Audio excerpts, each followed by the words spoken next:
Go away, third. Hello, hello.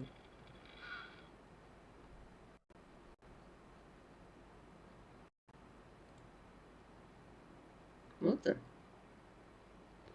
What's going on there?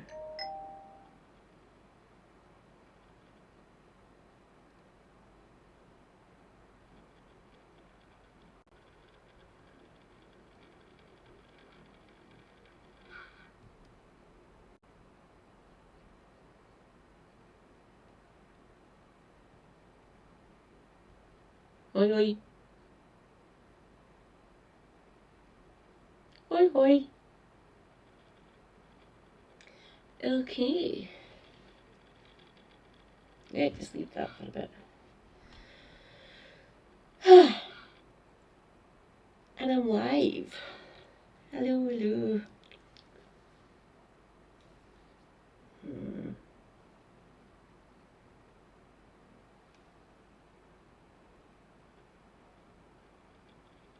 Might actually be the muscle this time. Not feeling that great. It's good. Let's give it a try.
Okay.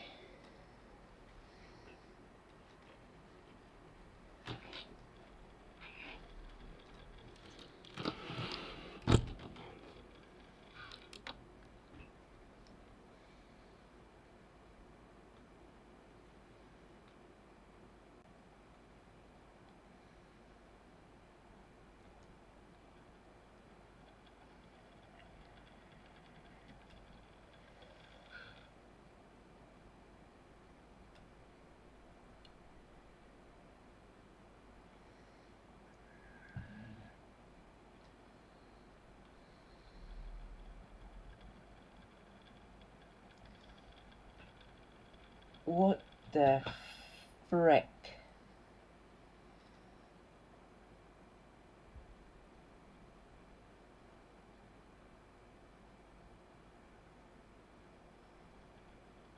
This sinless bastard went all fucking weird there.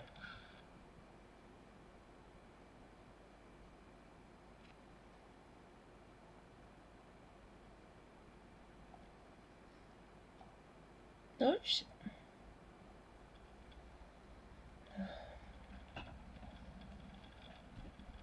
Okay, sinless bastard is getting put down there.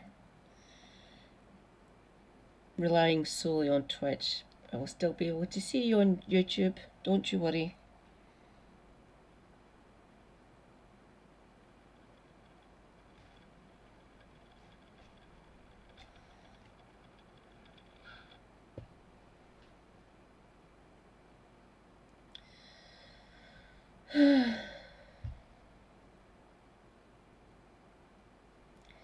Reason number one, I'm living in fear of the budget, which is basically in 12 hours time. Gonna be fun, everyone. Gonna be fun.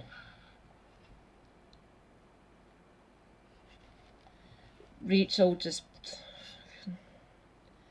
I don't know what to say, really.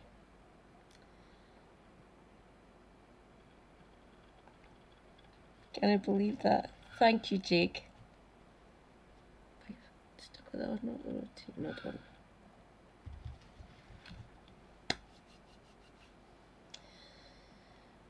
Okay, let's try this again.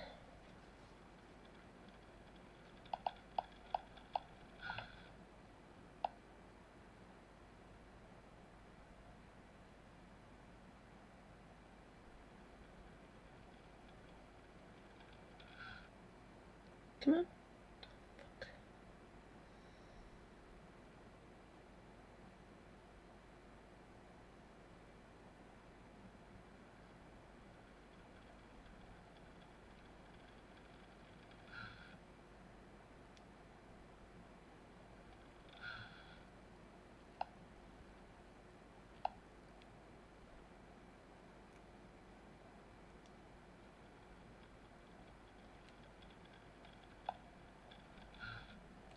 See if that helps.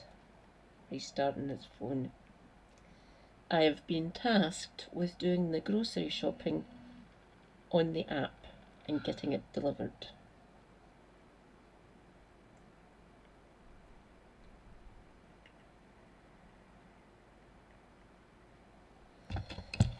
You know what, while that's booting up, let us go shilling.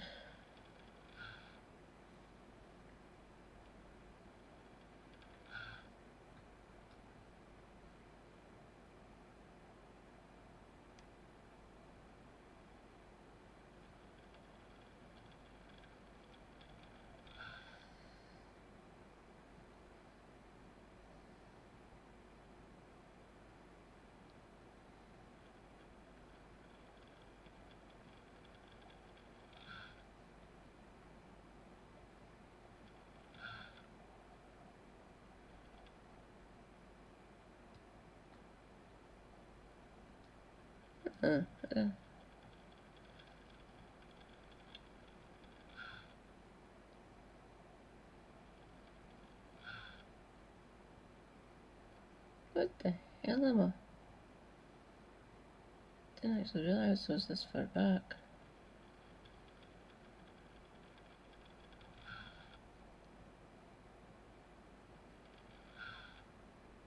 Why not be promote myself? Clear text.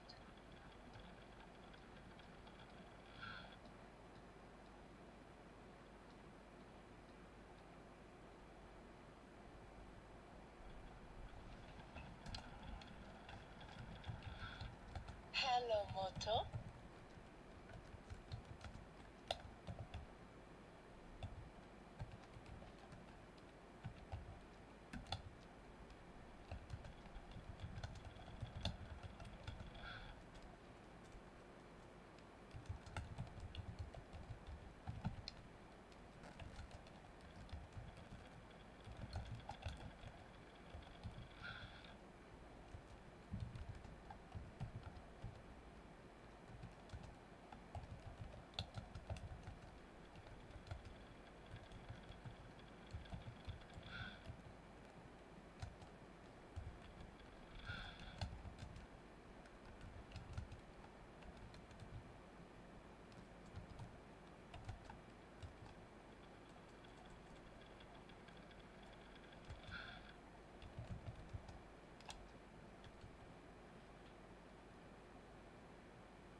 20 past.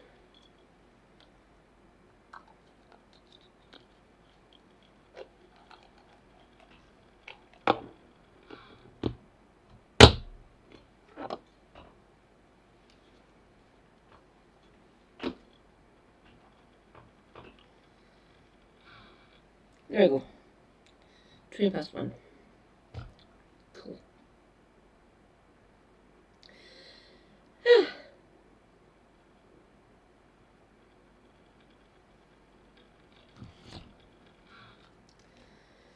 Come on, please.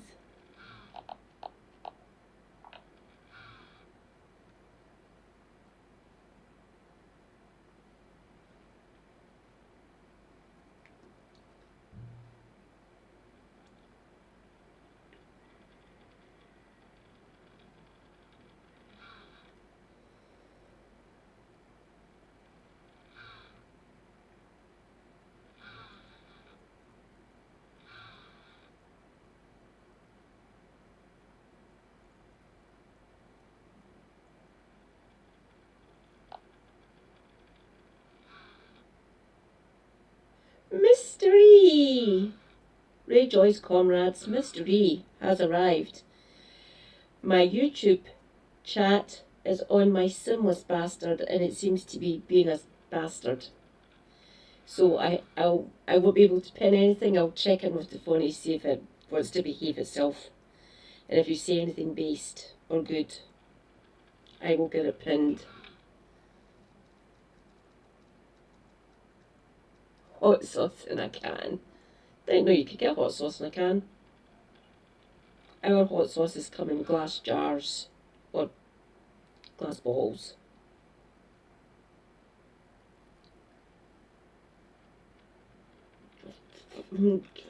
Morrison's, you suck.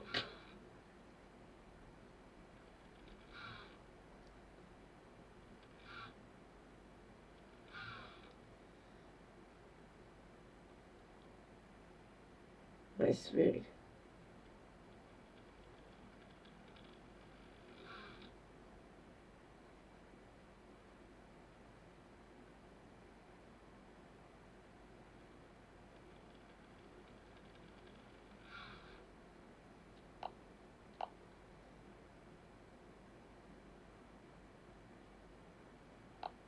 Does the app need updated? Apps.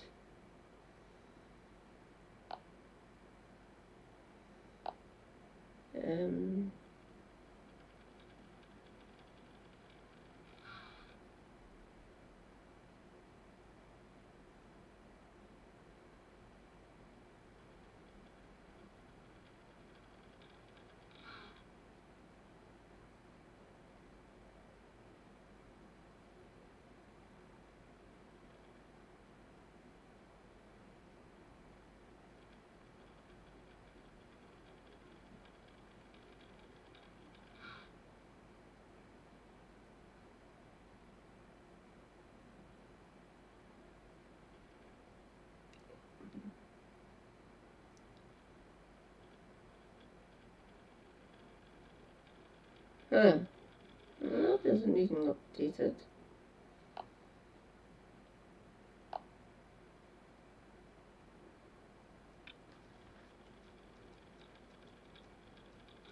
I tried to be bad but promised to be good. You'd flip them for politicians.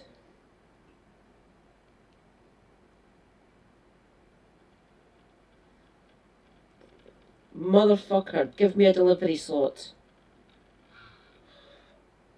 Fuck it. I will refresh this later. Budget. Hence the title of the stream.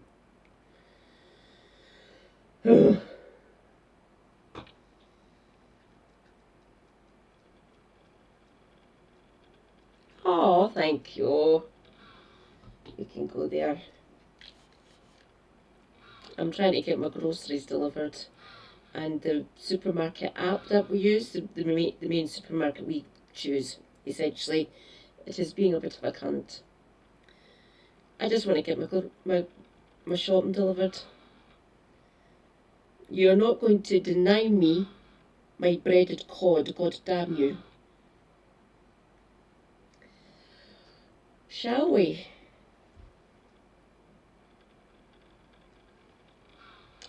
Right, are you going to behave yourself?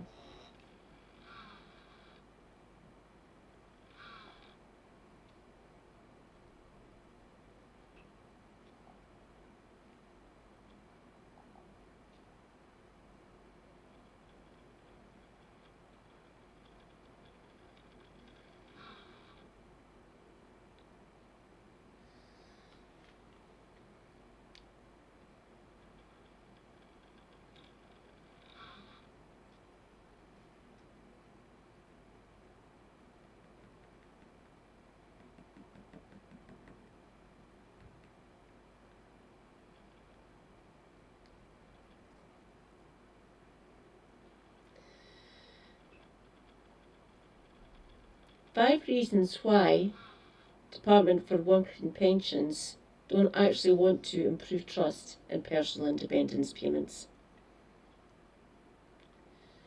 We know that.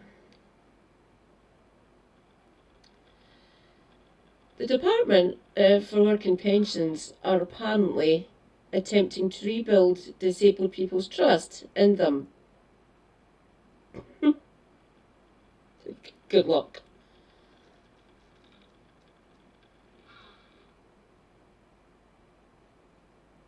Ugh. It's called the Big Five here in the UK. So you got Morrison's, the one that we like the most. It's actually the nearest and it's a lot one of the better ones. So you've got Morrison's, Asda, Tesco,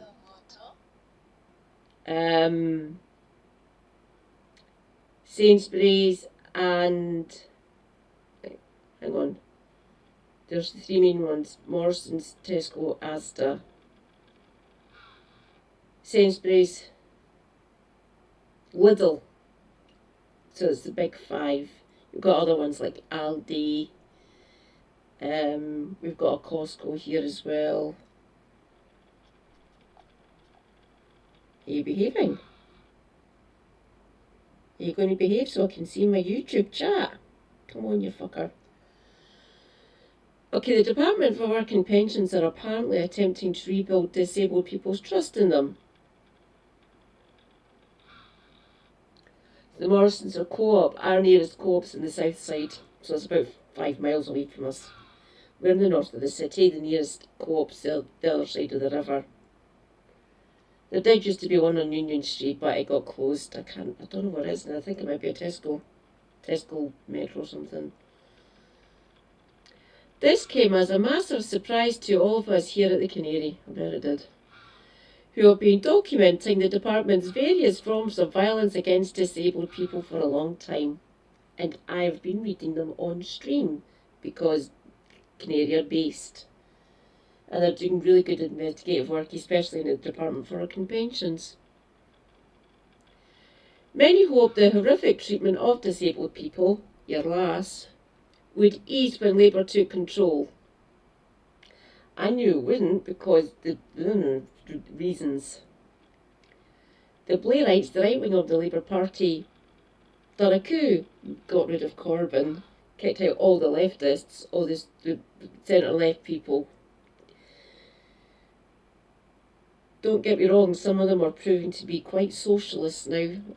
Quite a lot of councillors and have joined the Greens, and they've literally said, no, I'm a socialist, this isn't Labour anymore. DWP, improved trust in PIP. Are you having a laugh? They must be. I've got you. Ha ha ha.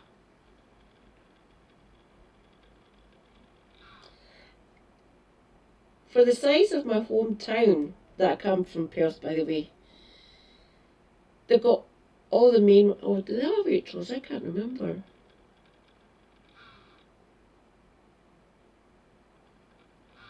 I can't remember if they've got a Waitrose or not. No, we've got a Waitrose on Byers Road. The main one that my mum goes to is a Tesco, or she goes to the co-op as well.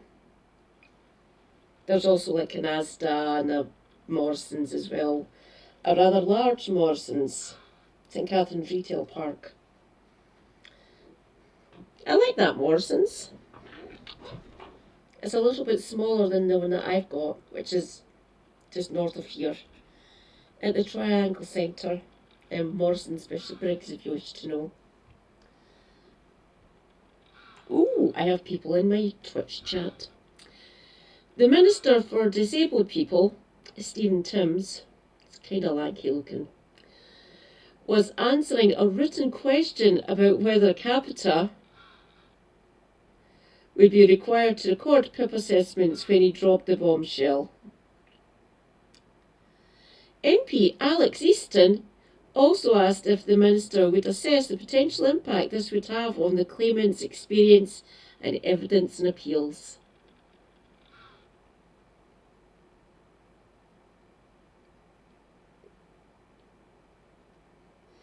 Yeah.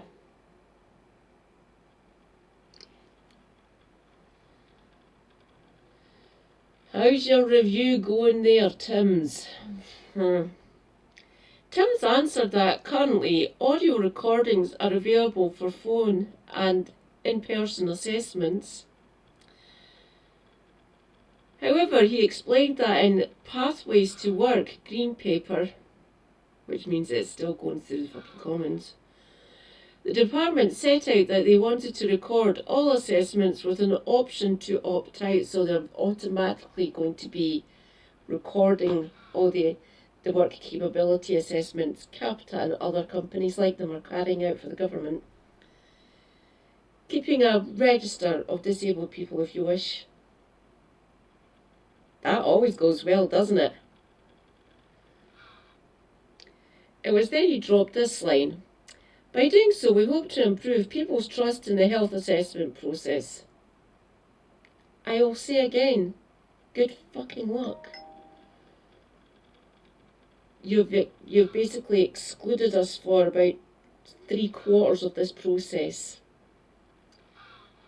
Like individual, like disabled people, actual constituents, UK citizens, organisations and charities, which look after us, basically advocate for disabled people. You sidelined all of us. So, no, get wrecked, Timms. 5 reasons why Timms doesn't give a fuck about disabled people. The canary doesn't hold back here, by the way. I've already read this.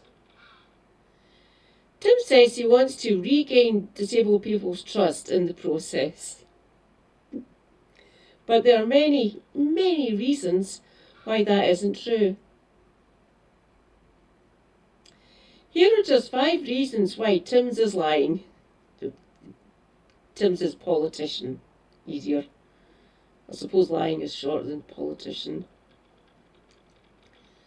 Though there are definitely way more than 5 reasons, trust me. By the way, these are all just from this year alone. So we're not even finished 2025. So these are the things that just happened in 2025, let alone the second half of 2024. And obviously 14 years of Tory scumfuckery. Reason 1. They tried to decimate PIP in the summer. I was there. I was watching the shit show unfurl. It's bloody amazing. It was looking to be one of the biggest Labour backbench rebellions. My God, there are human beings on the government benches. Who'd have thunk it? The DWP must think we all have incredibly short memories. Because it was just 4 months ago, I repeat, 4 months ago, that they attempted to rush through cuts that would have destroyed PIP claimants' lives. I concur. And the proposed cuts, they wanted to make it much harder to qualify for PIP.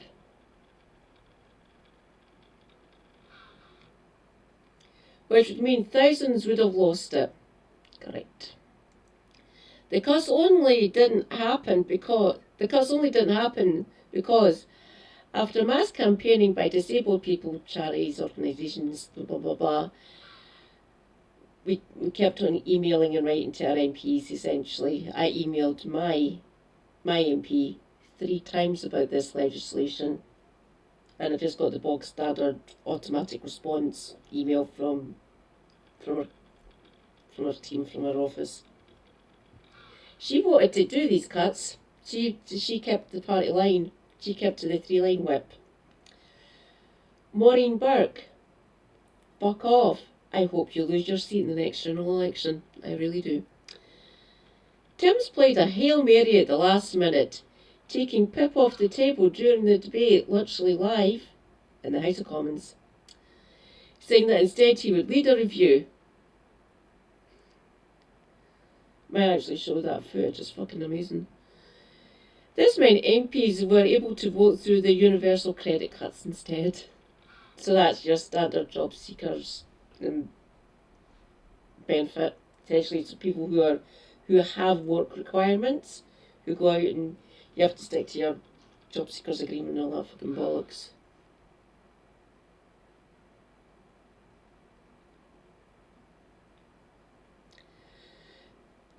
Reason 2. The Pathways to Work review was absolute bullshit. Don't hold back.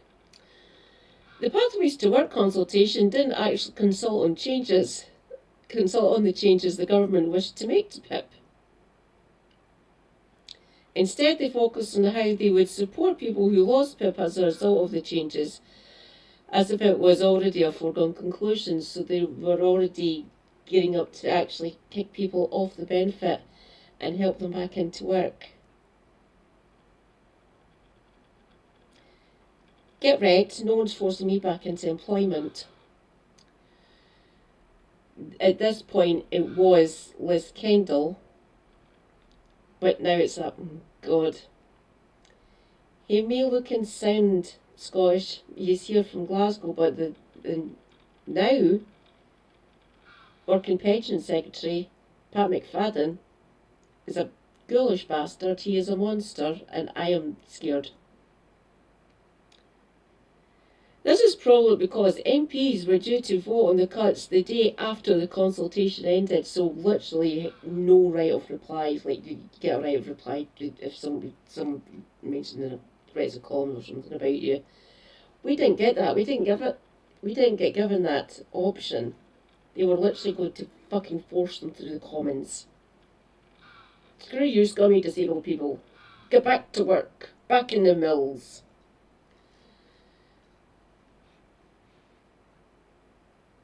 Can he force all of us, you bastards?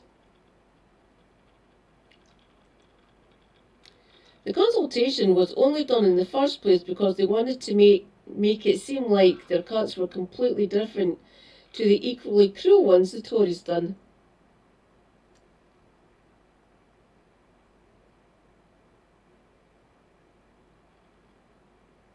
Yes, that's what I'm on now, and I'm on the full award. I'm on the enhanced rate for both the mobility and the daily living component. I wasn't on that on PIP. I was on the daily living component at the standard rate, and that was it. I couldn't survive.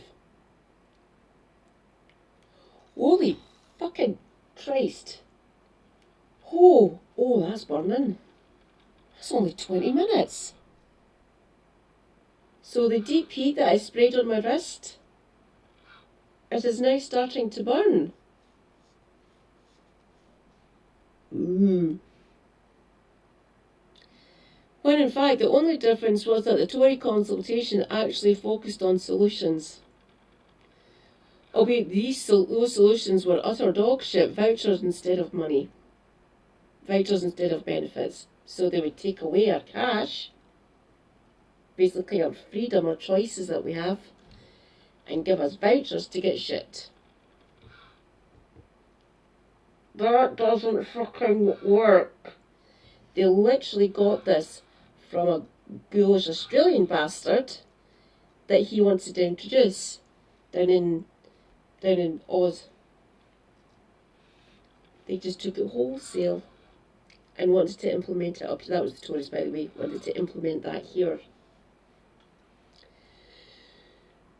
Fuck off.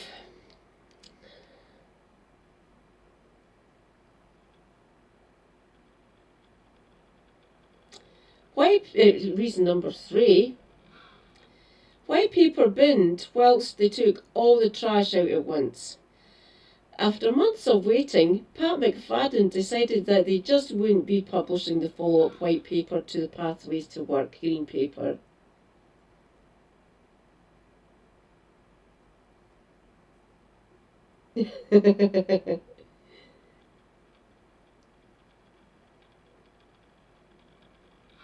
Okay, after months of waiting, Pat McFadden decided that they just wouldn't be publishing the follow-up white paper to the Pathways to Work green paper. No, is the audio doubling?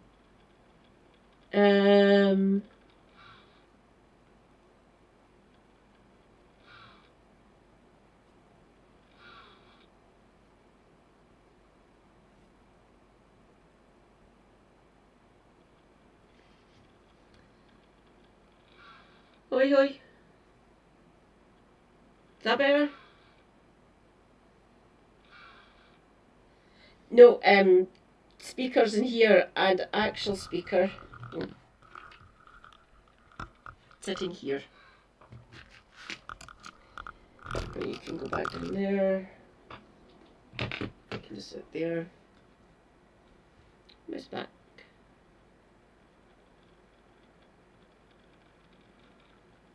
Ah, there we go. Right. After months of waiting, Pat McFadden, the Glaswegian, decided that they just wouldn't be publishing the follow-up white paper to the Pathways to Work green paper and consultation. Instead, he said they would publish statements on individual issues. No, you publish the full paper, Pat. You know that. You've been in government for fucking ages. You've been in the Commons for fucking decades. What this meant was the DWP released 23 announcements in a single day. Busy day at the office. Buried amongst these were the Tim's Review terms of reference and public responses to the Pathways to Work consultation. This is such an obvious tactic to overwhelm campaigners and water down press coverage and bombard us with far too much information, most of it dog shit.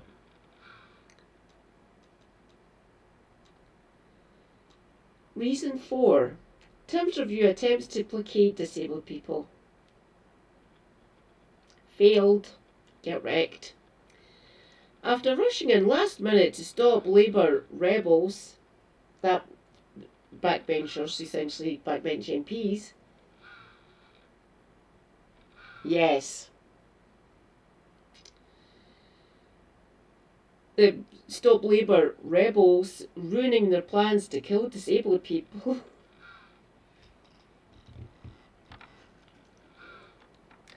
Tim's is now left in charge of leading the review to reform PIP. Fun. Disabled people's organisations have been, as you'd expect, anxious to see what will come of this. So's your lass. The minute anything gets published, don't you worry. I'll fucking dig it out and read it to you all. And explain it. Because when government papers and these reviews get published, don't get me wrong, they're written in English, but they don't get the clear mark, the crystal mark, saying that it's easy to understand and read. It is a government document after all. So Tim's has been doing his best to placate us. DDPOs demanded that disabled people co-produce the review. Like I said, we've been cut out of this process. That it remain fully transparent and it exclude cuts. In September, Tim's told DDPOs that he was looking at the possibility of an outside body helping to set up the review. That sends all kinds of shivers down my fucking spine. In the end, the review panel will include just 12 disabled people. This is hardly representative of the community. Fun! Reason number 5. Tim's review is looking to be an absolute farce. I would expect nothing less of this Labour government. In the end, DDPOs had no involvement in the setting up of the panel or input on the terms of reference. So basically say what questions need to be asked, what things they need to adhere to, things of that nature.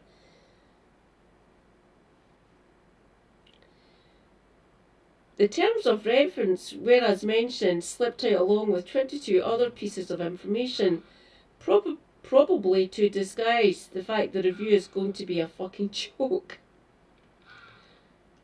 It will be a fucking joke.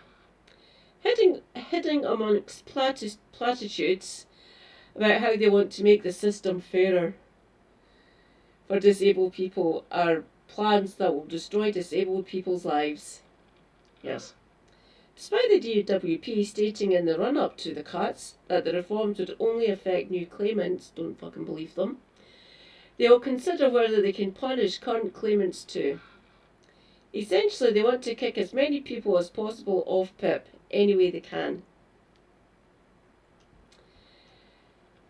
Timms can claim all he wants that the DWP aims to rebuild disabled people's trust in the PIP system and create a fairer one. God, these sprays. God, I'll need to fill that in a minute. However, this is impossible when the Department for Work and Pensions is an absolute fucking cesspit that more than anything wants to punish and belittle disabled people before it actually helps us. The 12 chosen disciples of their agenda, indeed.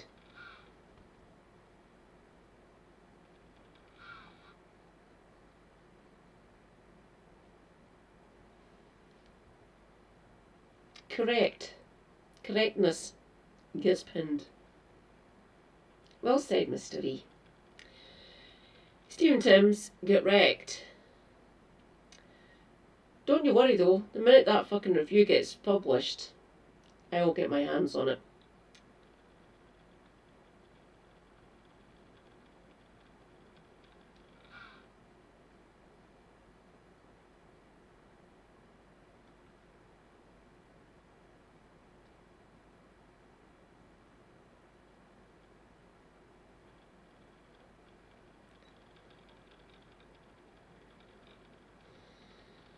Actually, didn't really need to read that. They announced the eve of conference rallies separately. I've got a funny feeling you're getting sidelined quite badly there, Zara. Just saying.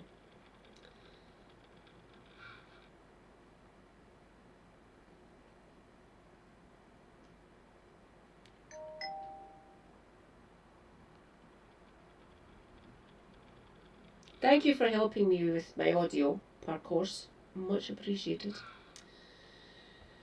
What's this one? Okay, Chancellor cracks tax.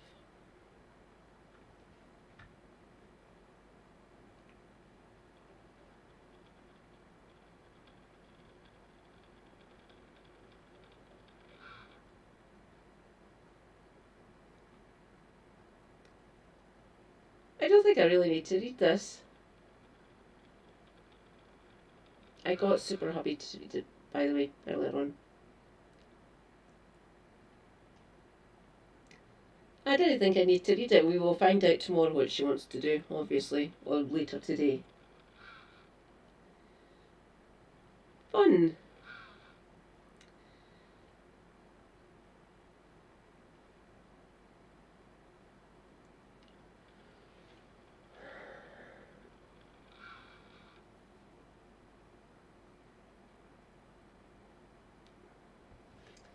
Right.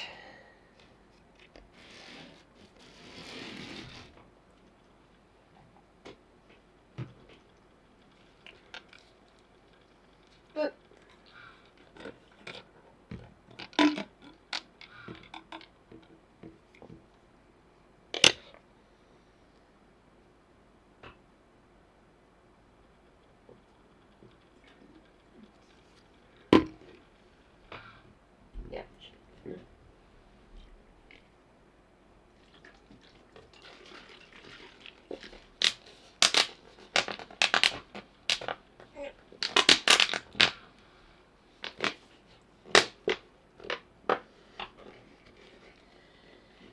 He was the one that filled my water bottle earlier on, so he put the lid back on this bottle.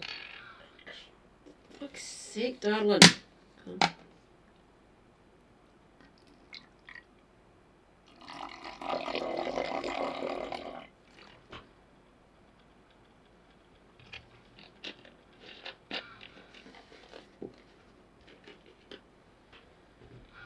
There's the gelatin part.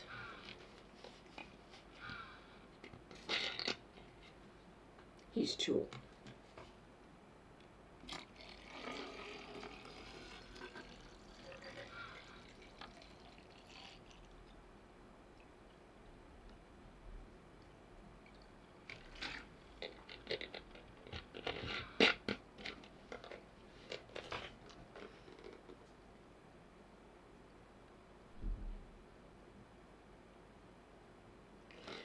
Correct. That is very accurate.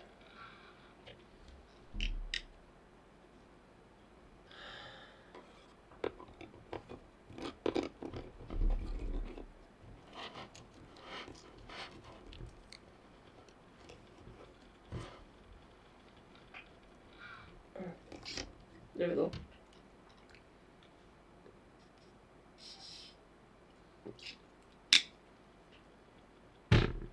Boom. Elderly disabled woman floored as police arrest peaceful Palestine marchers. 3 arrested at peaceful protest in support of hunger strikers. This isn't a long one, by the way. Police have arrested at least 3 people at a completely peaceful march supporting 6 anti-genocide protesters imprisoned for more than a year without trial. The protesters are on their 4th week of hunger strike. The rule of 3. 3 minutes without oxygen, without breathing. 3 days without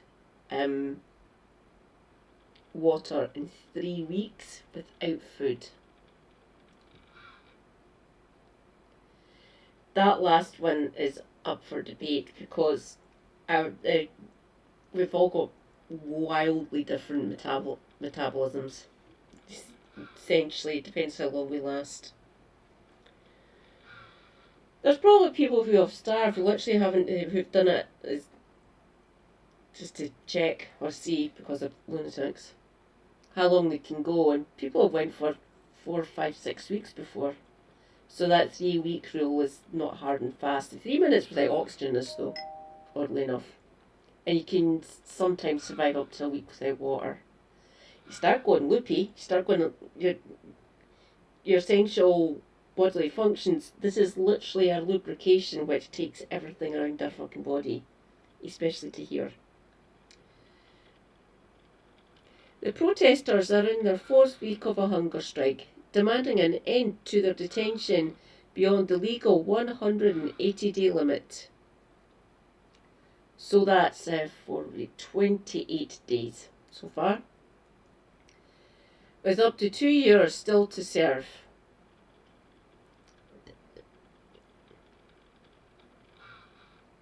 From here to the Ministry of Justice, I'm going to be at the front. Dan is going to be at the back. David Cleaner. If you don't want to be photographed, then wear a mask over your face, because there are journalists.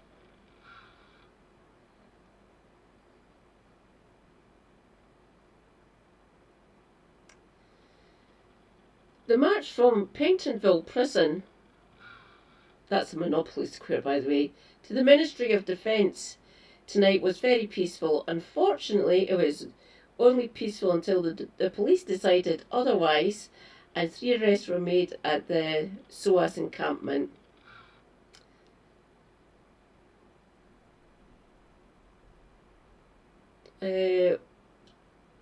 School of Overseas, I can't remember what SOAS stands for, fuck.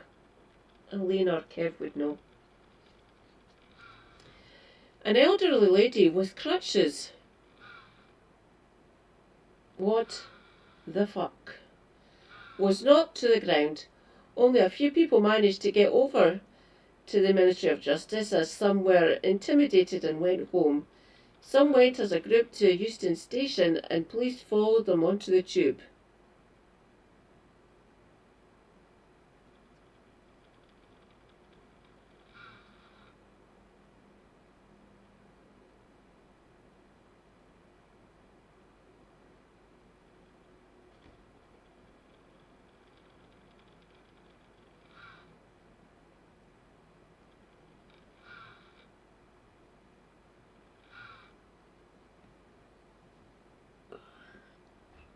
I can't quite make out what that one's saying. It's kind of, this bottom corner's kind of getting pushed back by the wind. I'm trying to figure out what the words might be. Obviously that's terrorism.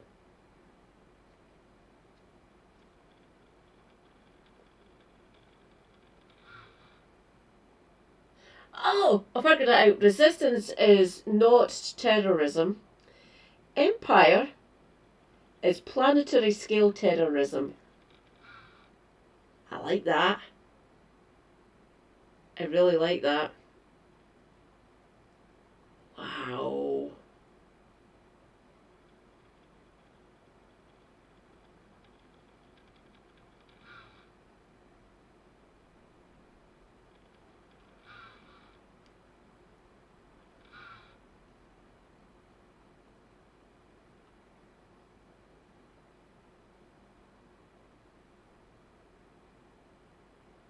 Look at all these. A Free Palestine brolly. Oh, I like that.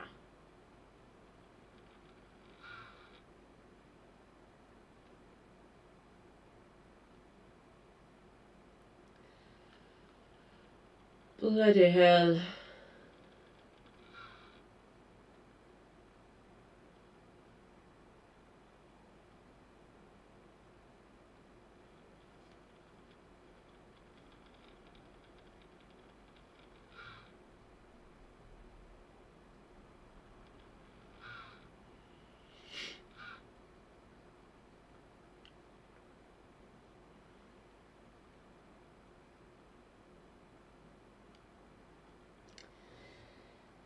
Shall we get on to these latest proposals from David Lammy?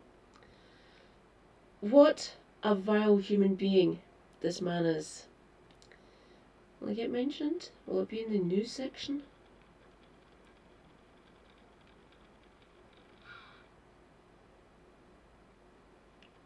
Oh, right. I've going on to this one next. I've got this one here.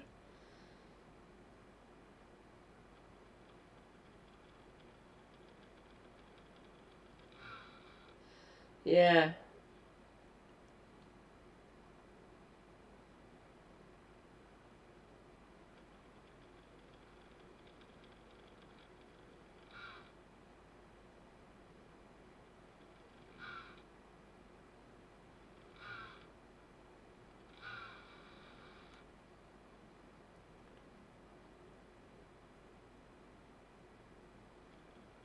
Uh, uh.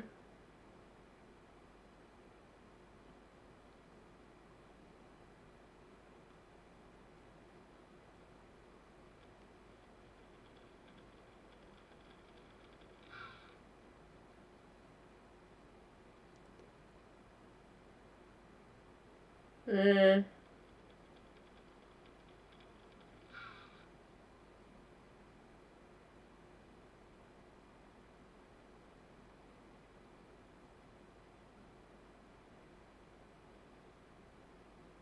kids.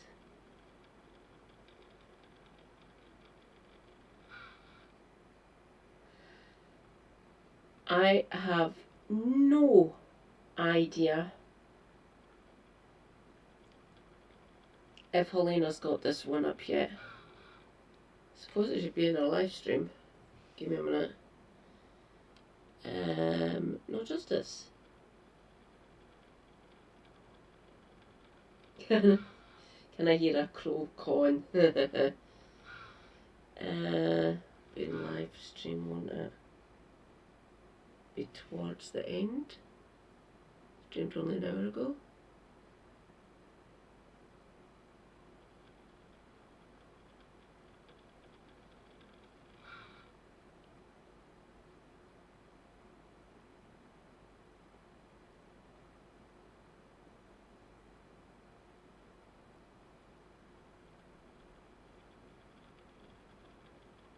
I'm just reading through this amendment, Ben. I'm just trying to understand this one. Amendment 1B stated if a worker did not respond to a notice from their employer offering guaranteed hours, the employer must still make the offer. Commons agree. The Tory.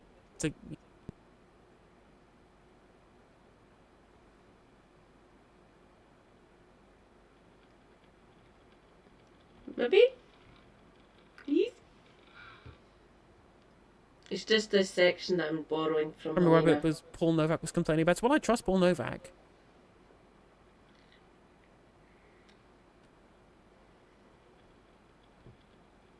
Paul Novak's basically the second in command of the TUC, which is the Trade Union Congress. It's the umbrella organisation for all the unions here in the UK.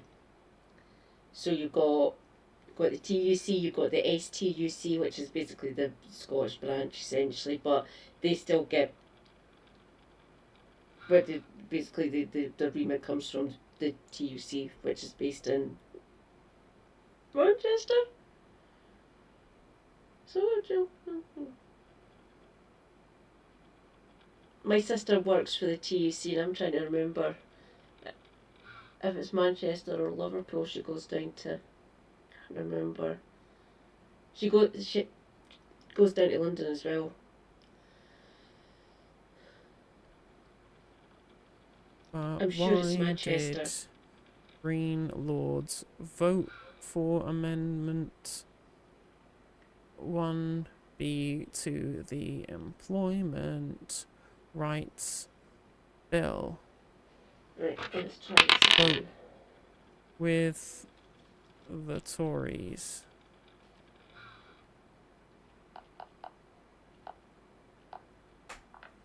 I will await a response. You be live for the budget tomorrow? It depends if I'm awake, if I'm cogent at that point.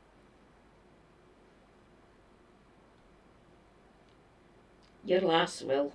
I'm debating whether just to start up my live stream. Super Hubby will be up and about, obviously, because you've got PMQs at 12 o'clock, then straight the short break, then straight into the budget. She gets to stand at the dispatch box. Traditionally, the Chancellor's allowed to have a drink. They haven't done it for years now. And I didn't think she would do it as well either. But she has that option.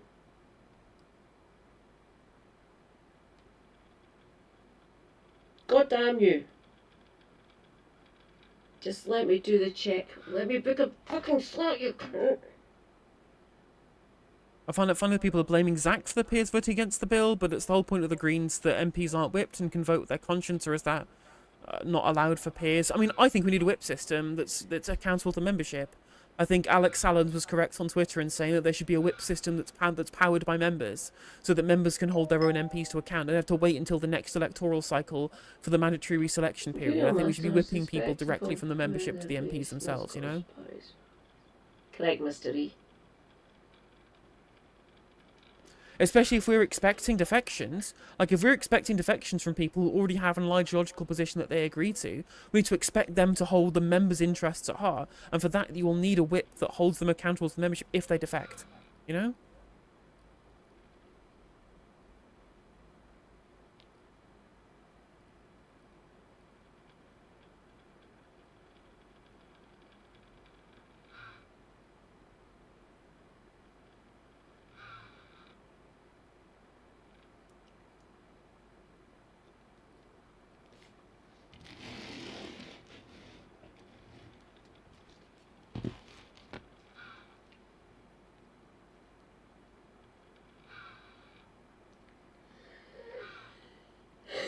Also, the rise in the minimum wage, yeah, I agree with that. It's fine. I'm always happy to. We're still way below 80% of the Cates index. And they will really put your pathologic streams into a playlist. When we finished pathologic, I'm going to put it all into one big video. I'm going to do 3 big videos for each character and just upload them as full videos. Potentially to the second channel, maybe to the first channel anyway. For whatever reason, depends what people think, right?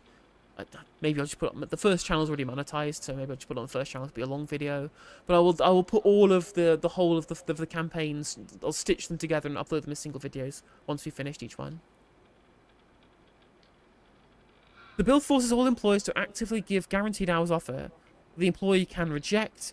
Then we would add in this process of asking the worker if they would like an offer, which would mean employers saying, "Oh, this offer will be bad. You don't want it." Or it could mean this period is stretched out to drag them all along.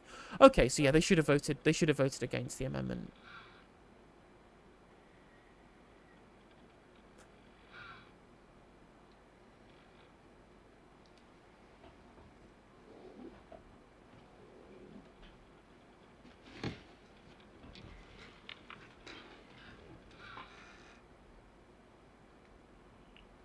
Yeah, we're going to talk about that now, 16-bit Mango. I'm very tired, so I'm going to end the stream early. I do apologise.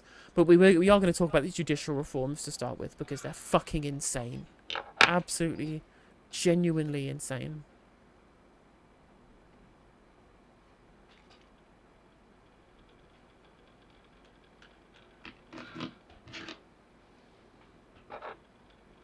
Barry, part of my e-cig needs charged, so I swapped them over. This is my older one is black, and my actual one's purple, because purple rocks.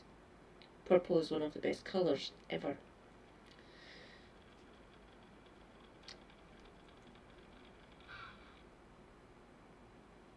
They're a mandate, exactly. You'll see me. I did see that Congo duck as well. That's also fucked up. You'll see me look off to the side, because I'll be refreshing this phone every so often to get a fucking delivery slot. Fucking stupid Morrison's app.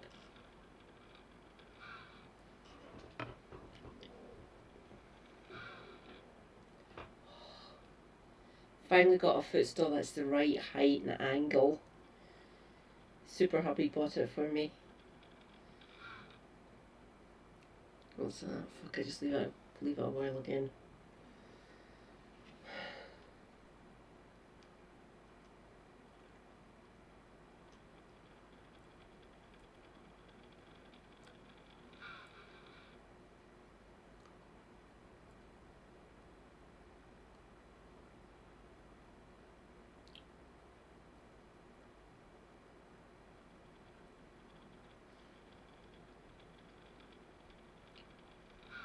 There he's there. That in the horsehair wig. That's David Lammy, our Justice Secretary. He is actually a lawyer, by the way.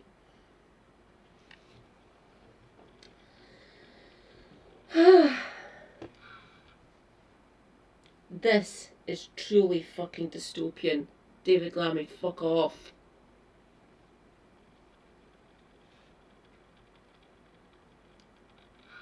So whilst I talk a lot about the economic policies of the government I disagree with, I talk a lot about the foreign policy decisions of this government that I disagree with. It is worth pointing out, I also oppose their rank authoritarianism. They are absolutely obsessed with centralising power in their own hands. Now, I obviously disagree with the Online Safety Act. I am glad that the Green Party have voted at conference to repeal the Online Safety Act upon getting access. How is our lives meant to get better within any society if we don't lift everyone up? Yes, Mr. E. Yes. Well said. To government if we were privileged to do shit. so. I also oppose the institution of digital ID, a nonsense authoritarian proposal that no one likes, no one wants, no one would trust Keir Starmer with it. And I thought that this was the limit of this party's authoritarianism, as well as obviously arresting peaceful protesters for holding up signs, right? But I never thought I would see the point where this guy... Is that shallow? It is indeed. Set the shallow, based on the visual, Jury trials have existed in Britain, England, since the 12th century Magna Carta. I might actually show a video about Magna Carta. This is truly authoritarian. It is. Rejoice, comrades. Reza is here. Yes, fucking exhausting. Have you seen this one, Reza? This is fucking scary as shit. I'm so glad our legal systems are separate. Ours is older, by the way. That's how England got you. That's how you got yours. You borrowed ours and modified it. Made it work for yous. You've taken our absolutely beautiful legal system that we created.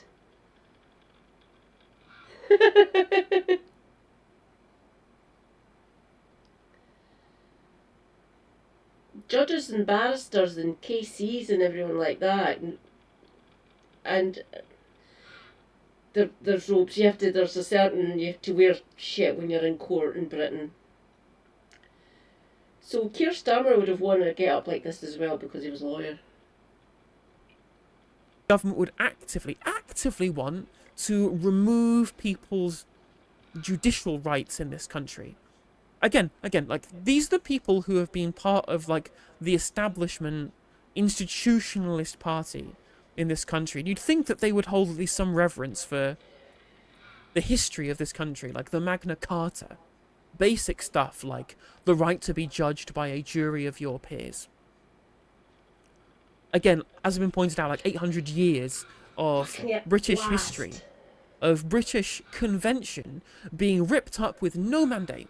No mandate at all. Was not in the manifesto. Just like digital ID, not in the manifesto. Disability cuts, not in the manifesto. Again, the manifesto was a pamphlet to get them into government, and they're using unchecked power to do whatever they want, no matter how obscene. And this is obscene. This is obscene. Rights to trial by jury are the biggest defence against state power. From state power being weaponised against individuals in the form of what essentially amounts to show trials. If you don't have an independent judiciary that is checked by a jury of one's peers to be able to ensure that there is proper buy-in from the people who elect the government. Who elect the government that then choose what is a crime and what isn't.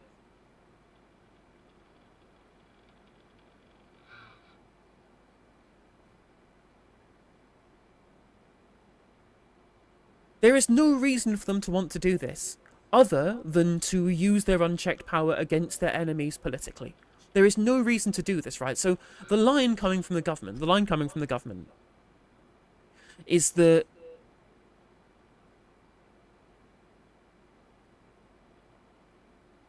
they're an attempt to end unprecedented delays and backlogs in the courts and do not apply to Scotland and Northern Ireland. So this is just in England and Wales. But the right to jury trial is in no way causing this court backlog. It is in no way causing this court backlog. In fact, when people have a choice between jury trials and single judge trials, right, the cases which they are looking at taking these away from, it's only about 15% of the time they go for the jury trial anyway. But it's their right. It's their right to have that, and they lose that right, the state can use this as unchecked power against their political enemies, right? There is no precedent and no mandate for this. It is insane that they are trying to do this without having gone to the electorate by having in a manifesto or via a referendum to rip up Magna Carta. And all it will do is going to fuel the sovereign citizen style WEF conspiracy theorist people into voting for reform, who are openly just as authoritarian to people they deem non-people, right? Like the migrants, the asylum seekers. They're happy to weaponize the justice system against them as if they don't deserve those rights. But at the very least, Reform UK at least hold the pretense of allowing those rights to exist for the in-group. Labour won't even do that. Labour are rolling the pitch for Reform to be representing as the face of the English tradition, as of the people who stand against the tyranny of the state, even if they want to weaponise the tyranny of that state against the undesirables. it beggars belief that they are thinking of doing this. It beggars belief. Now, this has come from the Justice Minister, who is called Sarah Sackman.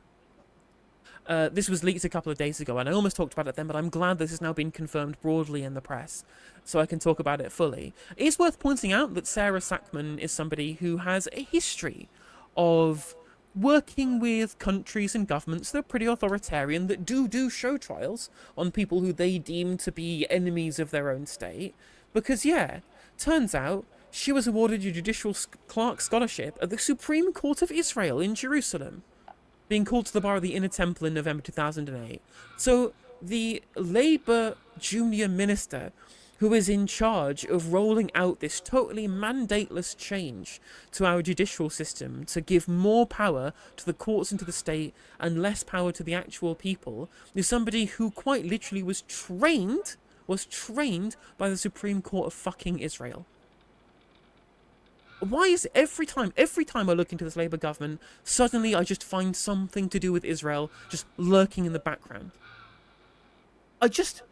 I'm at my wit's end. I'm at my wit's end with this government, at my wit's end, right? And what's even more sickening about this, right? What's even more obviously sickening is just how hypocritical this government is of crying authoritarianism against anything that happened from the other side.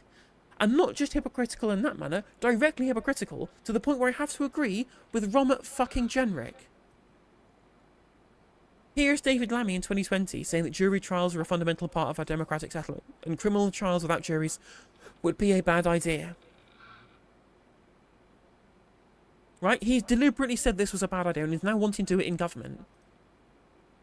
And Robert Jenrick, someone who was openly authoritarian, who was mad with his potential power, again, to weaponize against the out-group rather than against everybody, but that's the nature of right-wing politics, is in-group versus out-group, whereas Labour just want to take it away from everybody and make themselves hated by the entire electorate. Even Robert Jenrick is in the position to call out this blatant, this giant, like, cavalcade of hypocrisy and illegitimacy. And if you are giving room for Robert Jenrick to market himself as the voice of reason, you've lost the fucking plot. You have lost the fucking plot. And to lie to the electorate that the court backlog, which is mostly due to austerity, is somehow the fault of jury trials and the rights established in the Magna Carta, is such a brazen and disgusting lie to justify this authoritarian move. Like, it is a moral imperative that this government collapses. It's a moral imperative that we remove the people at the top of the Politburo from power as quickly as possible. These people need to be removed from their positions, right? I don't care whether you replace the leadership in the Labour Party with somebody who doesn't have these kind of desires, because there are plenty of people in the Labour Party who don't support this. They may not even get it through the Commons, because I don't think the Tories reform or some of the Labour backbenchers will support it. But whether it's the removal of Keir Starmer and Rachel Reeves and McSweeney and McFadden by an internal regicide within the Labour Party, or a desire to get these people thrown out of office immediately from some other reason, right, that we have to, is a moral imperative that these people are removed from power. Is a moral imperative, right? Everybody who voted Labour at the last election to make sure that these people had the unchecked power that they have now, the massive majority that James O'Brien talked about, which is the reason they're being so brazen with these giant changes with no mandate. You've got mail. Not even going to the country in a referendum, no mandate at all, right?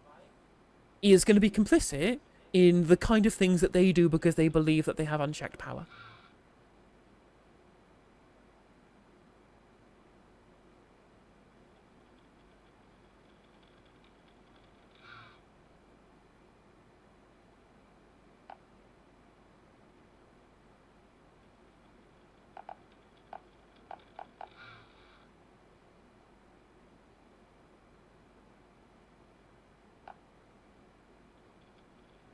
This is on top of the fact that they are hand-picking judges for politically sensitive cases, like in the case of Palestine Action, where they got rid of the judge and replaced it with a panel of 3 judges, some of whom had links to decisions made that were pro-Israel. Sure, this would be an EHRC violation. I don't think it is. I'll need to be corrected on that. Someone please inform me about the relationship between jury trials and the ECHR. But, I mean, if it is, it certainly looks like they're setting themselves up for some kind of war with the European Convention of Human Rights to justify modifications or to remove themselves from it. The Shabana Mahmoud is going all fucking populist about it. Not that she's a real populist, of course. She's just an authoritarian, but...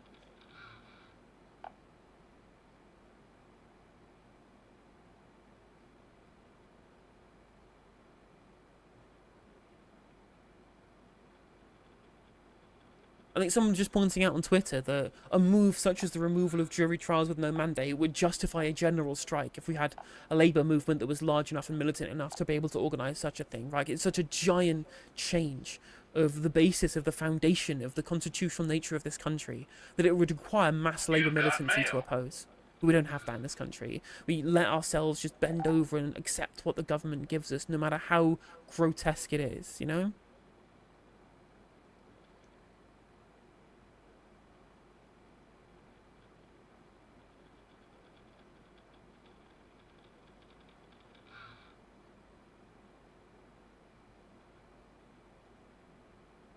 I mean, not just generic, right? Even someone who is just like basically authoritarian, who supports war crimes. I mean, not that that doesn't apply to Keir Starmer as well, right? Even Suella Braverman is on the right side of this one. Even Suella Braverman can recognise that this is needlessly authoritarian. Obviously, she has to oppose because she'll just say whatever Labour is doing is bad, prima facie, but she's right. She's right that a jury of her peers is a fundamental right in our democracy. And it is something sacred that the Labour Party are destroying. She's not wrong. She is not wrong in the slightest. I am agreeing with Suella Braverman. What the fuck is going on?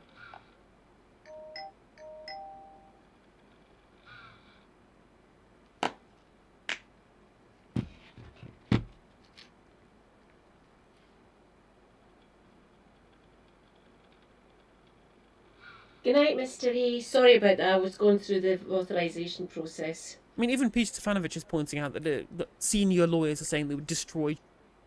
Right. Completely missed the section of what I wanted to talk about. So I'll go back to the beginning.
So whilst I talk a lot about the economic policies of the government I disagree with, I talk a lot of...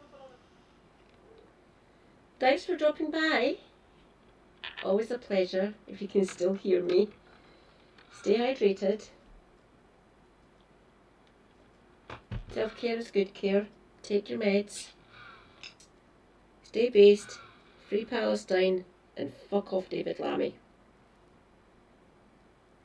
To the voters in Tottenham, you know what to do. About the foreign policy decisions of this government that I disagree with. It is worth pointing out, I also oppose their rank authoritarianism.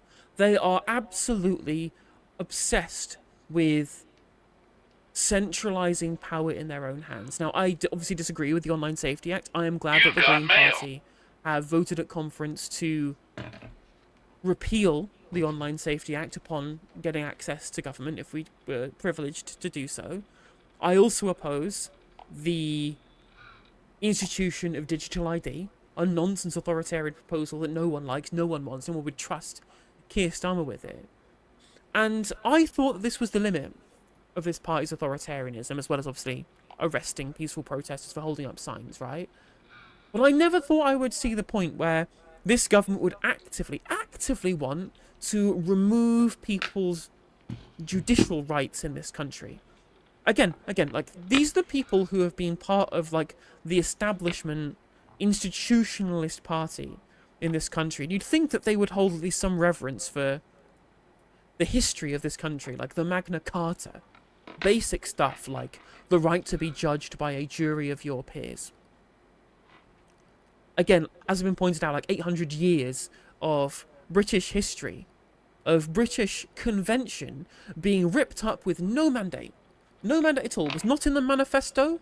Just like digital ID, not in the manifesto. Disability cuts, not in the manifesto. Again, the manifesto was a pamphlet to get them into government, and they're using unchecked power to do whatever they want, no matter how obscene. And this is obscene. This is obscene. Rights to trial by jury are the biggest defence against state power. From state power being weaponised against individuals in the form of what essentially amounts to show trials. If you don't have an independent judiciary that is checked by... I do feel as if we are generally heading towards a situation of the 30s. I mean, we need to follow the footsteps of Chartists, cause they wouldn't let this one. No, neither am I. Trust me in that one. They know they're going to get fucking opposition to this. They know this. I don't care what they say. It'd be good to get. No, fuck off. They know exactly what sort of opposition they're going to get to this one. Completely. They know what we'll do. Getting rid of one of the core tenets of our legal system. You won't, mate. Pull the other one, there's an entire fucking brass band on it.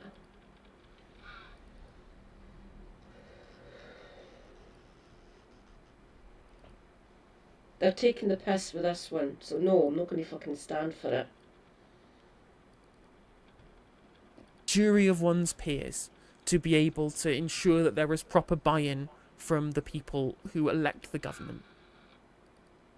Who elect the government that then choose what is a crime and what isn't.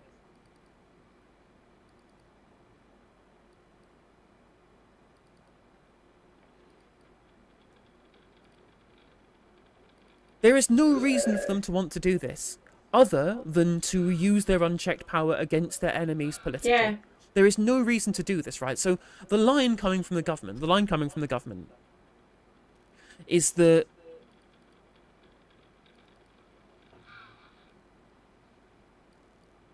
they're an attempt to end unprecedented delays and backlogs in the courts and do not apply to Scotland and Northern Ireland. So this is just in England and Wales. But the right to jury trial is in no way causing this court backlog. It is in no way causing this court backlog. In fact, when people have a choice between jury trials and single judge trials, right, the cases which they are looking at taking these away from, it's only about 15% of the time they go for the jury trial anyway. But it's their right. And it's their right to have that, and they lose that right, the state can use this as unchecked power against their political enemies, right? Yay! State violence.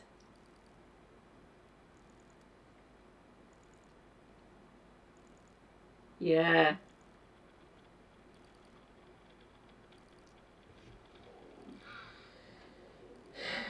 The opposition they will get to this one is going to be fierce and immediate.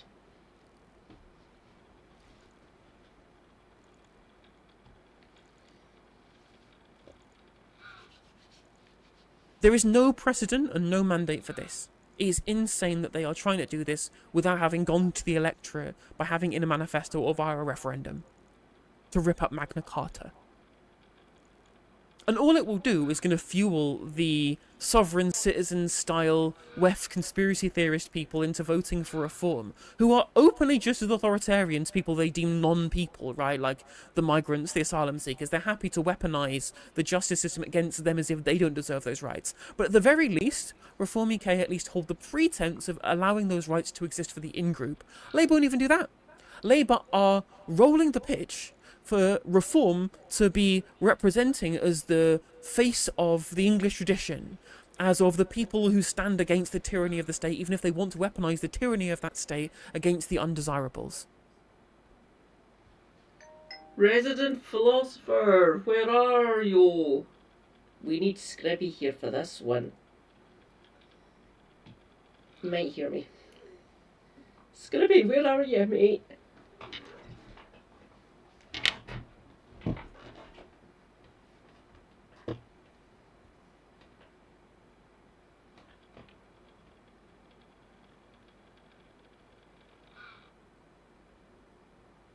Oh, that's it, yeah, they're finished.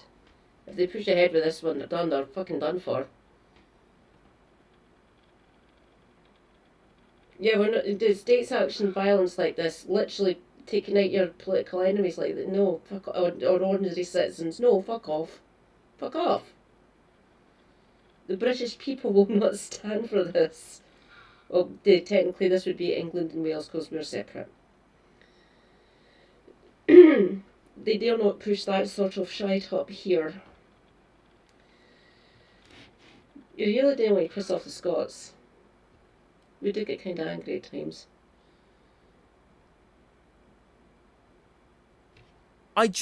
It beggars belief that they are thinking of doing this. It beggars belief. Now, this has come from the Justice Minister, who is called Sarah Sackman.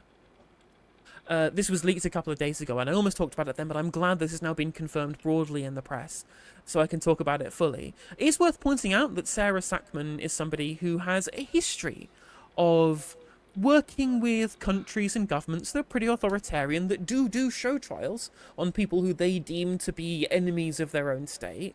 Because, yeah, turns out she was awarded a Judicial Clerk Scholarship at the Supreme Court of Israel in Jerusalem, being called to the bar of the Inner Temple in November 2008. So the Labour junior minister, who is in charge of rolling out this totally mandateless change to our judicial system to give more power to the courts and to the state and less power to the actual people, is somebody who quite literally was trained by the Supreme Court of fucking Israel. Why is it every time I look into this Labour government, suddenly I just find something to do with Israel just lurking in the background? I'm at my wit's end. I'm at my wit's end with this government, at my wit's end, right? And what's even more sickening about this, right? What's even more obviously sickening is just how hypocritical this government is of crying authoritarianism against anything that happened from the other side. And not just hypocritical in that manner, directly hypocritical to the point where I have to agree with Robert fucking Jenrick. Here's David Lammy in 2020 saying that jury trials are a fundamental part of our democratic settlement, and criminal trials without juries would be a bad idea. Right? He deliberately said this was a bad idea and is now wanting to do it in government. And Robert Jenrick, someone who was openly authoritarian, who was mad with his potential power, again, to weaponize against the out-group rather than against everybody, but that's the nature of right-wing politics, is in-group versus out-group, whereas Labour just want to take it away from everybody and make themselves hated by the entire electorate. Even Robert Jenrick is in the position to call out this blatant, this... Just like Helena said, lurking in the background. Fun! Seriously, Judicial Clerk Scholarship to the Supreme Court of Israel. She was called to the bar in the Inner Temple. Oh God, how do I explain the British legal system? Please remember they're all separate. I'll keep on saying that just to reinforce it, to let you all know that this isn't happening up here. Giant, cavalcade of hypocrisy and illegitimacy. And if you are giving room for Robert Jenrick to market himself as the voice of reason, you've lost the fucking plot. You have lost the fucking plot. And to lie to the electorate that the court backlog, which is mostly due to austerity, is somehow the fault of jury trials and the rights established in the Magna Carta is such a brazen and disgusting lie. So they're saying it's taking too much time because jury trials take too long and they cost the state too much money. When you defund that part of the fucking society, which the Tories fucking done, they strip mined the fucking departments, There's ones that are ring fenced that they couldn't really touch. They'd still fucking changed the funding model for the NHS, don't get me wrong. But they're all ring fenced. Everything else up for grabs. Just defund entire fucking departments if they wanted to. They nearly fucking tried it with some of them. Department of Work and Pensions, anyone. So they literally 14 years of 9 years of austerity and 5 of basically still underfunding them. The legal system down in England, and don't get me wrong, it's still kind of defunded up here as well due to the block grant getting reduced. I fucking despise the Barnett formula. We need a better settlement. Thank you. You can tell what settlement I'm advocating for. But no, it's not because of jury trials, it's because they defunded it for fucking 14 years. Austerity never fucking works. Well, we have to do this, fix the roof while the sun is shining bollocks and all that. Shut up, Gideon, you're a lying cunt. 14 years of defunding something and still wanting it to be as good as it was? No.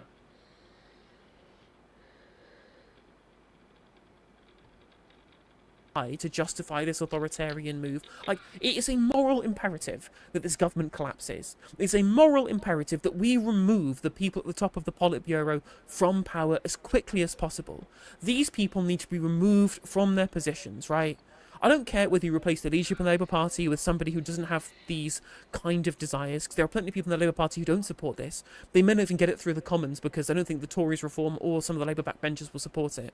But whether it's the removal of Keir Starmer and Rachel Reeves and McSweeney and McFadden by an internal regicide within the Labour Party, or a desire to get these people thrown out of office immediately from some other reason, right, that we have to, is a moral imperative that these people are removed from power.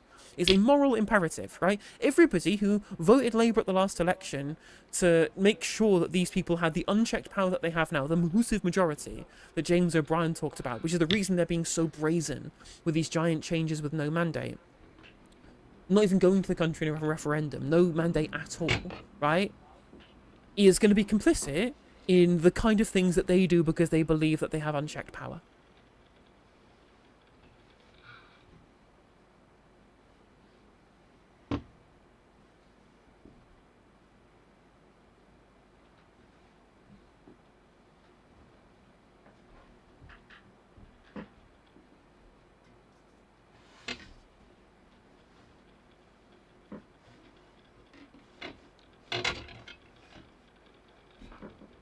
This is on top of the fact that they are hand-picking judges for politically sensitive cases, like in the case of Palestine Action, where they got rid of the judge and replaced it with a panel of 3 judges, some of whom had links to decisions made that were pro-Israel. Sure, this would be an EHRC violation. I don't think it is. I'll need to be corrected on that.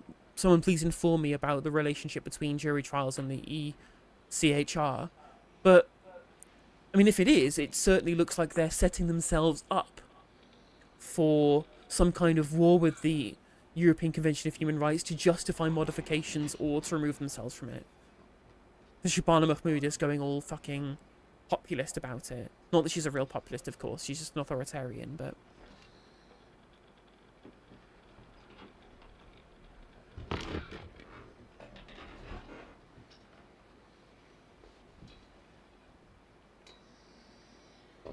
I think someone just pointing out on Twitter that a move such as the removal of jury trials with no mandate would justify a general strike if we had a labour movement that was large enough and militant enough to be able to organise such a thing, right? It's such a giant change of the basis of the foundation of the constitutional nature of this country that it would require mass labour militancy to oppose.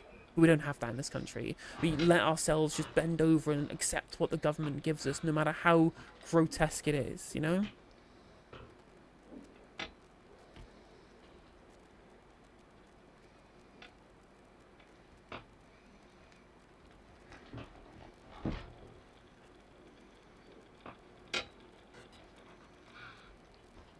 I mean, not just generic, right? Even someone who is just like basically authoritarian, who supports war crimes, I mean, not that that doesn't apply to Keir Starmer as well, right? Even Suella Braverman is on the right side of this one. Even Suella Braverman can recognise that this is needlessly authoritarian. Obviously, she has to oppose because she'll just say whatever Labour is doing is bad, prima facie, but she's right. She's right that a jury of her peers is a fundamental right in our democracy.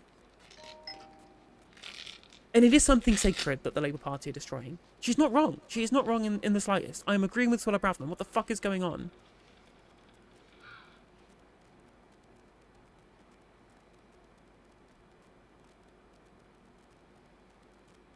I'm agreeing with Suella Braverman as well. What kind of fucking hellishly cursed timeline are we living in? I do not agree with Suella Braverman, obviously, because she's a fucking authoritarian piece of shit. Tory ghoul to boot. I am agreeing with her on this one. Ugh. Well done, Lammy and fucking Keir Starmer for this one.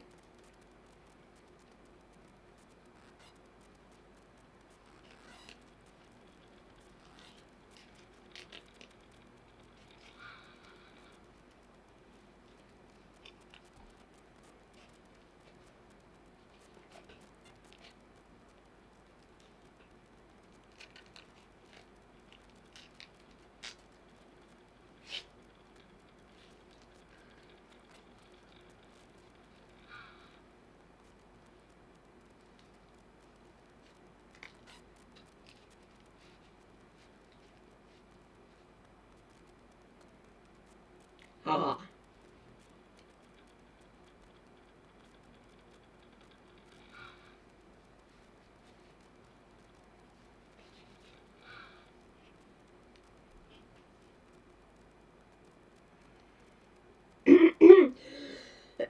I mean, even Peter Stefanovich is pointing out that the senior lawyers are saying they would destroy justice as we know it, and that is very, very true. Like, it is, it's just, I never thought I would just be every day, every single day, this government finds something to make me just completely despise them, right? Just the genuine evil at the heart of this government and some of the things that they will do.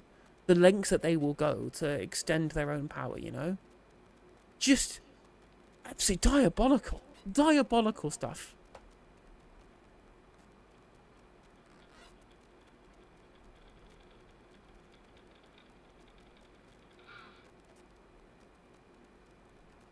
There we go. I can't give a duck being a legend again. Thank you, I can't give a duck. So Article 6 in Right to a Fair Trial, Article 14 Prohibition of Discrimination, Article 1 of Protocol number 12 General Prohibition of Discrimination. Those are the things that might fall foul of, depending on the implementation, I guess, in terms of the ECHR.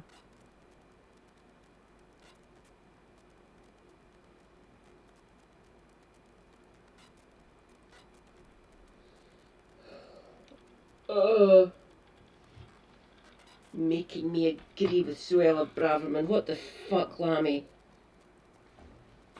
And again, this is the same government that tried to tell us when we can and can't protest, right? When we're engaging in excessive protest.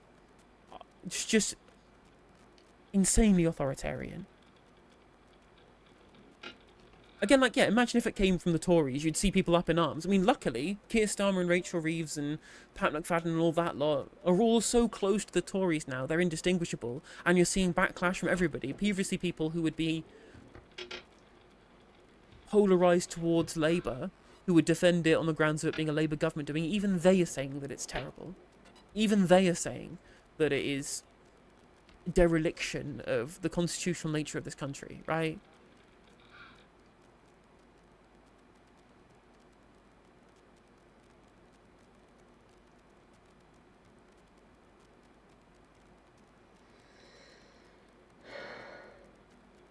Might as well use AI to decide. More legal expertise than a dozen of folks pulled out the street making decisions based on whether they like the look of the person or not. I think that's unfair.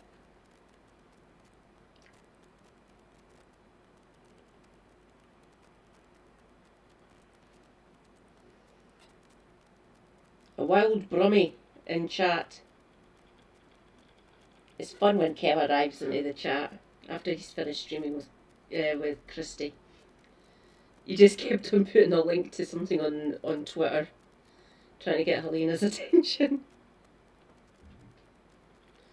Oi oi, Brummy comrade.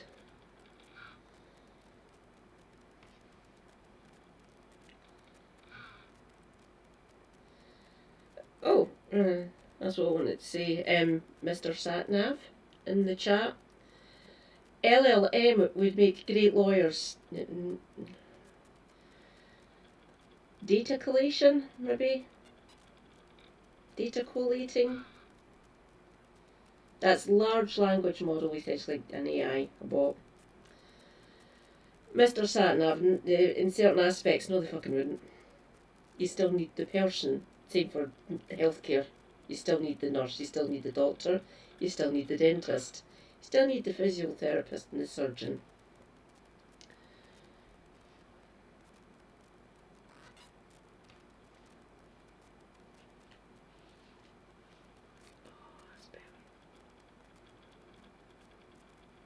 Maris decided to go fuck you tonight for reasons.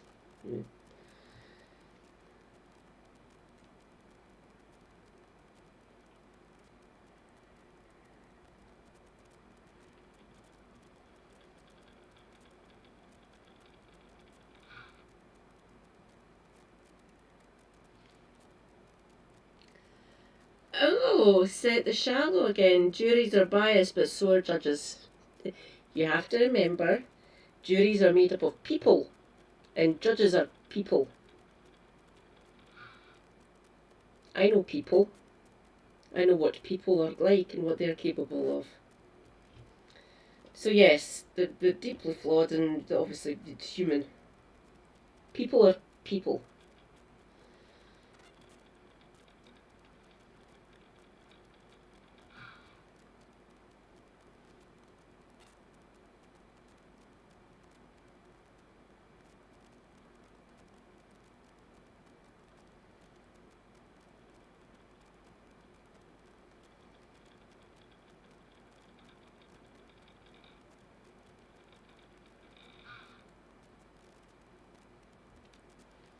And if you want to see how, like, the pro-Labour shill press are responding to this, this is a tweet coming from Pippa Crowra from The Guardian.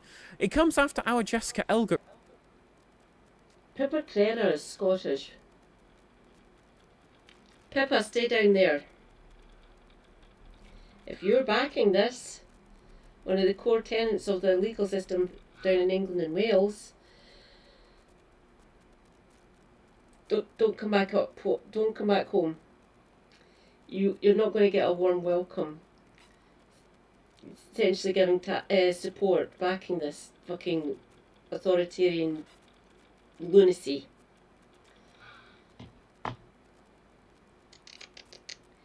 Just stay down in England. Just stay down in London.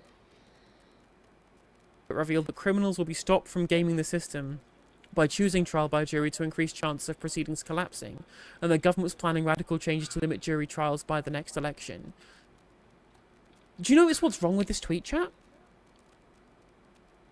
Do you know what is wrong with this tweet? She says criminals, not the accused.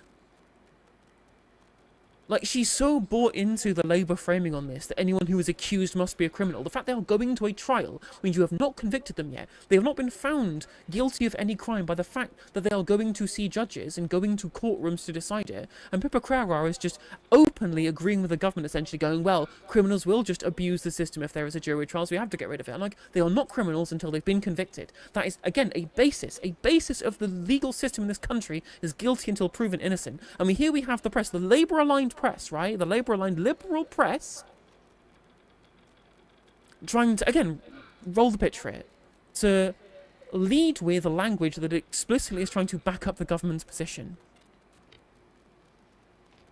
Thank you, Alec Gunter, for the raid. Welcome in, raiders. You're through to the No Justice stream. We talk about UK politics from a socialist perspective 6 days a week. If that sounds like your thing, please consider dropping a follow. It is free on YouTube and Twitter to follow or subscribe, whatever it is on each platform. You can also follow me on social media at No Justice MTG for unhinged leftist politics takes from the UK. Everyone in my chat, please go and follow Alec Gunter as well. US-based leftist variety streamer, big fan of the show. Likewise, and I appreciate the raid. Everyone go and do a follow. That's an order.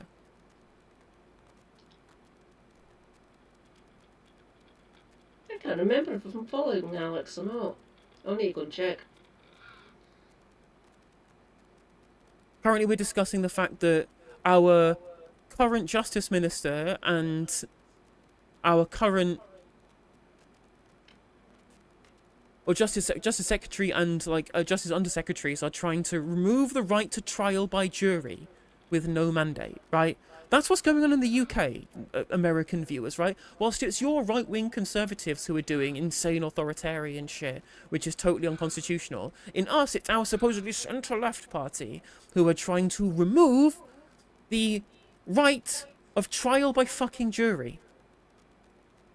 That's what's happening in Britain. That's how right-wing our left-wing party is, you know? Or centre-left party.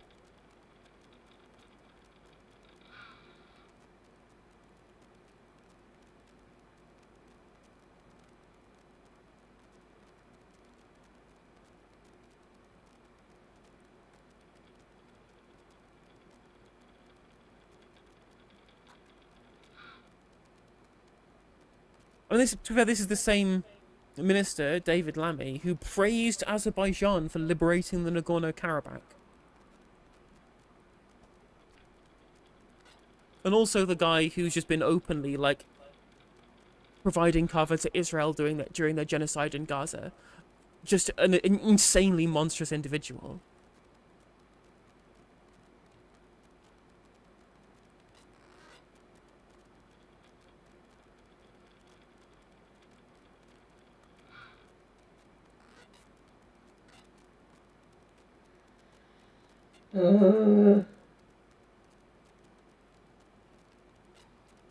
My head hurts. How do we get rid of these bastards? Seriously, how do we get rid of them? There's overreach, then there's fucking this.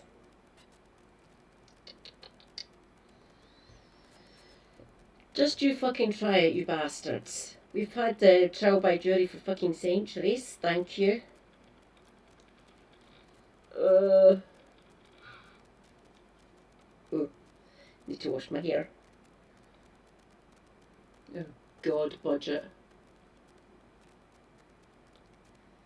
Also, I mean, to be fair, yeah, absolutely, you're right in saying that. They are being run by, fucking Maurice Glassman from Blue Labour, who wants to take inspiration, as you say, from Trump's authoritarian policy framework and his conservative policies, right? Like, I'm sure that somebody like Glassman is probably behind all of this shit, you know? Exactly, Dan, exactly. I have noticed it, Kev, don't worry, I have it up. We're in the middle of a segment. They're also scrapping right to appeal and allowing local magistrates to send you to prison for up to 2 years. I'm sorry, but this is blatantly an attempt to stuff the prisons with wrongfully convicted people to create a US-style underclass of prisoners to exploit for slave labour. Fascism does not happen all at once to everyone at the same time. It happens in stages with groups most hated by society, accused criminals, refugees, the disabled targeted first, with harsh punitive attacks. Most citizens will never feel fascism touch them, it's still there. And again, like, even if you don't think that what is being happening, even if you don't think that what's the pitch is... Sorry, I'll start that again. Even if you think what the pitch is being rolled for here is not necessarily fascism in and of itself, it's exactly what happened with Joe Biden and ICE, where he had the chance to disband it. There was a chance to abolish ICE, to remove the structure, the infrastructure that Trump is now weaponizing to black bag people off the streets to send them to foreign torture camps, or to lock them up for saying things that are against Israel, right? That's the basis of the Trump administration's plans that Maurice Glassman takes such inspiration from, right? That infrastructure was created under the Democrats and was maintained by Joe Biden even when his own base was calling for its abolishment. And it is that infrastructure that Trump is now using to force fascism on America. That is the same thing that will happen in this country. The framework, the infrastructure for show trials, the infrastructure for state repression is going to be created by the Labour Party to make it like they look like they're tough on crime, etc., etc., and it will be weaponised by a future reform UK government to purge the undesirables. Mark my fucking words, right? Because Nigel Farage knows that he's a winner either way. He either gets to rail against this needless authoritarian power grab by standing up for the rights of the English tradition and the Magna Carta and the sovereign citizen-style people who will vote for him on the promise that the weaponization of justice will only be against the outgroup, right? He'll pretend to stand up for everybody and for universal freedoms, and he'll get into government and he'll weaponize it against the outgroup, and he'll have huge support from all the people who have been primed into this weaponization, who've been primed to view weaponization against the outgroup as justice being served somehow, even though it doesn't make any sense. Even though it doesn't make any sense, right? Like, Farage is cackling to himself that Labour have done the hard work of putting the authoritarian structures in place for him without any of his buy-in whatsoever, that he can oppose in government, and then that he can oppose in opposition and weaponize in government. I hate this government. I hate this government so much, right? I absolutely despise them. There is no justification for remaining a member of the Labour. There is no justification for remaining a member of the Labour Party. No justification whatsoever. No justification. This government must be removed. They must be removed.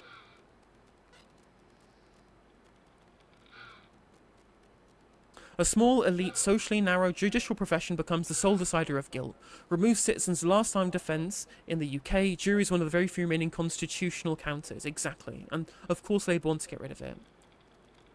And these are the same Labour government who are talking about, oh, is it terrible we have to release prisoners because the prison estate is so full? And they're opening the floodgates for the judicial system to get weaponised to fill them back up again.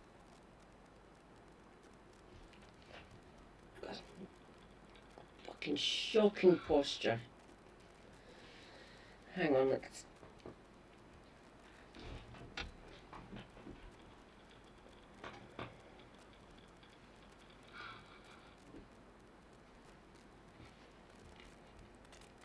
Ah, that's better.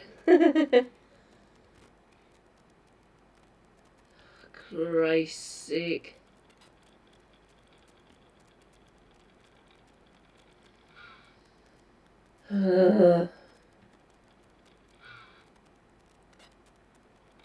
Fucking disgusting.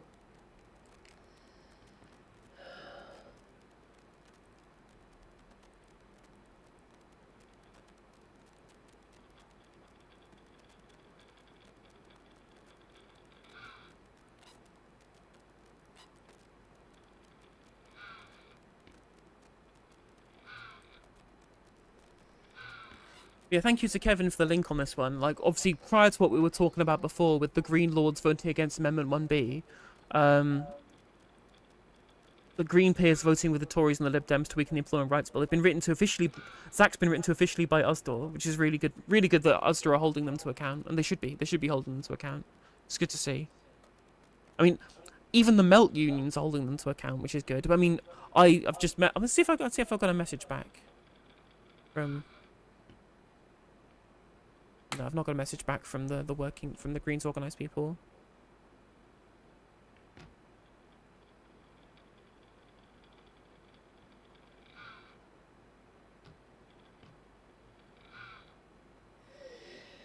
Yeah, it's a good letter, this. It's a good letter, this. Not too accusatory, asking them to reconfirm their support and trying to get the representative to vote differently next time. This is a good letter. This is a good letter. I like to see it.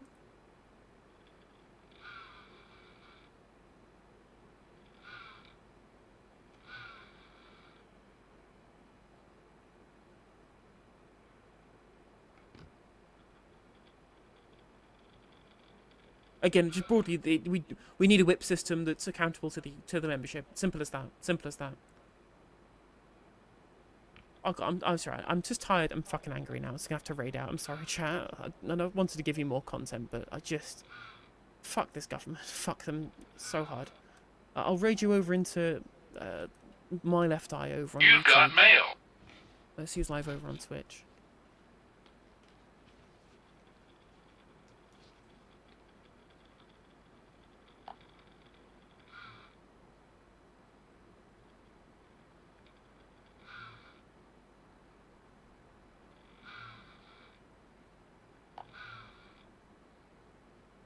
I'll send you into very nice TV for some US progressive politics on Twitch. And I will send you over into My Left Eye over on YouTube's. As always, take care, stay safe, and free Palestine. Please subscribe on YouTube and Twitch. Support on Patreon if you can. That's patreon.com/NoJusticeMTG. It's only £2 to support on Patreon, 99p to support on YouTube, or $4.99 over on Twitch. Whichever one takes your fancy the most. Patreon is the best, those that take the smallest cut. So if you can support, and you are able to do so and you want to, please feel free. I would very much appreciate it. Goodbye. I'll see you tomorrow for Budget. Bye.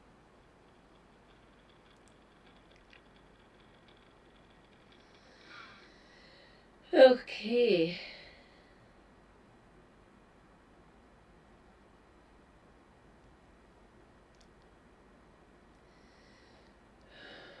Oh God, Melanie Phillips.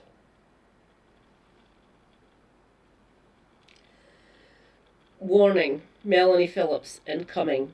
This is Owen. This is Owen done this video. So, let's talk about it. Let's watch what she's like. This one is going into my rancid talking heads and journals channel on my Discord, because Melanie Phillips is a fucking monster.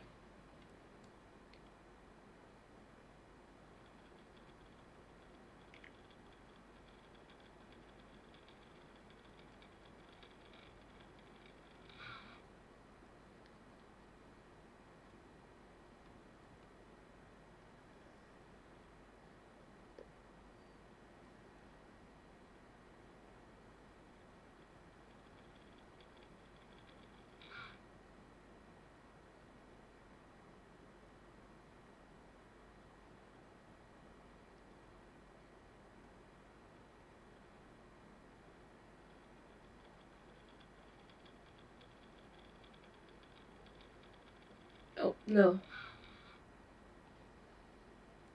Suddenly there was a... No, no. Owen. No, I want this one. There we go. This rant from the British newspaper columnist, author and broadcaster Melanie Phillips is insane. I'm just going to say it. It's insane. It's hateful, it's nauseating, and it is instructive. You see, what you're going to hear is not the rantings of a fringe fanatic. This is a columnist for the Times newspaper, which is owned, of course, by Rupert Murdoch. It still styles itself as Britain's newspaper of record. She's got a long association with Britain's public broadcaster, the BBC, long appearing as a regular panellist on Radio 4's Moral Maze. She's been on the BBC flagship Question Time multiple times. I'm ashamed to say she used to work for the Guardian newspaper. Let's say she's been on quite the journey since. Just brace yourself what she says in this speech she delivered in New York for Shirat Hadin, an Israeli organisation which has links to Mossad, which engages in lawfare against champions of Palestinian rights. The title of the conference is Rage Against the Hate, which, as you'll hear, is as an Orwellian perversion of the English language as you're going to get. Why is all this happening? Well, I think that the Palestine cause is absolutely central. The Palestine cause, as we all know here, is based on nothing other than the destruction of the Jewish state, but more than that, it is also based on stealing the Jews' own history in the land from them. But the Palestine cause has become the cause of causes in the West, which of course is in the business of destroying its own core values which come from Judaism. No coincidence. In my view, the Palestine cause is a form of holy war, Islamic holy war, and it is a Trojan horse for the Islamization of the West. By adopting the language and the moral inversion of the Palestine cause, the West has bought into the agenda for its own destruction at the hands of Islam. This is a death wish by the West.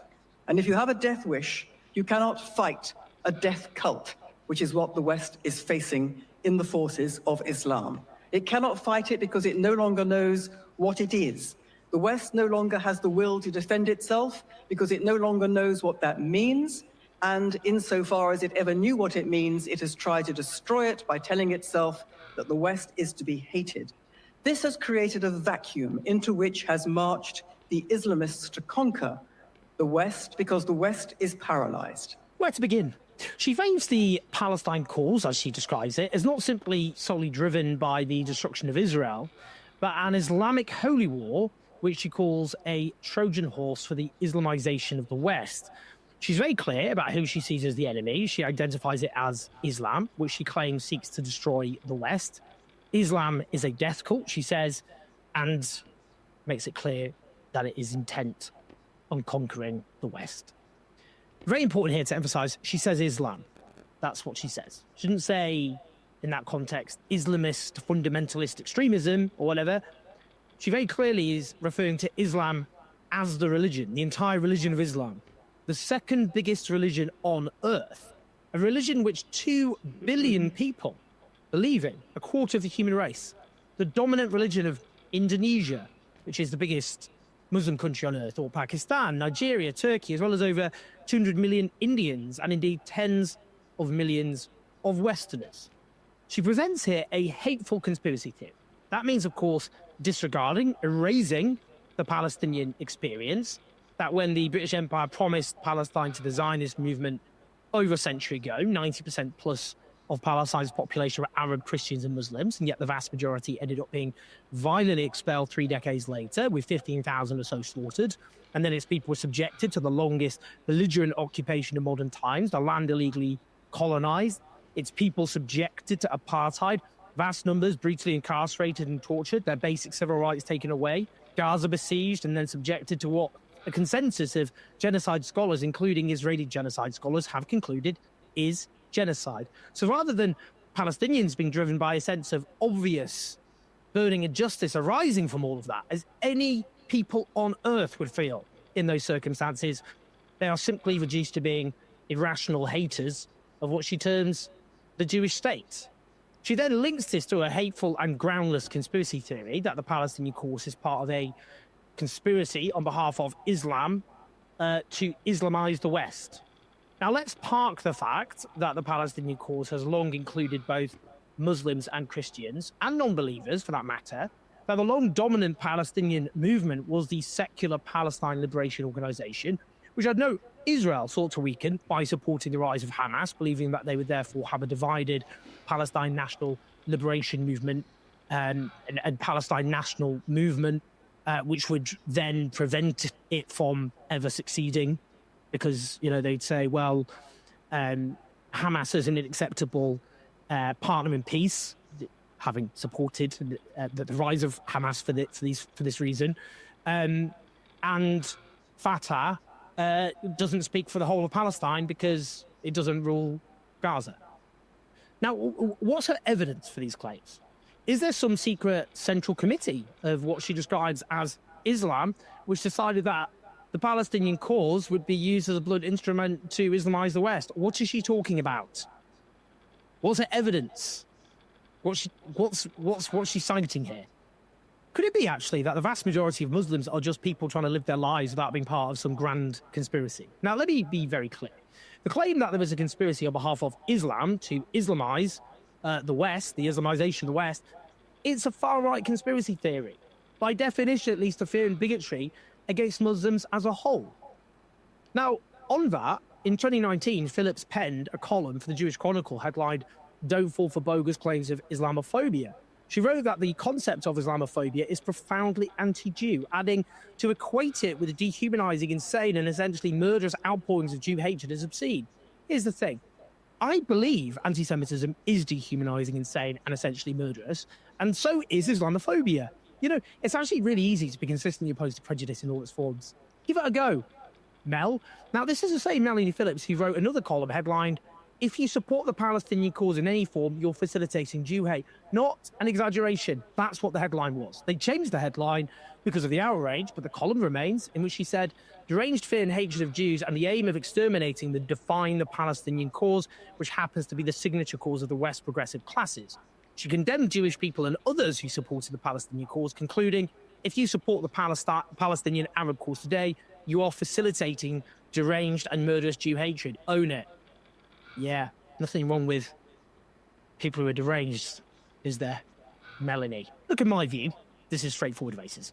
Claiming that the right of a people to national self-determination is actually driven by racism towards others is itself racist. It falsely ascribes a hateful motive to a people trying to achieve their basic rights. Now, people will say, well, what is said about Zionism in that context? You know, what are you denying the right of Jewish people to national self-determination? The argument here is, again, that the right of national self-determination is something which a people, of course, should be able to exercise as long as it doesn't strip away the right of another people to national self-determination. So that means not violently expelling people, stealing their land, colonizing it, etc., etc. It's not a hard concept to understand.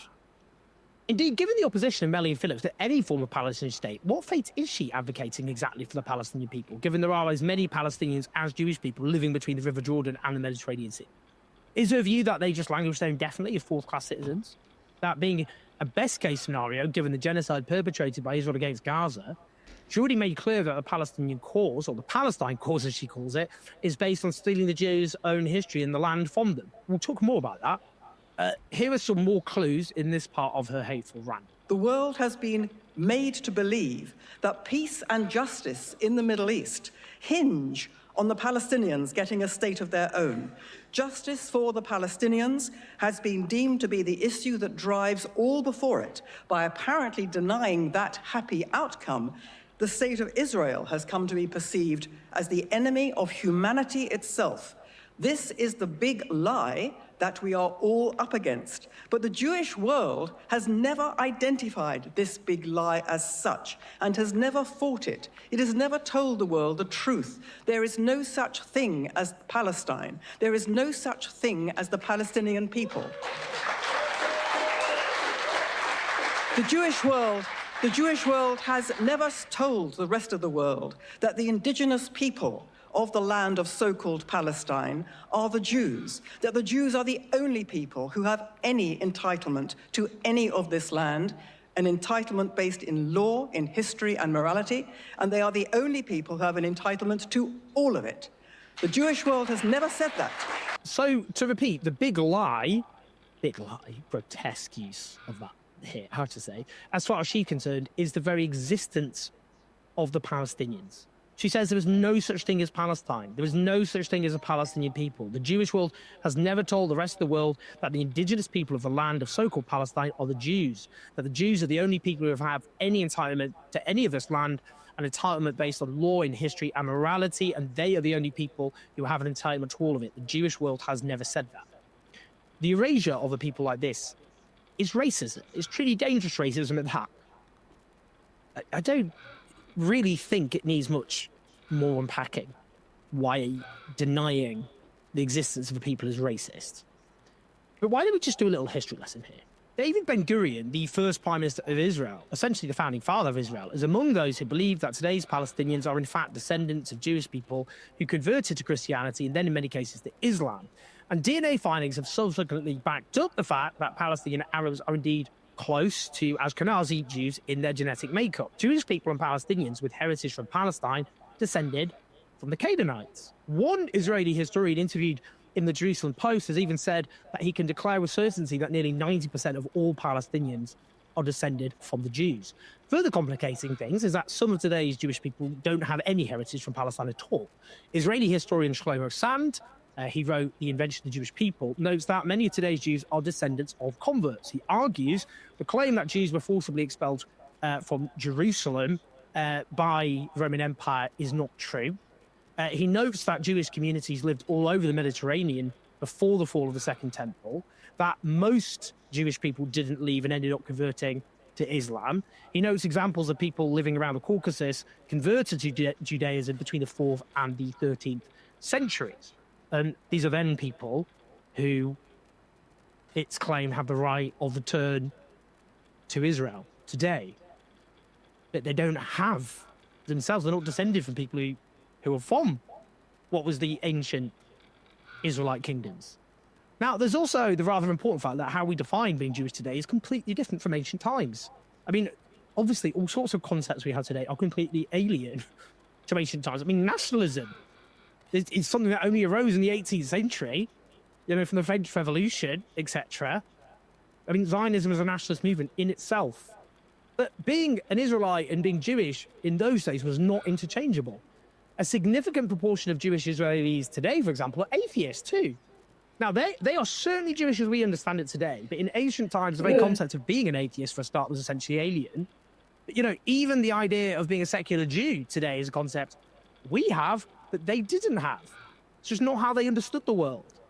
Now, the answer actually here is not to get bogged down in practice with DNA tests and fighting over what religious texts said, and who converted to what and all the rest of it. Because, human existence is a mess. We move around a lot. People have slept with lots of different people, had families with lots of different people, converted to this or that belief. One belief and another belief have completely evolved all the way through history. It's a mess. It's a total mess. And all peoples, to some degree, are collections of myths. We like to present ourselves as clear-cut in terms of what our identities are, our national identities, but they're not. And no one's is. And the answer here, rather than getting bogged down in this mess of history, is to see Palestine as a land which belongs to Jewish people, Christian people, and Muslim people. All people who don't believe in anything. That's why I believe in a single state with equal rights for all, however utopian that might currently seem. But Melanie Phillips should answer very clearly. If you think there is no such thing as a Palestinian people, and only Jewish people are entitled to this land, what do you think should happen to the people, whatever you call them, who are obviously not Jewish? Do they have the right to keep living in Gaza, the West Bank, East Jerusalem, and Israel's pre-1967 borders? Or do you want to make them leave? And if so, how do you plan to make that happen? If you don't, then on what grounds do you think it's morally acceptable to deny them equal rights? How can you say that's not apartheid? If you say only Jewish people are entitled to the land, are there other lands that only a specific ethnic group are entitled to? And if so, which ethnic groups are there? Or, if you don't believe that applies to any other ethnic group, then why not? But seriously, Melanie Phillips' audacity is something to behold. When British Indian academic Priyamavada Gopal responded to the first clip with rage full of hate, you mean, you nasty eliminationist, this is pure extermination talk, Phillips responded, here is someone who believes that the defense of the people against extermination is eliminationist. We can all therefore see just who she wants to eliminate. How many young people have had their minds poisoned by this professor's nasty, hateful post-colonialist rage? Wow, projection much. Sorry, Melanie, I'm going to have to ask you to listen back to your clip and listen to what you said, not just about Palestinians, but about Islam. The people who are actually being exterminated are Palestinians by the state of Israel. But you refute the very existence of Palestinians, so you have no leg to stand on when refuting accusations of eliminationism. And you also talk about Islam as being this big conspiracy and a death cult which threatens the existence of the West. How can you go around calling other people hateful? Here's the tragic truth. In the West, you can say pretty much anything you want hateful about. Do not read Melanie Phillips. She is a cunt. She is a fucking lunatic and a vile fucking racist, apparently. Well, we suspected as much, don't get me wrong. I hate this. Fucking hell.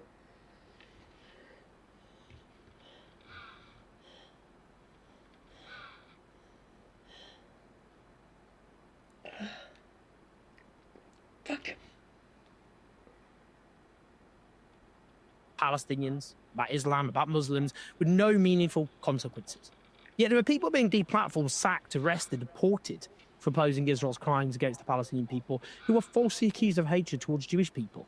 And that includes, incidentally, Jewish people themselves who oppose murdering Palestinians and depriving them of their basic rights. But what Melanie Phillips has said here is hateful. And it is obviously fanatical. And it is important we speak out. Please like and subscribe. Do leave your thoughts and your comments. Help us take on the dire mainstream media, which literally treats people like this as being respectable, at patreon.com/OwenJones84. Share the video. I'll speak to you soon. Oh, dear God.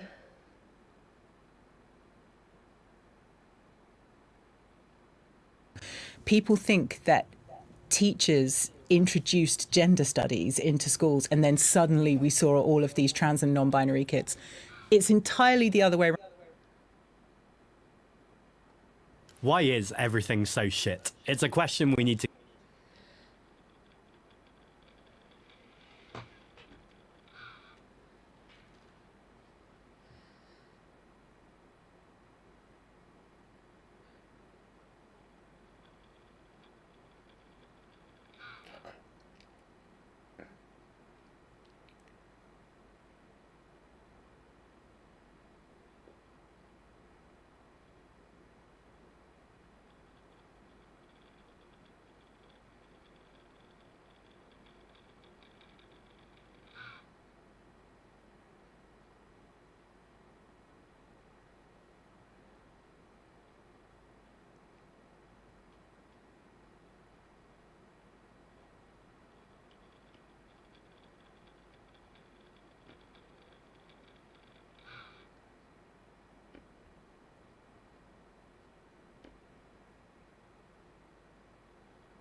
Oh, fucking bastard. Oh. Okay. I'll get round to this interview with Natasha at some point. What's happened here? There we go.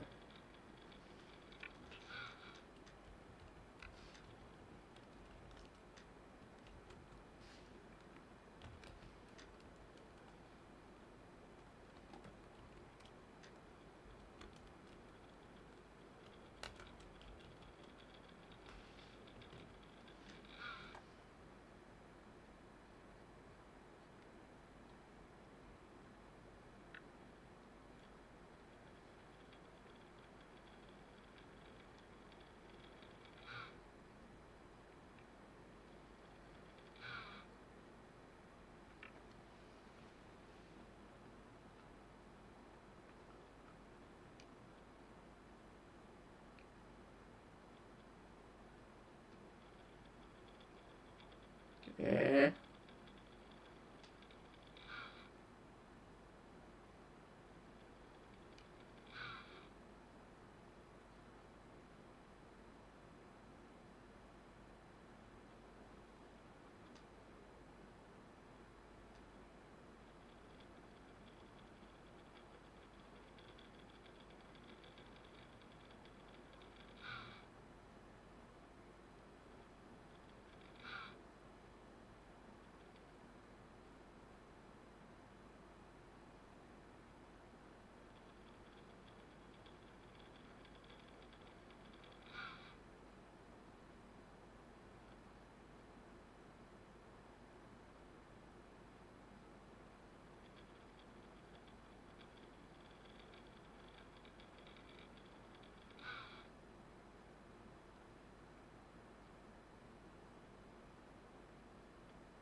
Holy fuck.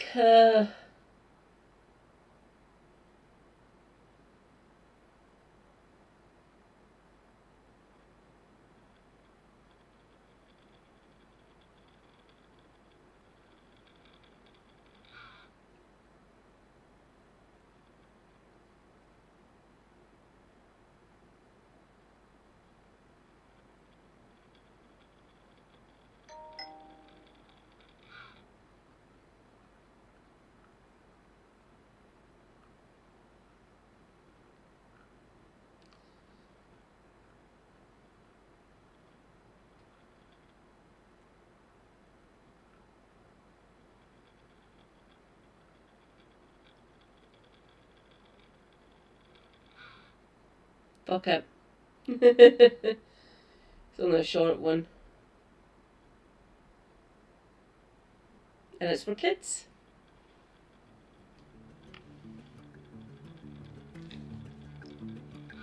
The reign of Henry II witnessed a profound change in the development of English justice. The king himself introduced a unified legal system for the whole country, a common law. He also presided over the development of the jury. Early in his reign, Henry had already established a system of roving royal justices, what we would now refer to as judges, who traveled the country, ensuring this common law was being enforced by each and every shire court, and claiming all the fines that were due to the king. Now, Henry went one step further, decreeing that members of the public should play an essential role in this legal process. These so-called juries of presentment soon became common practice. Juries of presentment didn't consider evidence and determine guilt or innocence. Instead, they were representatives of local communities who had to report under oath all the crimes committed in their area and to name those they deemed responsible. The gradual emergence of this new system received an unexpected boost when suddenly, in 1215, Pope Innocent III banned the clergy from presiding over trials by ordeal, effectively withdrawing the church from the legal process. Now it was no longer the almighty, but a rather less exalted tribunal that would determine the outcome. The judge would ask the members of the jury, when declaring whether the accused were guilty or not, to give a truthful answer.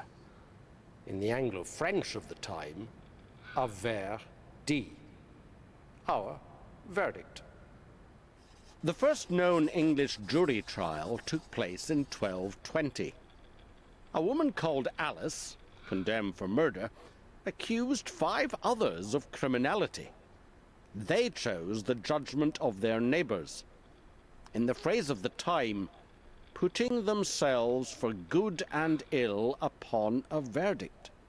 These neighbors decided that 1 man was lawful, but that 4 were thieves, and they were sent to the noose.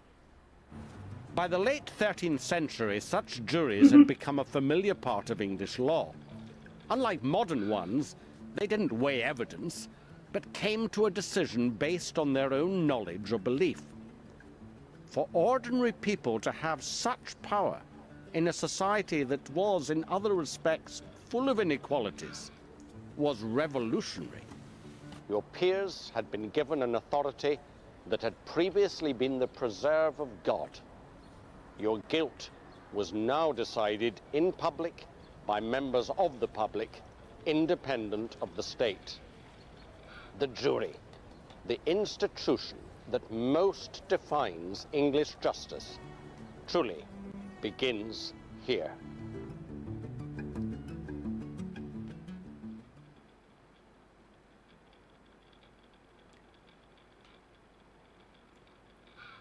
Evil Army just wants to get rid of it. Be gone.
Fuck it.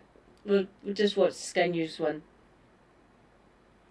I actually haven't. That might be an extra. I think it's an incredibly poor reaction to what I accept is a very serious problem, to change a fundamental principle of English justice, that lay people have an important part to play in the application of the criminal law and the determination of whether someone is guilty or not, which could have serious consequences for either the defendant or the principal complainant, is a departure that I don't believe is justified by the present circumstances. And as you're talking there, we've learned that ministers have been briefed on the potential changes to the justice system. So it sounds like more than a rumour. We could well get an announcement at some point about that as well. You do say, though, there is a tremendous problem, well, not just in the courts, in the criminal justice system more widely. We've seen the situation with prisons being too full and what the government has done in regards to that. So, something clearly has to give. What else could they do? Well, you're right. There are major crises in our criminal justice system.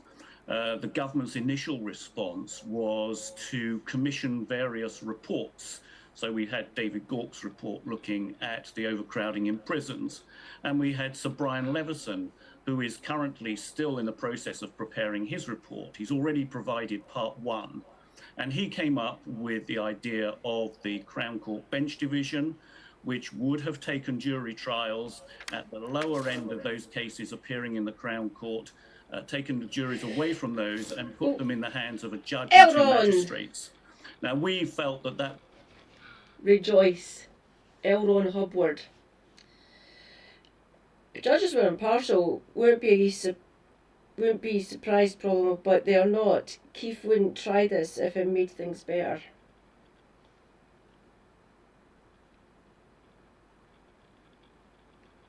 That is getting pinned.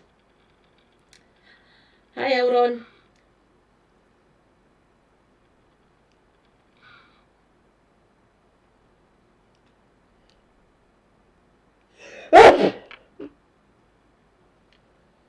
Oh, fucking hell, that's better.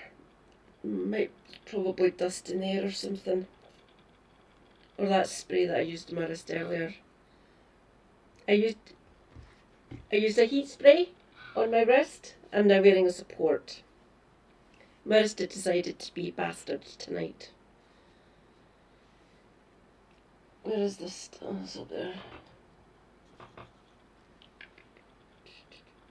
Oh, fuck me.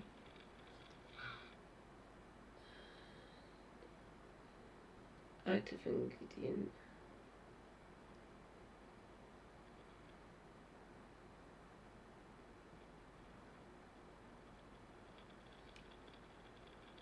Oh god, I'm leaving attempting.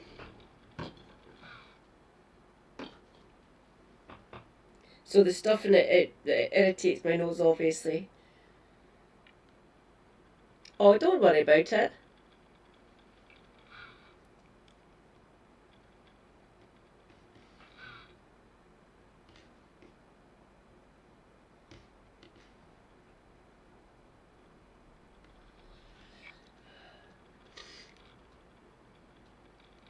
That's better. That must have been really irritating, the line under my nose. Ouch. No, come ahead. Try it, Lammy. Try it, Stammer. See what fucking happens. The British people will not stand for this. By the way, separate legal systems.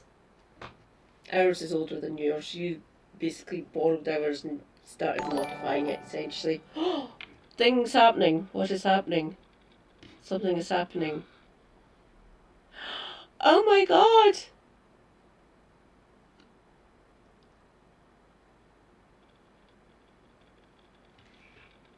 "8 months! Rejoice, comrades! Elron Hubbard has been here for 8 months! On a Prime sub, no less. Yes, yes. Defund Jeff Bezos. 1 Prime sub at a time.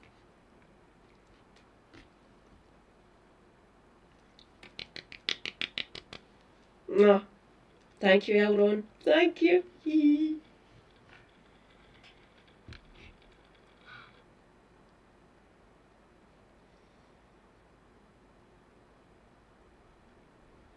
Bubbles it. Oh my god. They're on Twitch. They're called channel points, but my one I've named my channel points groats because Scottish. Yeah.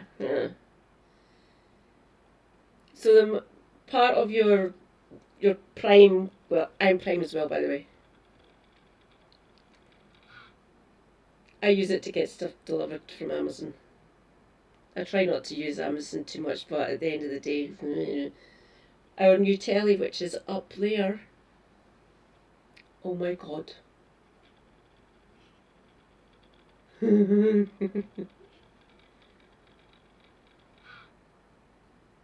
Was a very uncomfortable compromise, but one that was just about justified because of the challenges we face. That hasn't been tried. We have no clear evidence of the benefits of judge-only trials on the backlogs. And this is such a fundamental departure from our justice system and the way that we've done justice in this country for hundreds of years, that to do so without a firm basis is worrying. To take away people's rights in this way is truly alarming. And again, I say not justified by the crisis, when many of the measures that have been proposed by Sir Brian in part 1 of his report have not even been responded to by the government, let alone tried. Look, as you rightly point out, this would have to progress through the Palace of Westminster. This would have to get approval at several levels, not least the Lords, where we heard John Craig, my colleague, say earlier on that plenty of former lawyers sit, so they would no doubt have a view on this. If it did progress, do you think then there would then be more, like it would likely cause more court action, not necessarily the criminal type, but certainly more people appealing things if this was to happen? There'd be test cases and the like. Yeah, that's the problem, Reza, isn't it? You'd be taking out good and bad people. Just get rid of the bastards in power. Now, if they tried this sort of bollocks, they're making it 10 times easier for us.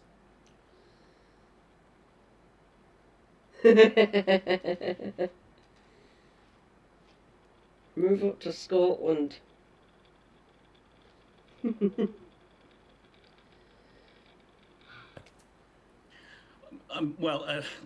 If they change it as a matter of primary legislation, then of course that's not challengeable in the courts. And I think it's fair to say that the issue of jury trial has been looked at as to whether or not it contravenes the right to a fair trial.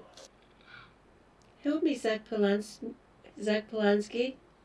You're our only hope. I can't do Carrie Fisher. She's got a very unique voice. Give me fire when it. Oh God, I can see him. I can't remember the character's name either. Fuck.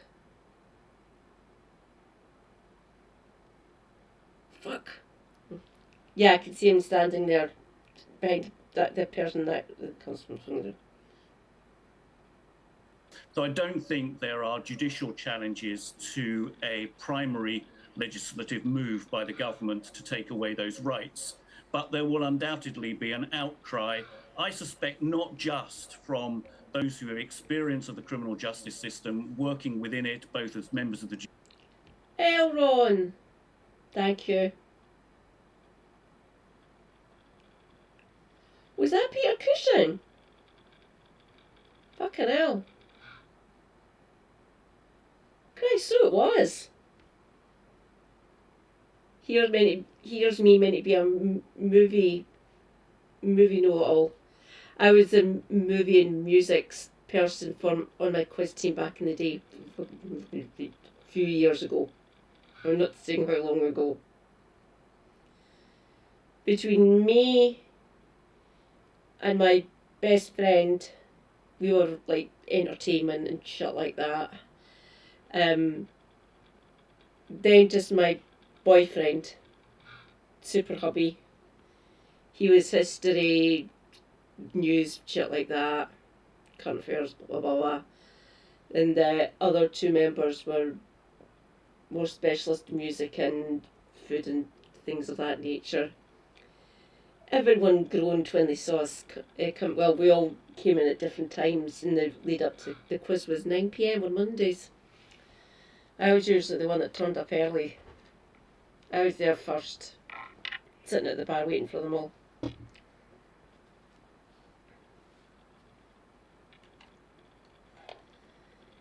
They all thought that my best friend and super hubby were the threats. Me. Because 2 years into that team basically existing, there was only me for one of the weeks. Just me. Still beat them all. And they all just looked at me. I was sitting at the bar. So we had our one wee seat where we sat when we played the quiz. But if it was just me on my own, or me and just someone else, we sat at the bar, it's easier. So I just sat at the bar next to one of the regulars who does not do quizzes whatsoever, and they thought, he's helping her. And he literally stood up, got on the stool, and announced to the bar, I am not helping her. She doesn't need my help, even if I were to offer it to her. She doesn't need it, trust me. I talked to this woman. Or, well, he called me Lassie. I talked to this lassie. She doesn't need anyone's help. You think it's the other lot? Nah, she's the powerhouse of the quiz of the team. I only dropped 2 questions in that entire quiz, and there's 40 of them. Hang on. 50 questions. There's 10 in each of the rounds. Only dropped 2.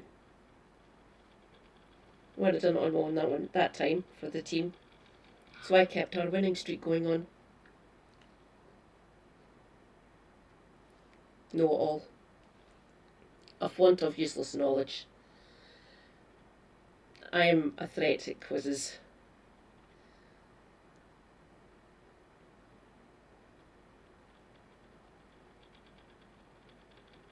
Oh, don't worry. I know who you meant.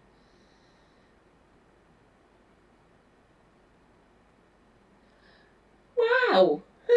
Cool. Judiciary and as practitioners, but from many members of the public too, who will see this as a very alarming move away from rights that they have enjoyed and have applied to the way in which we apply our criminal law in this country for hundreds of years, giving us a reputation across the world of having a gold standard criminal justice system. Yes. And this is such a fundamental change that this risks undermining that reputation. And However, Richard Atkinson, there are plenty of victims who'll be watching this now who think we don't have a gold standard criminal justice system. And also we hear the government saying that criminals are gaming the system at the moment as well. There will be people watching that think something needs to be done, and this could be it. I don't, and I've already said to you, I don't dispute that we have a major issue at the moment, but we're looking at permanent changes to something that is an immediate crisis. I don't in any way diminish the extent of that crisis, and certainly not the impact it has on both victims and defendants, and that's recognised across the board. But what I say is that we've had problems with backlogs in the past. This is the most acute. Justice Secretary, this is the chyron at the bottom here, Justice Secretary David Lammy is considering scrapping juries except for... There are other ways of addressing it. The cause of these backlogs is unquestionably...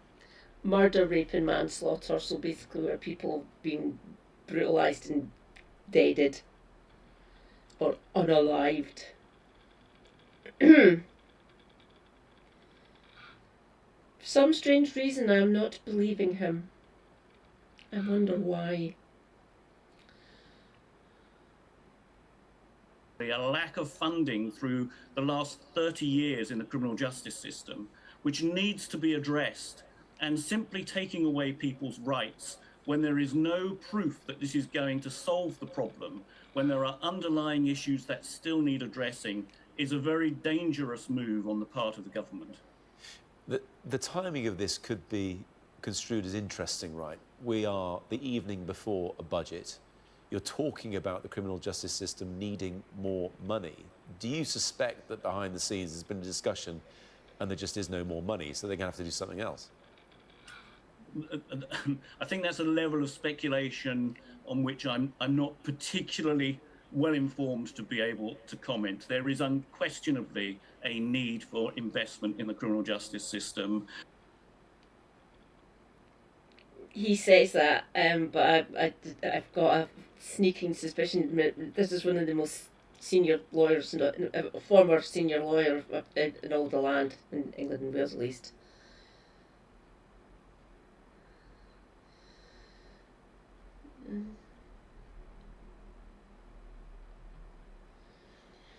Correct, held on.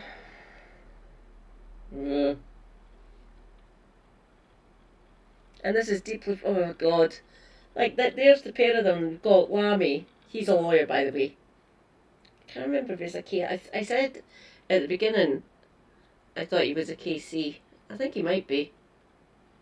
We know that Starmer's a KC.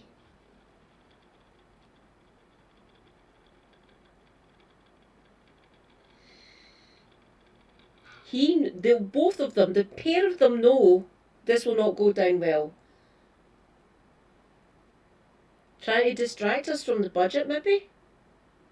Good luck. You'll fucking fail on that count as well, so fuck off. You've just enraged us all and we're just going to pay even more attention to the budget now. Well done, David. Haha.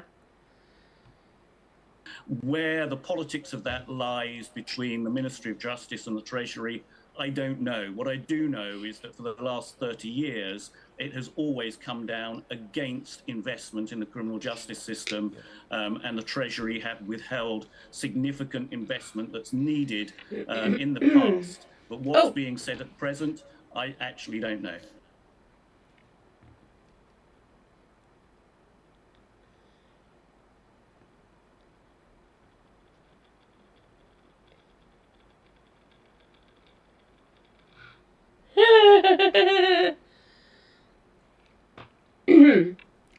So there was four teams, four main teams who were always there.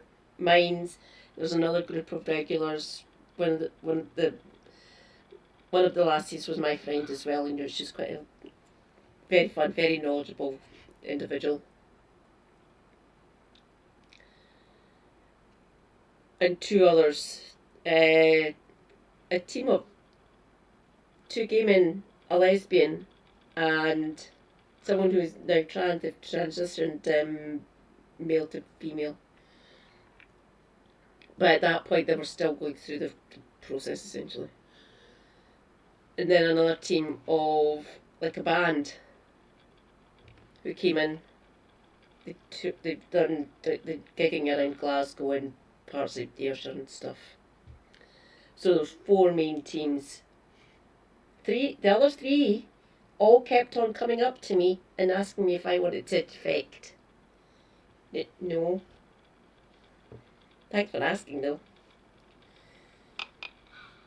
They all realised at that point how good I was.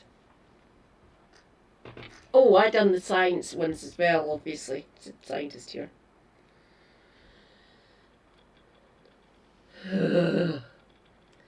Fuck it, let's see what ghouls Ian had on for tonight's cross question.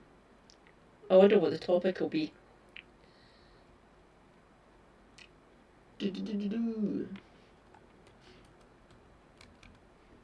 Oh.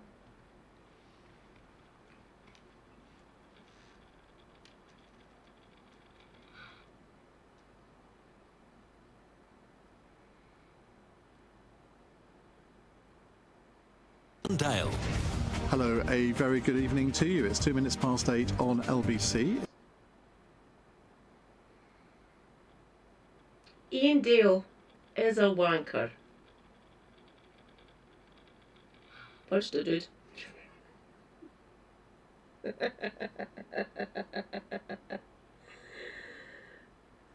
It's Tuesday's Cross Question. With me on the panel, to my left is Kezia Dugdale, Associate Director of the Centre for Public Policy at the University of Glasgow. She's a former and recovering leader of the Scottish Labour Party.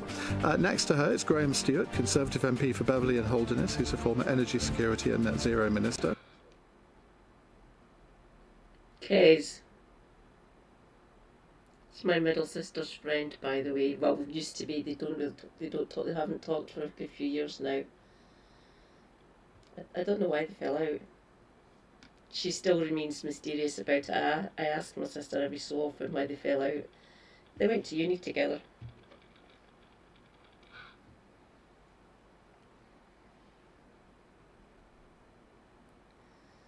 But yeah, my sister knows Kezia. Oh look, it's this Tory ghoul again. To my right, we have Yeah. Siobhan Haviland, Director General of the British Chambers of Commerce, and to her right, Camilla Turner, Political Editor of the Sunday Telegraph. They want lots of questions on all sorts of different issues. I suspect you may want to ask about various things in the budget. My sister was the quizmaster at uni. So she done the quiz, she done the questions, modelled the quiz and everything like that. So she wasn't in a team, she was the quizmaster. I can't remember if her then girlfriend and now wife was, I think she might have been, I can't remember.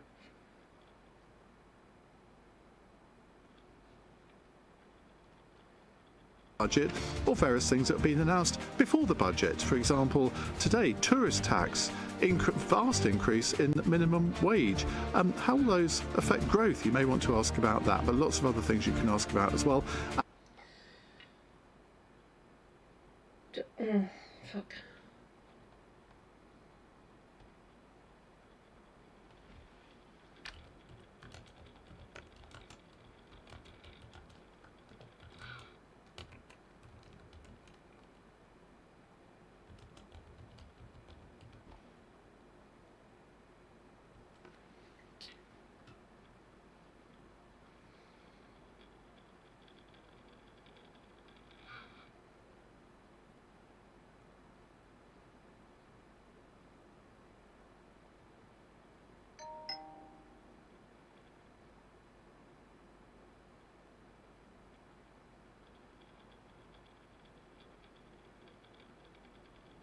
Right, so there we go.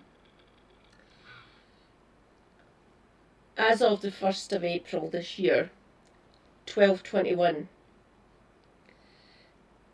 Yes, you are saying them correct.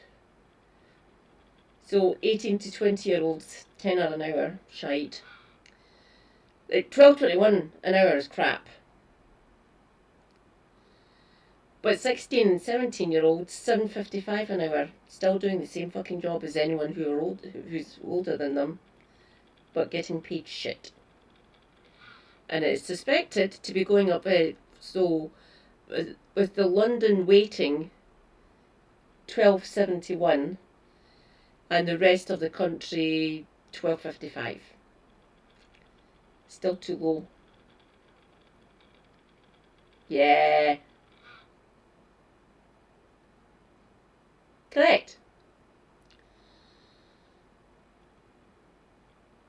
Unless she pulls a rabbit out of the hat with that one and say puts up to, like, I don't know, 13 quid or something. I want the living wage. So there's something called the Living Wage Commission. I can't remember how much they've got it set at. £13.50, I think. £14.25 London waiting and £13.50 for the rest of the country. Scottish executive, so Holyrood, all the civil servants, Mandans who essentially work in Holyrood and in various government offices up here in Scotland, they get the living wage, not the minimum wage.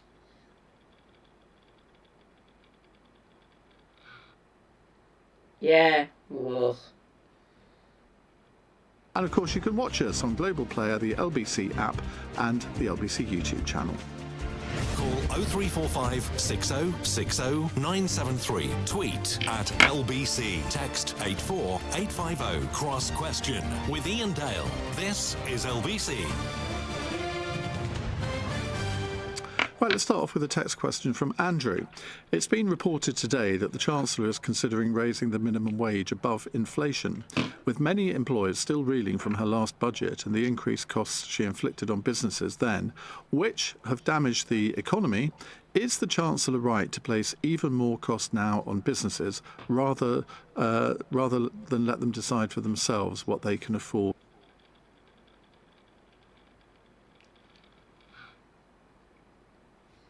You increase our pay. You increase the people's pay. We will spend. That's the thing about being poor. We have to spend the money. We have to spend the income that comes into our households.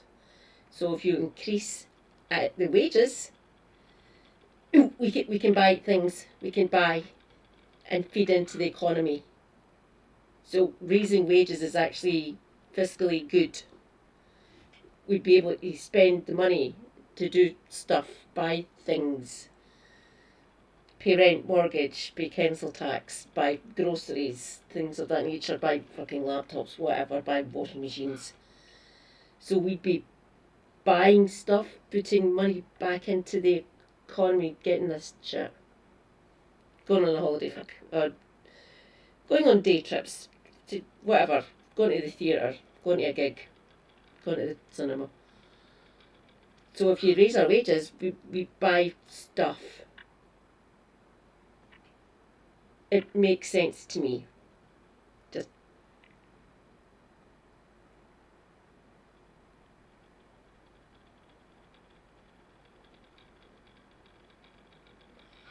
yes, fun. So if he completely fucks their economy over there, we fucking suffer as well. Fantastic. Take away the reserve currency. It shouldn't be the reserve currency. It should either be the euro or the renminbi with the Chinese currency. So either the euro or the renminbi. Not the dollar. It's been the reserve currency for far too fucking long. And if anything happens over there, it affects the rest of us. They should not have it, especially with that fucking lunatic in office.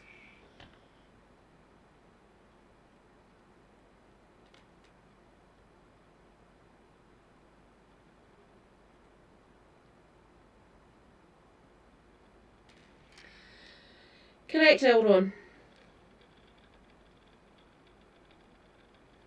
In terms of wage increases for the lowest paid. Siobhan Haviland from the British Chambers of Commerce, I imagine your members might have a few views on this. They certainly do. As was pointed out there, our members are indeed still recovering, reeling, working through the costs that they had imposed on them around national insurance in April. There was also at that time an increase in the living wage. Look, our employers, people are their business. They want to have happy people. They want to have great employees. They want to pay their people well. But this is going to be another cost on top of everything that we are still trying to absorb, and more costs, and especially living wage at the entry level. It's not just about living wage at the entry level, it's about all the wage increases you have to push up the system, and that is another set of huge costs. And there are only so many costs we can keep absorbing. Businesses have stopped investing, they will stop hiring, they will worry about what they're going to pay their current workforce, and all of that is bad for business, and bad for business, bad for economic growth, right? Is it the headline figure? We have more money to spend. What are you not understanding about that? If we have more money to spend, we'd be buying things.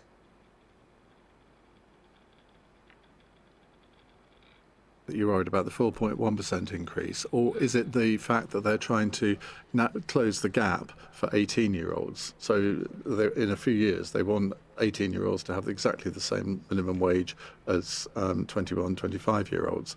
because that, I think, for smaller employers, that's probably, it could be the straw that breaks the camel's back and could even mean job losses. I mean, that is definitely a challenge, because if you're looking at employing someone into an entry-level job, you're more likely to employ someone with a bit of experience, maybe has a couple of years' experience into that job, than someone, you know, who's at their first job. That's just rational. Most of our businesses, you know, they really want to employ young people. They want to. How the fuck are they meant to get the experience then? That's the one that always fucking got me. By the way, I was a bar manageress, and I had no problem hiring younger people. None whatsoever. If they had an aptitude for it and they'd be good for the team, I could see that in people. How are they meant to get the fucking experience, Siobhan? Explain that one to me. Or you don't have the experience. How the fuck am I meant to get it then if you didn't bloody well hire me? It makes no fucking sense.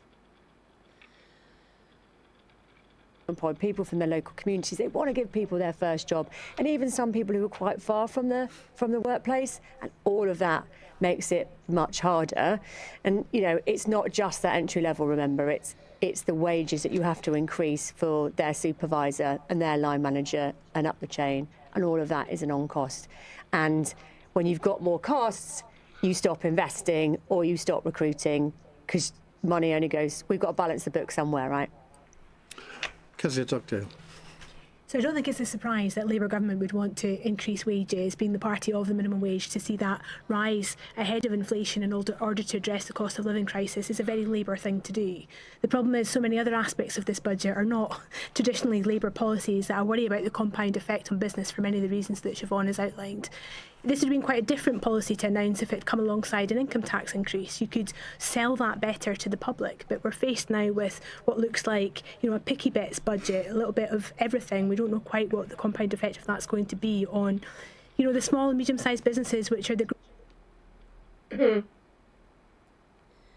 They deserve more than $12.21 an hour. My sister is involved in that. Yeah. It's funny seeing Kez again. Hi, Kezia. I've met her, by the way. Growth engines of this country, and I do worry about that, because this Labour government can't bring down waiting times, it can't reduce the cost of living without a growing economy, and this feels like one more kind of struggle that businesses are going to have to carry on their back in order to achieve that goal. And then you look at something like the tourist tax, and I'm thinking, if a government is really wanting economic growth, those two things are not pro-growth, are they? Well, I think they can be. So tourist taxes are pretty commonplace across Europe. The Scottish Parliament has already given local authorities in Scotland the power to introduce a tourist tax if they want to. Some of Scotland's how many have?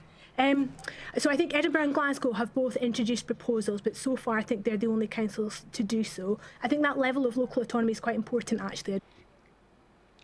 It's only the two, by the way. It's only here in Edinburgh.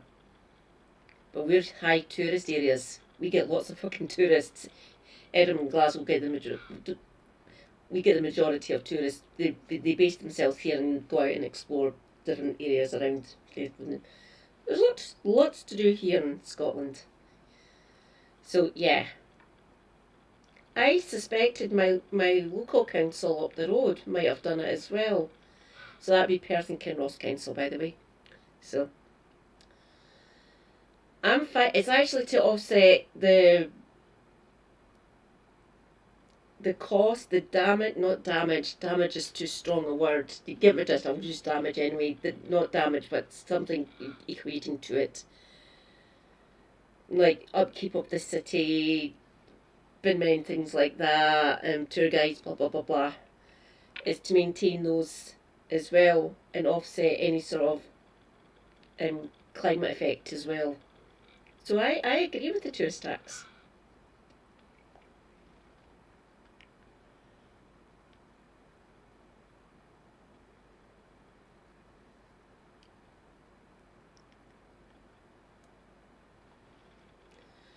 Please don't damage yourself, Elron, I beg of you. But yeah, go and say hi to her for me. I don't think it's something that should be imposed on everyone automatically.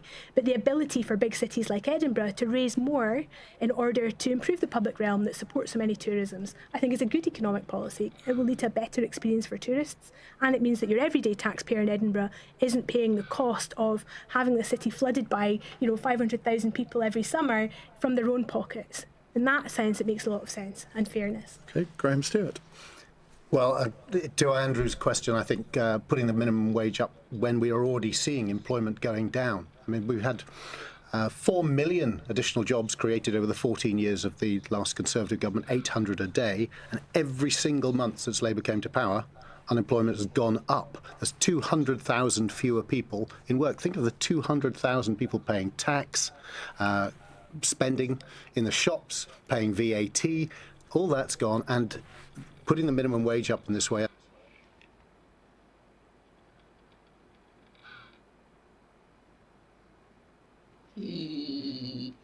I love having an insider. And I will say again, please don't get yourself damaged. Elron, I beg of you. Yeah, go and have some fun at the Christmas party.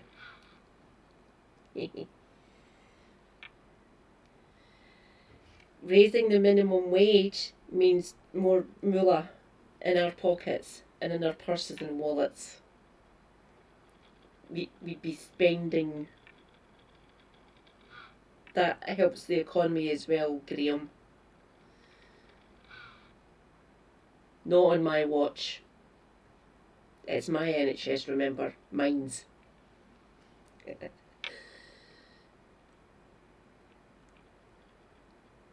Yeah.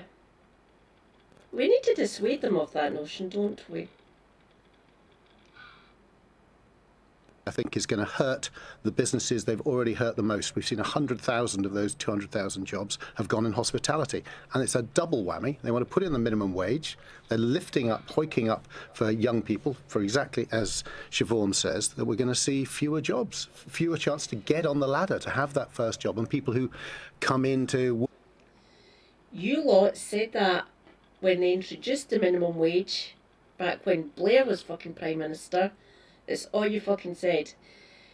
Oh, we'll hit jobs, the unemployment rate will go up, millions of businesses, blah blah blah. The exact opposite happened. More people got into employment. Oh look, it's not a shit wage anymore. And you could actually support a household on it. Well, you used to be able to. That's exactly the same thing as they said back then when they introduced the minimum wage. You've been debunked, Graham. Work, maybe they've had health issues. It's hospitality that does that. So a double whammy of a minimum wage rise with no justification at a time of falling employment. Those people need it the most, in my opinion, because, like I said, work behind the bar.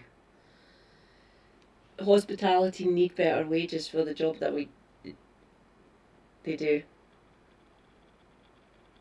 Seriously, the customer's always right. No.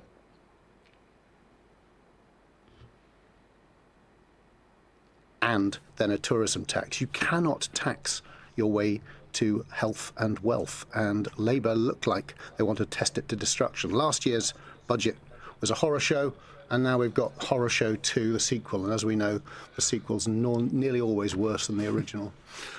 Camilla Turner, what are the politics of this? Because Kezia, I thought, used an interesting phrase there, saying this is a Labour policy. And, OK, the Blair government obviously introduced the minimum wage back in 1998, opposed by the Conservatives at the time.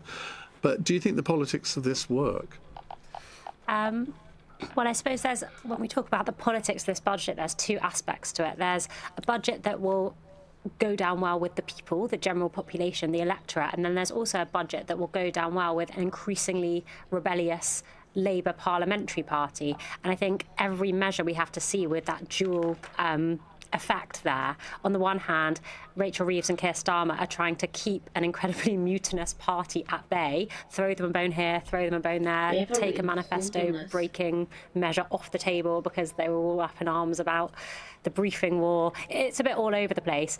And at the same time, try to give some things that the actual people, the people of Britain will appreciate. And I think the overriding thing here for Rachel Reeves is really wanting to try and get some growth out of the economy. That's essentially what she has staked her political career on, and Keir Starmer being very closely tied to that.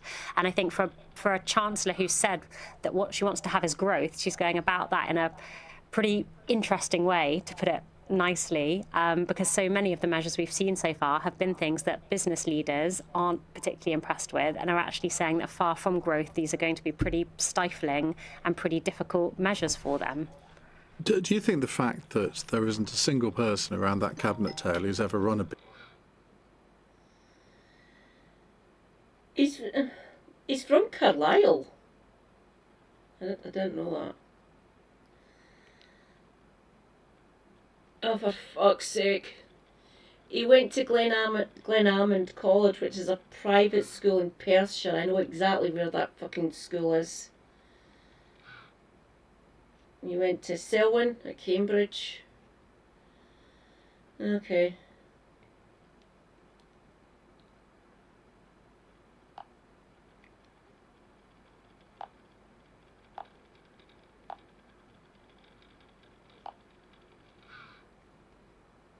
business has any impact on these decisions? Yeah, it's a point that comes up every time, particularly with the employment rights bill. Every time these kind of measures that the business community aren't particularly pleased with, it comes up, this idea that how much real world experience do these ministers have? Yes, they're, maybe they're good at politics, but how much can they see the effect of their politics in the real world? And the business leaders I've been speaking to over the last few days have been saying that not only has this budget been an absolute nightmare from start to finish, and it hasn't even properly got underway yet, that's just the run up to the budget, but the other thing they're dealing with is the impact down the line of the employment rights bill, which is also another pretty difficult load of kind of red tape and another whole thing for business leaders to grapple with. Again, that's been a new introduction of this Labour government. So I think that's quite a lot of things they still need to address there. Kezia, the Blair government was notoriously pro-business and seemed to understand business in a way that this government just doesn't seem to. And what can they do to rectify that?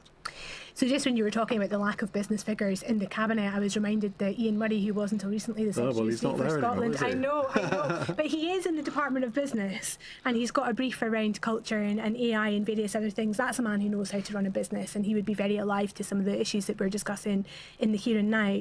Look, I agree it's a shambles. I don't think you'll find any Labour figure that's prepared to say the last 4 weeks have been a good thing, or that the party's any better off than it was. What I'm desperate to see tomorrow is some sort of coherent narrative from the party about what the story of this budget is, other than, as Camilla's already pointed to, trying to quell, the ill feeling on the back benches. It is a mess.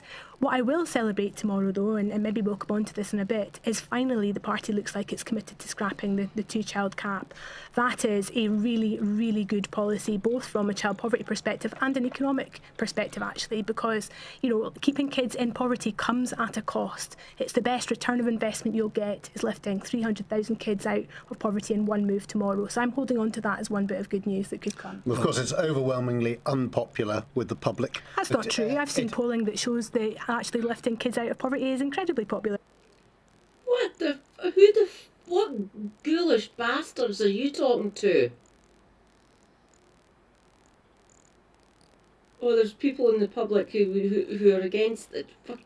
Fuck off. I know you lot want to keep children in fucking poverty because you're fucking demons in disguise. Yeah, too little, too late. She could have done it last year.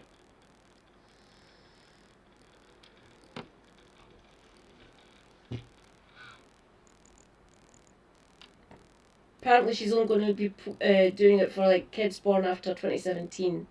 So anyone older than 8, they're still going to be living in poverty. That's fun. Graham, what polls are you looking at? I'm looking at polls about the two-child benefit cap, and overwhelmingly the public, including Labour voters, Kez, are in favour of keeping it. Why? Because they know, as the cost of living continues to bite, unemployment continues to go up, families who go to work every day are struggling to pay to have another child. And the idea that people who aren't working can have unlimited children with unlimited support from the state is unfair. Lie. Lie. The households with these children is the majority of two-parent workers. So both parents, both mum and dad, dad and dad. The parents are going out and working, and the child is still in poverty. The household's still in poverty. We've proven them wrong on this. We've got the receipts. I don't know why they keep on banging on about that one. No. Graham, fuck off. You're a ghoul. They just keep on bringing out the same one. Oh, raising the minimum wages will be bad for the economy. Thousands, millions of businesses. Ah! More unemployment. Ah!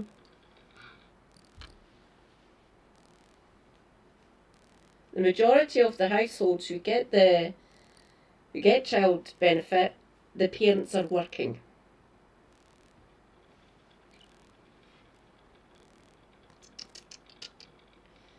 You're being disingenuous, Graham. And it offends people's sensibilities. What offends and that's people's why sensibilities that's why it needs is to that be we kept. have- And we need to grow the. It offends my sensibilities, keeping children in poverty. Starving children. Ghoulish behaviour. Ghoulish.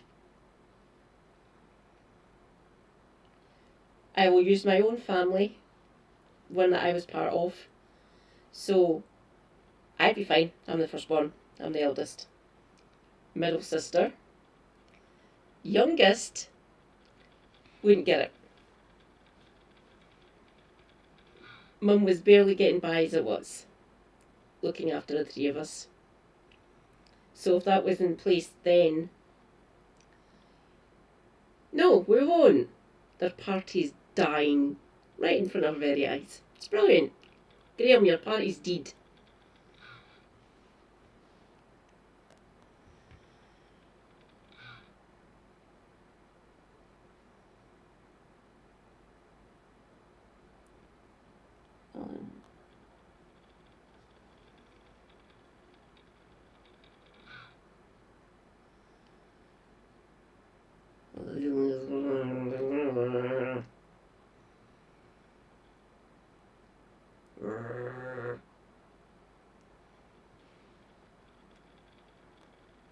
Those mandatory reviews, fun. 6.5 months for me and Super Hubby. My mum was starting to pass. She was one of the main reasons this household was kept running. It literally this flat I'm currently sitting in. So between her and my middle sister helping out, if it wasn't for them, I was on about 750 calories a day back then. Christ knows what Super Hubby was doing to himself. He literally just stopped eating, essentially. He had to eat though. He was going out and getting our food parcels and shit, which isn't close to us. It's 2.5 miles away. The place that was for the north of Glasgow. And it was in a church. Not a chapel, a church. So chapel, Roman Catholic, church, Protestant or Methodist. The economy, Kez. We've got to get people, we've got to back those who work hard, and we've got to make sure we've got a system that's fair, not just in that artificial Labour being Labour way. Can I just say though, I agree with you to the extent that the public do not support a rising welfare bill. That's where there is evidence. £3.5 billion just for that. Yes, but there are other aspects of the welfare reform agenda. The £5 billion savings they couldn't put through. Where you could make significant savings. I'm just not prepared. Significant Labour backbench rebellion. rejoice there are humans on the Labour backbenches. And I'd like to see them do that, like literally these MPs voting against it said, no, I'm not doing that. I'm not a ghoul. And literally taking the whip where it was suspected to be about 112 backbenchers. So that'd be more than what Boris done over Brexit. He basically booted 80. He removed the whip from them for that. But then he caved, so he got rid of his own majority, the stupid bastard. Well, he still had a majority. It was looking to be about 112 last time I checked. Well, when I was checking back then, 4 months ago. So, taking away the whip from 112 MPs. Ah, that would have been fun.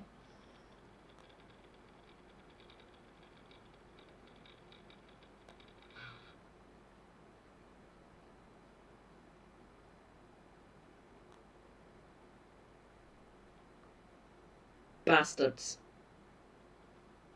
It was Atos that done my work capability assessments.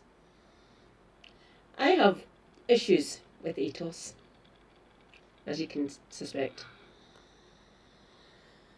Oh God, why do they just keep on banging on with the same fucking talking? We've debunked them, Graham.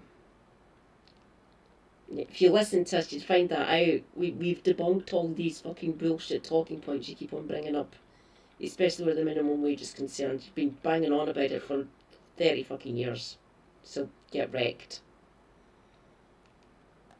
To make savings off the back of children living in poverty. There are other ways to do this. Well, Labour has but you mean relative poverty? You're not talking. I mean, I totally would support you on absolute poverty, but as I said yesterday, a good portion of those children are in absolute poverty, which means they're below the household that they are in is below what the government, the actual government, say what a household of their size needs to survive, to basically run a household, feed their children, clothe them, get them to school, things of that nature.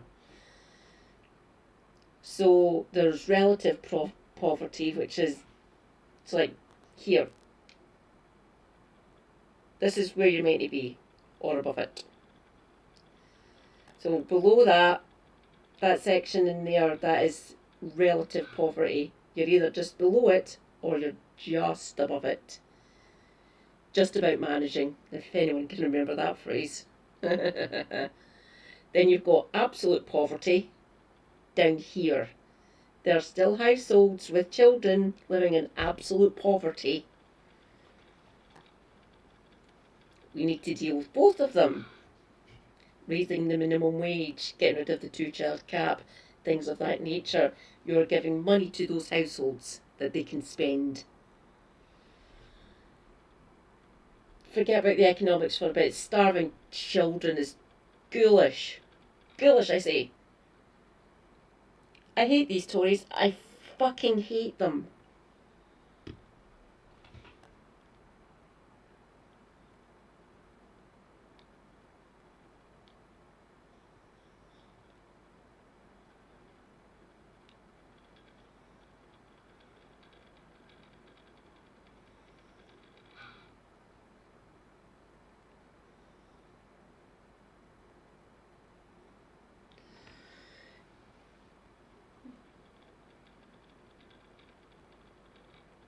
Oh God. It's okay, I get what you're saying, Elron. Good, they fucking deserve it.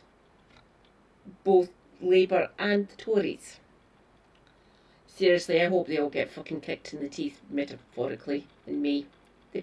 I'll say again, they fucking deserve it. Oh aye, the Tories are fucking toast. I hope they lose all their fucking constituencies up here. I'll say again, they deserve nothing less. got some grief for this, but little Johnny not being able to go on a school trip is unfortunate and sad, but that isn't my description of poverty. Sure. So what I think this will do. Get wrecked, Ian. You're a fucking ghoul as well.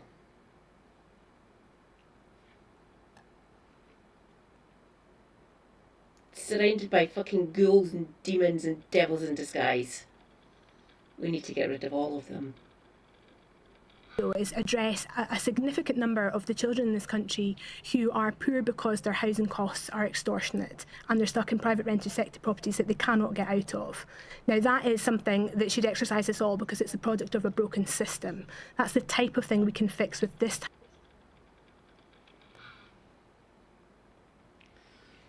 Well said, Reza. Well said. Kez. Hi, Kez. Build more council houses. Need I say more? Type of welfare reform. I'm not opposed to welfare reform in other areas. There are so many things that we could do. The Labour backbenchers are. No, I wouldn't don't even make agree. a £5 billion saving, would they? I don't agree. They didn't like that particular proposal, but there are other ways of... Because you're coming after people like me, you fucking bastard. They literally were going after the most disabled people in the fucking country. We need that money basically just to survive, not live. Most of us are barely hanging on. And you wanted to brutalise us and just fucking fling us into a wood chipper? There's an idea to get the economy started. Poor people mincer. Yeah. Coming after the poor, children, disabled, some pensioners. Don't get the pensioners are mostly covered thanks to the triple lock. Think she'll do anything to the triple lock? That might be an interesting thought process to go through before she actually stands in front of the dispatch box. Doing it, I think you'll find the vast majority of Labour MPs will be incredibly exercised by the number of young people in this country who are economically inactive and have been left to rot on benefits. That's an area where a huge amount of work around the welfare reform agenda could be done and a lot of saving made. I just don't think you should penalise the poorest kids in the country for it. 0345 6060 973. You can phone us or WhatsApp us on that number with your question for our panel. You're listening to Cross Question on LBC. It's 15 minutes past 8. We have with us Sean, just changed your sex there, Siobhan Haviland, Director General of the British Chambers of Commerce, Kezia Dugdale, Associate Director at the Centre for Public Policy at the University of Glasgow, Graham Stewart, Conservative MP for Beverley and Holderness, and Camilla Turner, Political Editor of the Sunday Telegraph. Right, WhatsApp question here from Matt in Burnley. Do the panel think there is a case for means testing the state pension? Graham. Oh, means testing the state pension. I'm not sure that the triple lock is sustainable in the long term. I should make it clear I'm not. I'm a backbench Conservative MP, and it is not Conservative Party policy. But what we've got to be honest with people that we've got our welfare bill, of which pensions forms part, is out of control. And we have to live within our means. And having something which ratchets up automatically over time and which everyone feels politically committed to is difficult. So I don't think that you need to go to means testing. But what we have to remember is that when people...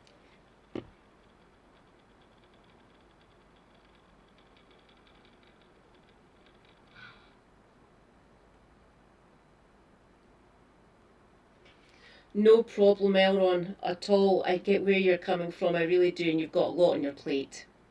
Thank you for being here, though. Stay hydrated. Self-care is good care. Take your meds.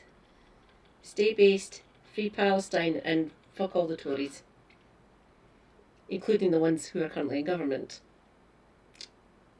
Bye, Elron.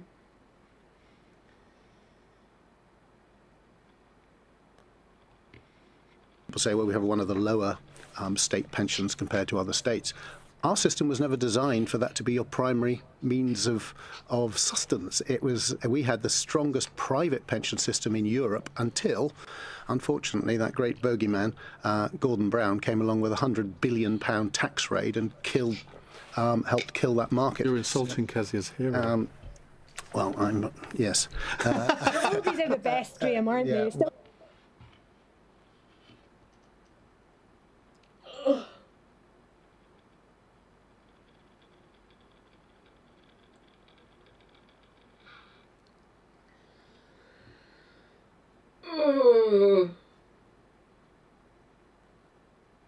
business had a part to play as well. Super Hubby, thankfully, before he left Royal Mail, and because of when he entered, and when he got his policy, got into the pension scheme for Royal Mail when he was working for them, he's got what's called a final salary pension.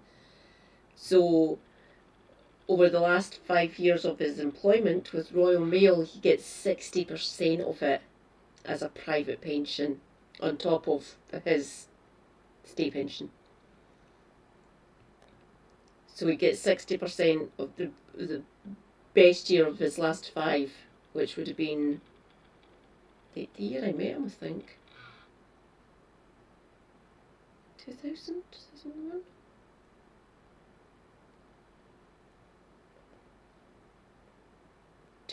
or 2001, I can't quite remember. So whatever he earned that year, he gets 60% of it as a pension. So that 60% of that year gets put in a pot and basically accrues, it basically protected. I don't know what he's talking about.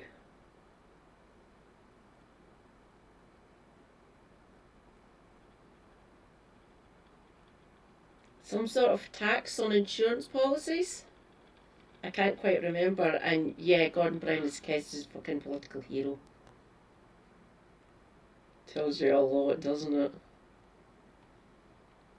Feeling out the lines from 20 years ago. Well, no, but it's true, because the private pension system is important, and we've got to be honest about what we can afford. And so I must admit, I think that an inflation protection, not means testing, of everyone's pension. Yes. Would probably be a more Fraser. sustainable offer for the long term, and therefore actually arguably a more generous offer than parties pretending that they can keep on giving something which ratchets up over time, especially when we have so many young people who are steeped in student debt, who are struggling for housing costs in a way that people my age didn't have to when we were younger. So I think there is an element of looking after everybody, but having some kind of generational justice.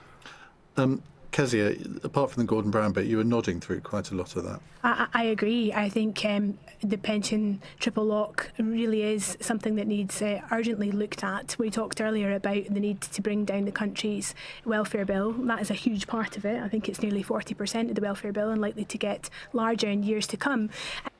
Pensions and pension credits are 48% of the benefits bill. 48, Kez. I'll be here to remind you of that if you get it wrong again.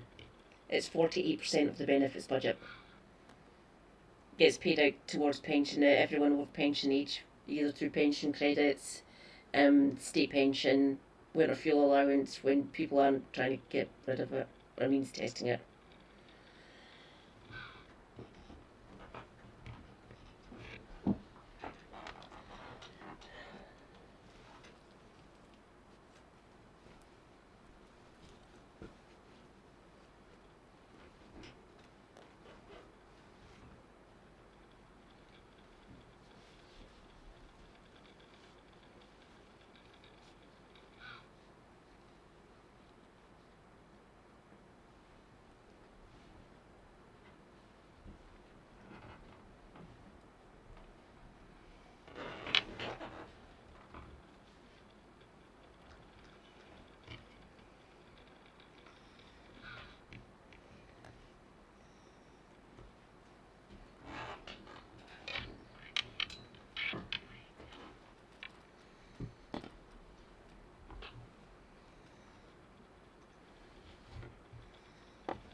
-3. I can shiver in here. And you're looking back at the history of the pension. The other thing, Graham, I'm sure you would acknowledge is the system wasn't designed for people to live 30 years after the point that they stop working. So it's fundamentally unfit for the world as we find it. It's going to take a brave government to unpick this, and it might be something that you need to do via some sort of royal commission with cross-party consensus so that it sticks for the long term. In some ways, taking the politics out of it is the easy route, but it's got to give. It's completely unsustainable. Siobhan. So when the welfare state was invented, there were 12 working people for every one person taking a pension, and now there are 4 for every person taking a pension. We've got to have an honest conversation about the structure of our economy. But no politician is willing to do that, apart from Graham. But he's not on the front bench, and whether it doesn't matter which front bench it is, they will always say that the pensions triple lock is safe with them. And we've got to find other ways. So opt in on pensions through employment was absolutely a good thing, but we are now seeing suspected. Salary sacrifice on pensions being capped in this budget tomorrow, and that will not only stop people saving for their pensions, it will also add new national insurance costs to businesses at a time where they can barely afford what they're already carrying, and that will not help the situation at all. So there has definitely got to be a proper conversation about it. Camilla, when you talk to politicians about the pensions triple lock, or indeed means testing pensions, I mean, how many of them are actually willing to be honest off the record as opposed to on the record? Yeah, I mean, I think most a kind of a common sense view is that this is a massive drain on our country's resources, and it is just kind of unaffordable in its current state. However, as you say, the political reality is that is considered suicide to say that aloud. We have a big ageing population, so that's a lot of votes. And we could see, to draw a kind of imperfect comparison, what happened when Labour tried to make changes to the winter fuel allowance. I mean, that went down like an absolute bucket of sick, and saw Labour quite swiftly make a U-turn on it. But of course, everyone still remembers, they tried to take away everyone's winter heating. So 1% of the benefits budget, I hasten to add, I've been fed up of actually saying this, been saying it for the last fucking 5 months. It is 1% of the benefits budget. It is fucking piss all. They didn't need to touch the winter fuel allowance, they really didn't.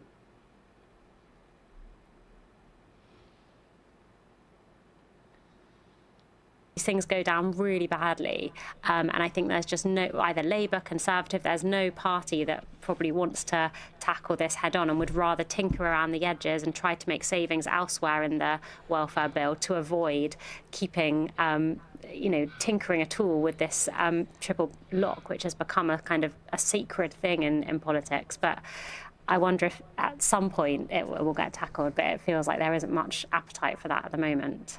Well, we're going to have to start telling people things they don't want to hear.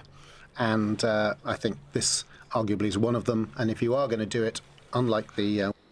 Your party says things we didn't want to hear for 14 fucking years. Piss off.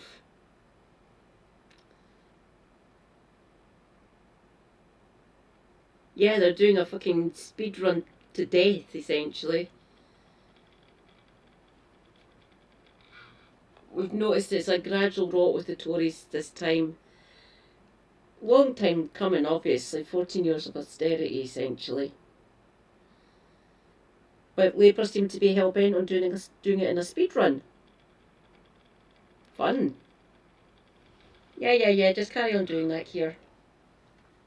You're going to go the way of the Tories, by the way. Just saying. Winter fuel, which was suddenly sprung on people, so understandable that everybody was angry about that, is go hard and go early, and then go through it. And I think politically it could.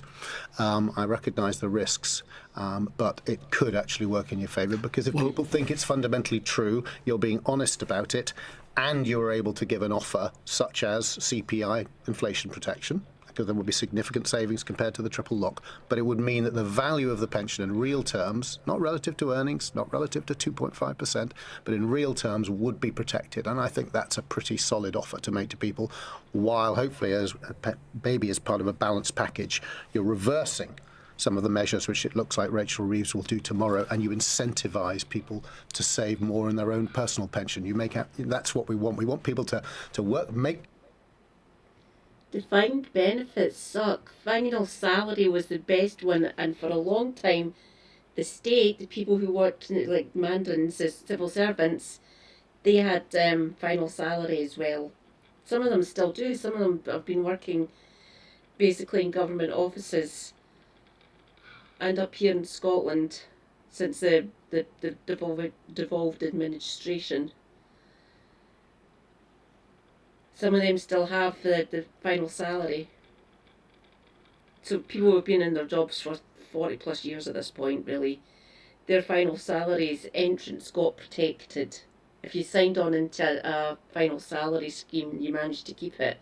My brother-in-law, who's the same age as me, essentially, same year, he was born in the same year as me, he was one of the final entrants for the final salary one through the Royal Mail as well. So defined benefits sucks. It's a lot worse than what final salary was and what the government pension is that civil servants get.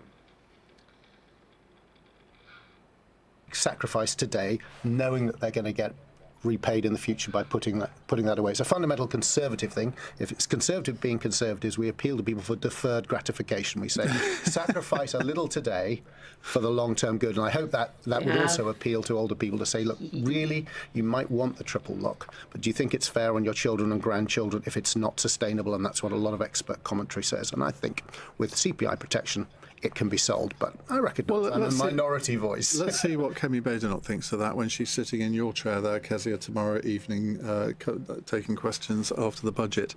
Right, Matt, thank you very much for that. Rico is in Kingsbury, who says, is it right for the state to tell us certain items are bad for us and therefore we should pay more for them, but still let us buy them?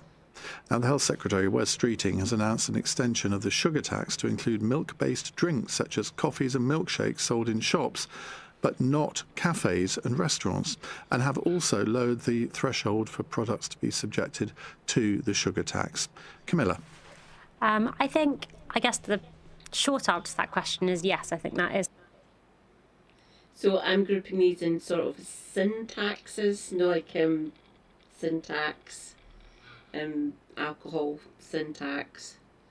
Well, that's actually quite a lot that they get from duty on whiskies and spirits and shit.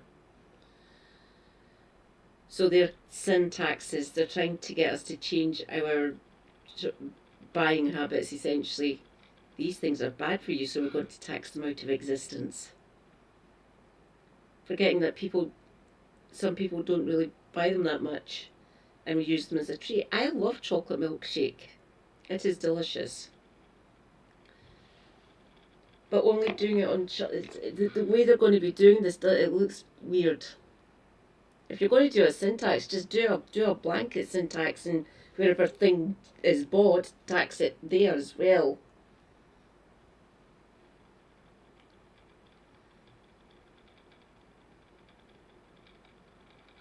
Are you a banana milkshake man? Cool. So's my younger sister. Chocolate's the best one. None of your banana nonsense here. Middle sister likes vanilla. Chocolate milkshake's the best, come on. Just makes sense. It's fine to have things available to buy, so people still have the element of choice to go out to the supermarket or to go to a shop and buy a drink, but to have a different tax regime depending on what the government is trying to incentivize. It's the same as, lots of products are priced differently. Alcohol, cigarettes, we can still buy them, but they just have taxes attached to them. I guess, again, the balance here is how much is this? I can see why they do that to cigarettes and alcohol, because they are quite detrimental. They're worse than some drugs. Don't get me wrong, there's some drugs that are worse than what cigarettes and what drink does. But those two are they're really quite destructive on the human body. So I can understand to a certain extent taxing people's habits to stop smoking and drinking as much, I guess. Still doesn't stop me from buying cigarettes every so often, like a naughty girl. But yeah. But tax not on juice and stuff, I'm a bit split really. And now going for milkshakes. Kind of nanny state measure telling people what to do versus, trying to incentivize slightly healthier behavior, but without being too heavy-handed about it. And again, what is the raising our pay so we can buy healthier food? Just an idea.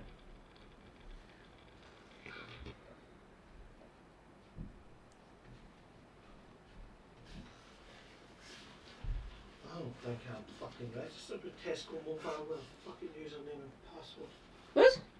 Seriously?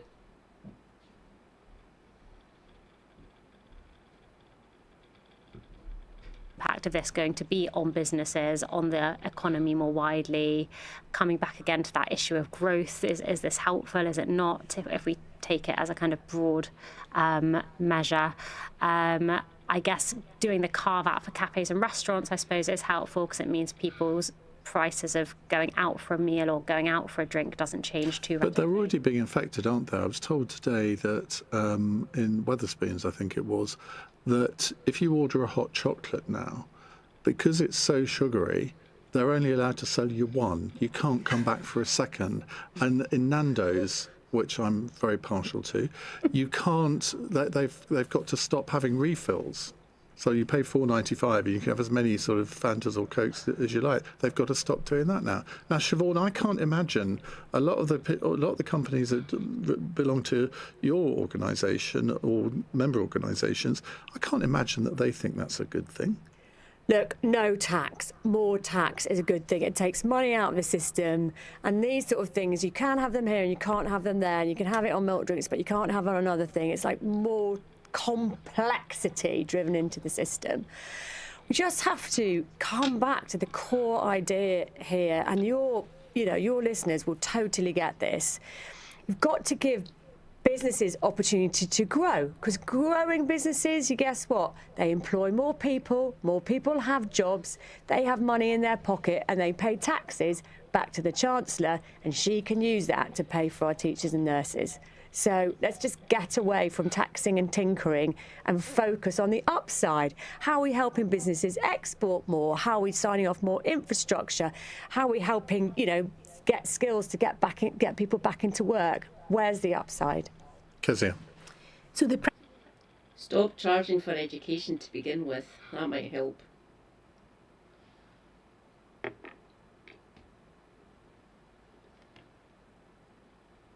Primary driver of this policy is not to bring in more income by the means of tax. It's to encourage soft drinks manufacturers, milkshake manufacturers to reduce the sugar content in their products so that they don't have to pay that tax. That's the fundamental principle of the sugar tax, and it worked really effectively before. Scotland's national drink, Iron Brew, reformulated its recipe so it didn't have to pay the sugar tax. I think this is a really good initiative, not least because... But it didn't taste better, though. Oh, that's a lot. How long do you want to discuss that for? I feel like you could do... Made in Scotland from girders. You can tell it's getting close to Christmas when you see the Iron Brew ad, like the snowman flying with the wee boy and he's trying to nick his Iron Brew. That's when you know it's getting closer to Christmas. Cause all sorts of drama in Scotland around that one question alone. But look, I do think there's an issue around milkshakes. There might be a lot of people in the country who think that giving their children milkshakes is a good thing because they want them to have the calcium, they want them to have an alternative to a fizzy drink. And the reality is it might have more sugar per litre than the equivalent amount of Coca-Cola might. So I think it's a good thing. Unlikely. Well, I think so this is a tax on 45 grams of sugar per 1 litre. So yeah, Coca-Cola didn't reformulate. They didn't need to worry about that. Their sales more than compensated for the sugar tax. They just left their formula alone. They just absorbed the tax, really didn't put it on the customers either. It went up maybe a couple of pence or something, but that's just inflation really. They didn't reformulate. Lots of other ones did though. So they reformulated to avoid the sugar tax, essentially. And it's just going to happen with this as well, I think, with some companies. They'll just reformulate and avoid the tax. Which, don't get me wrong, some of these drinks have far too much fucking sugar in them. And I'm guilty of having them as well. like my hazelnut latte that I get from Costa, I believe, or is it Starbucks? I can't remember what one's down in the Forge, fuck. Whatever it is, one is either Costa or Starbucks. The amount of sugar in that one, dear God, quite a lot. Lots of caffeine as well, obviously. You're right, probably not full fat Coke, but other soft drinks may well trigger that limit. So I think this is a good kind of nudge type policy. It might encourage people to reformulate drinks, and it might encourage people to make different choices about what they pick off the shelf at lunchtime on their meal deal. Graham? I think the government should read the room, and Camilla's right. It's not a matter of absolute principle. The government does use the tax system to nudge us, to have less of things that are bad, and hopefully. But it is said that the original sugar tax, which I remember arguing against. If you raise people's wages, get more money into their households, they can buy better food, they can buy healthier food. Just saying. The reason we buy these sugar, salt and fat-laden things is because they're cheaper. You raise our wages, we can buy better food. We managed to do it. Super Hubby's radically changed his diet instead of going on pills for his blood pressure. So he's literally cut out. I'm the only one drinking in the household now. It feels weird. Don't tell him I said that. So he's been off the drink for a few months now. I will say again, it feels weird. Vociferously, everyone says that has actually worked. Yeah, but read the room. The sense of the state it never knows when to stop, does it? So it just keeps going, messing with people who've already changed their formula. And I just think the government could do with just sitting back and just leaving things alone. But it just doesn't seem to be able to do that. And if there's a tax to be imposed, Rachel Reeves is going to be on for it regardless. And the state of public sentiment right now is, even if there's an argument for it, they're going to feel like, no, we don't need any more taxes. Let their teeth rot, says Graham Stewart. He's not denying it. I believe in personal freedom, and I'm nervous about a state that goes too far. But then my dad was Oh, that's rich coming from you. Fucking Tory wanker. Seriously.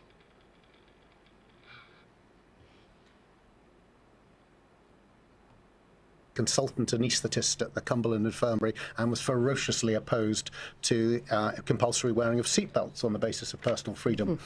But once he'd seen it, he said about the 17-year-old girl who'd gone through a windscreen, and it kind of changed his mind. So there is that's why Camilla's point's right, there's a balance here in principle, but just, does this government ever know when to stop? Stick to water, eh? Well, did your government ever know when it stopped? The government you were a senior minister in, because they went quite a long way down this road. They did indeed, and as Kemi quite rightly says, the Conservatives go wrong when they're insufficiently conservative, and Labour go wrong when they're true to their principles. And on that bombshell, it's 8:33. People often say, why do you introduce the panel after every break? Because we know who they are if we started listening to the programme. Yeah, but people tune in all the time. And there's nothing more frustrating than listening to the radio and not having a Scooby-Doo who is talking. So, Siobhan Haviland is here, Director General of the British Chambers of Commerce. Kezia Dugdale, Associate Director of the Centre for Public Policy at the University of Glasgow. Graham Stewart, soon to be known as Let Your Teeth Rot, Graham Stewart. Thanks a lot. Conservative MP for Beverley and Holderness. And Camilla Tominey, Political Editor of the Sunday Telegraph. Right, a text question. Fun fact, Kezia's wife is in the SNP administration. It's Jenny Gilruth, by the way. So she's married to an SNP person. I wonder what their breakfast conversations are like. From Scott in West Hampstead. Did I say something wrong then? It's Camilla Turner, not Tom. What did I say? Tom. Oh, but it is confusing. I'm so sorry. I'm so sorry. I could have called you much worse. You did call her much worse. You called her Camilla Tominey. That is the witch of the highest order. We don't like Camilla Tominey here for many reasons. She's in the Talking Heads and Journal's Rancid list channel on the Discord. I haven't actually done that.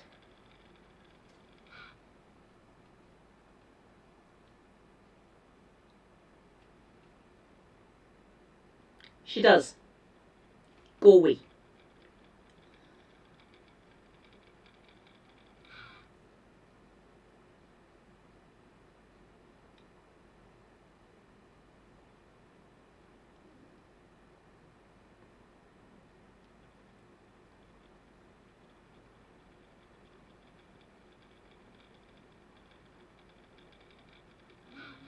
Ta-da!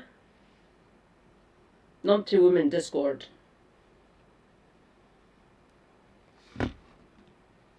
It'd be a good play. It needs fixed. It's a bit of a mess. Any help, much appreciated. Right, Scott in West Hampton says, is the American proposed peace deal between Ukraine and Russia a viable and fair plan for peace? Or is it quite simply an attempt by Donald Trump to appease his pal Vladimir Putin and sell the brave and long-suffering Ukrainian people down the river? Graham Stewart. Well, it's not just the Ukrainian people who are being sold down a river. Ukraine is part of Europe, and if that sovereign democratic nation has parts... Racist comments at that time. Graham? I don't think 13-year-olds should be held to account for what they said, That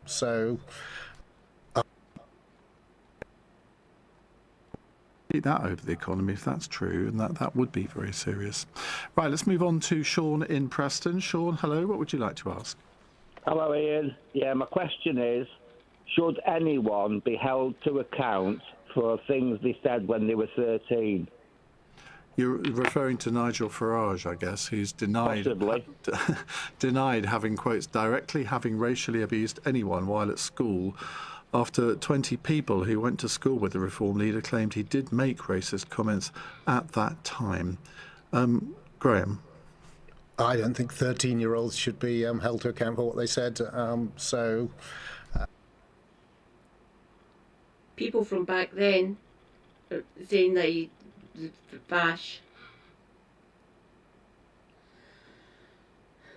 You have to remember, Man-Frog's a fucking Thatcherite, so that we've got lots of fucking receipts on them anyway, so fuck him. Seriously, Nigel, I hope you don't get any fucking people up here in me. I really do. Hopefully they will not get any fucking constituencies. Your lass will be covering it, by the way. Probably going to fucking kill myself doing it. So we're talking multi-hour fucking length stream for this. So I'll be slowly ramping up, getting my tolerance levels up for doing streams past 6 hours in length. So your lass will be covering it, don't you worry. Here's to me trying to end myself covering the Holyrood elections. Wish me luck.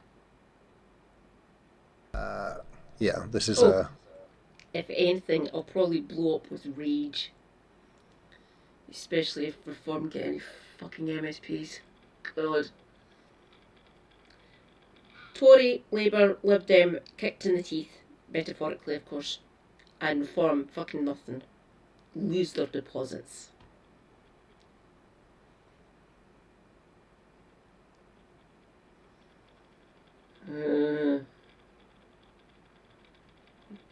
Apparently going to be trying to run people in my fucking hometown. And Alba's going to be trying to run against fucking Swinney. There you go, there's another one I wanted to lose their fucking deposit. I like John, he's a bit ineffective and some of his politics. Sorry, John. My granddad quite liked him. My dad's dad, was very, very involved in the SNP back in the day when he was a young man. And into his fucking 60s. He despised Alex Salmond with a burning passion. Quite a lot of people in Glasgow didn't like Alex Salmond that much. Lots of people in different other areas of Scotland did though. Don't get me wrong, sections of Glasgow loved Alex Salmond for reasons. I thought he was a bit slimy. My granddad explained to me before we lost him, a good few years ago now actually, about 2020, we're in 2025. He probably explained to me when I moved down, early 2000 I think, mid 2000. He sat me down and explained exactly what Alex Salmond was like, and at that point onward, I didn't like him. Thank you, Grandad.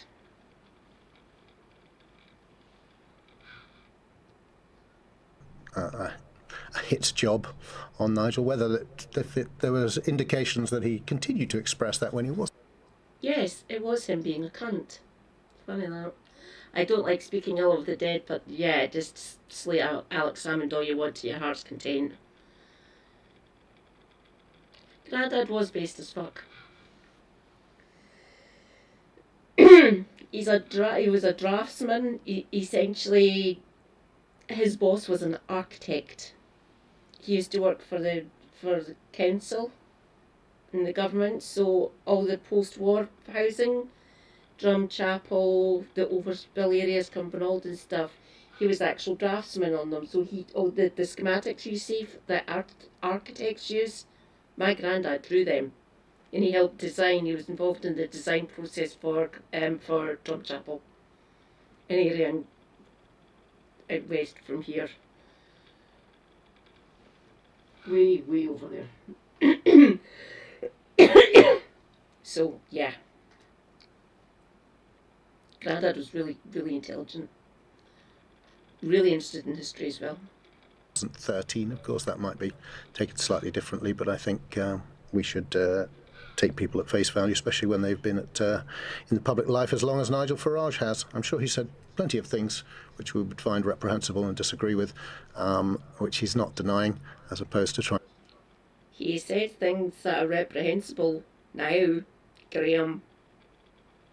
Just ask some of your former Tory pals who have defected. Case in point, fucking mad nads. And lots of your councillors are moving to reform as well. Screeds of them are now reform councillors in those councils. They seem to be doing well, don't they? With that man at the top of the party. Fucking hell. That's why I don't want them to win anything. All I need to do is point at those 10 councils Reform are currently in control of down in England. And hopefully that's enough evidence to show that we shouldn't be voting for Reform up here. Hopefully. Obviously there's other things we can be saying about them. And Manfrog especially. Trying to find things from when he was a child and trying to pin him for those. Kazu, can you remember anything you said at 13 that might embarrass you? Oh, countless things, without question. I'm just pondering what Graham said, because I agree with you. I don't think anyone should be held accountable for what they've said aged 13. But your party supports holding them criminally responsible for things they do aged 13. So I think there is an inconsistency there. I think the big issue around reform, or the big story of the week, is less what Nigel Farage may or may not have said, all those decades ago.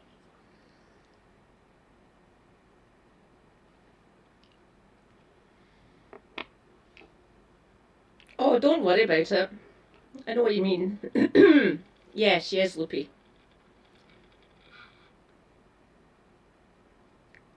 Oh, and more the fact that the Welsh leader... Her and Andrea Jenkins.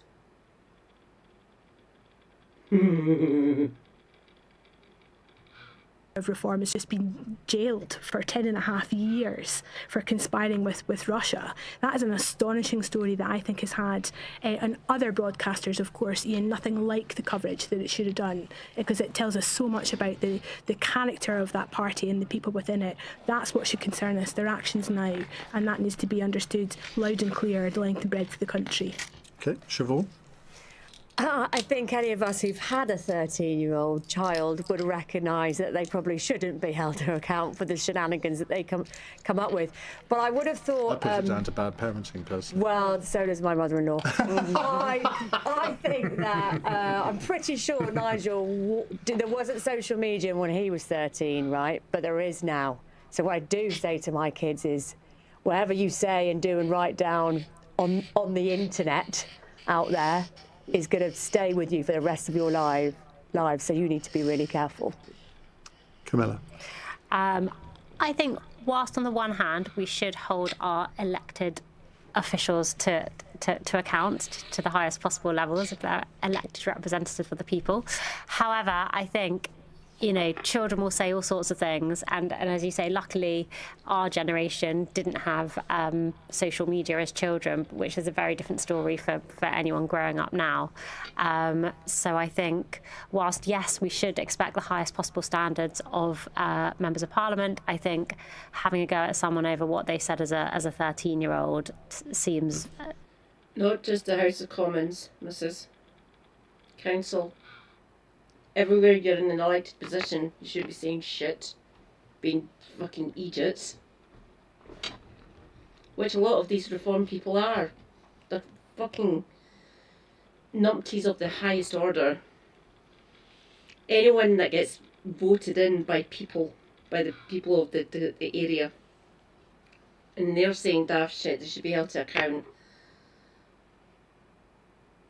He doesn't.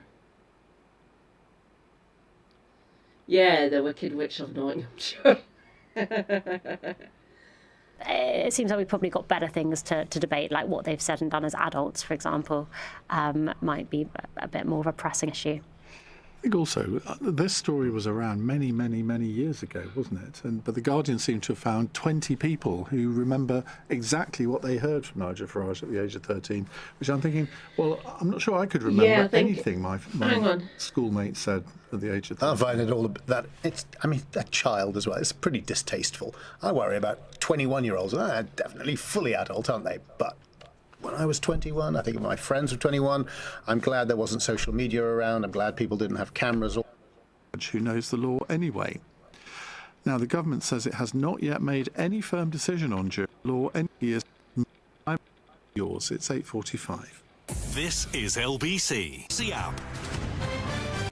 Siobhan Haviland, Kezia Dugdale, Graham Stewart and Camilla Turner with us. Simon says, Ian, I said some awful things as a 13-year-old. I can still taste the soap my mother applied. That's the way to do it. Right, let's go to another question. It comes from, if my screen would move, that would be good.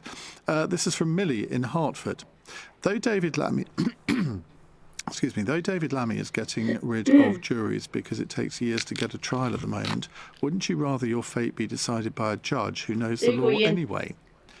Now, the government says it has not yet made any firm decision on juries after reports claimed that the Justice Secretary...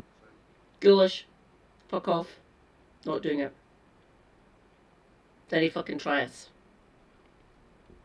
Let's see what these wankers will reform the court system so that juries are only used for rape, murder and manslaughter trials. Camilla Turner, they haven't confirmed this, but the fact that there's been a leak suggests that it is true, doesn't it? Yes, I think so, just because...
There we go. Got there eventually. They're not saying it's not set in stone yet. It just means this wasn't the day they had actually planned to make the announcement. That's due to be coming up next week.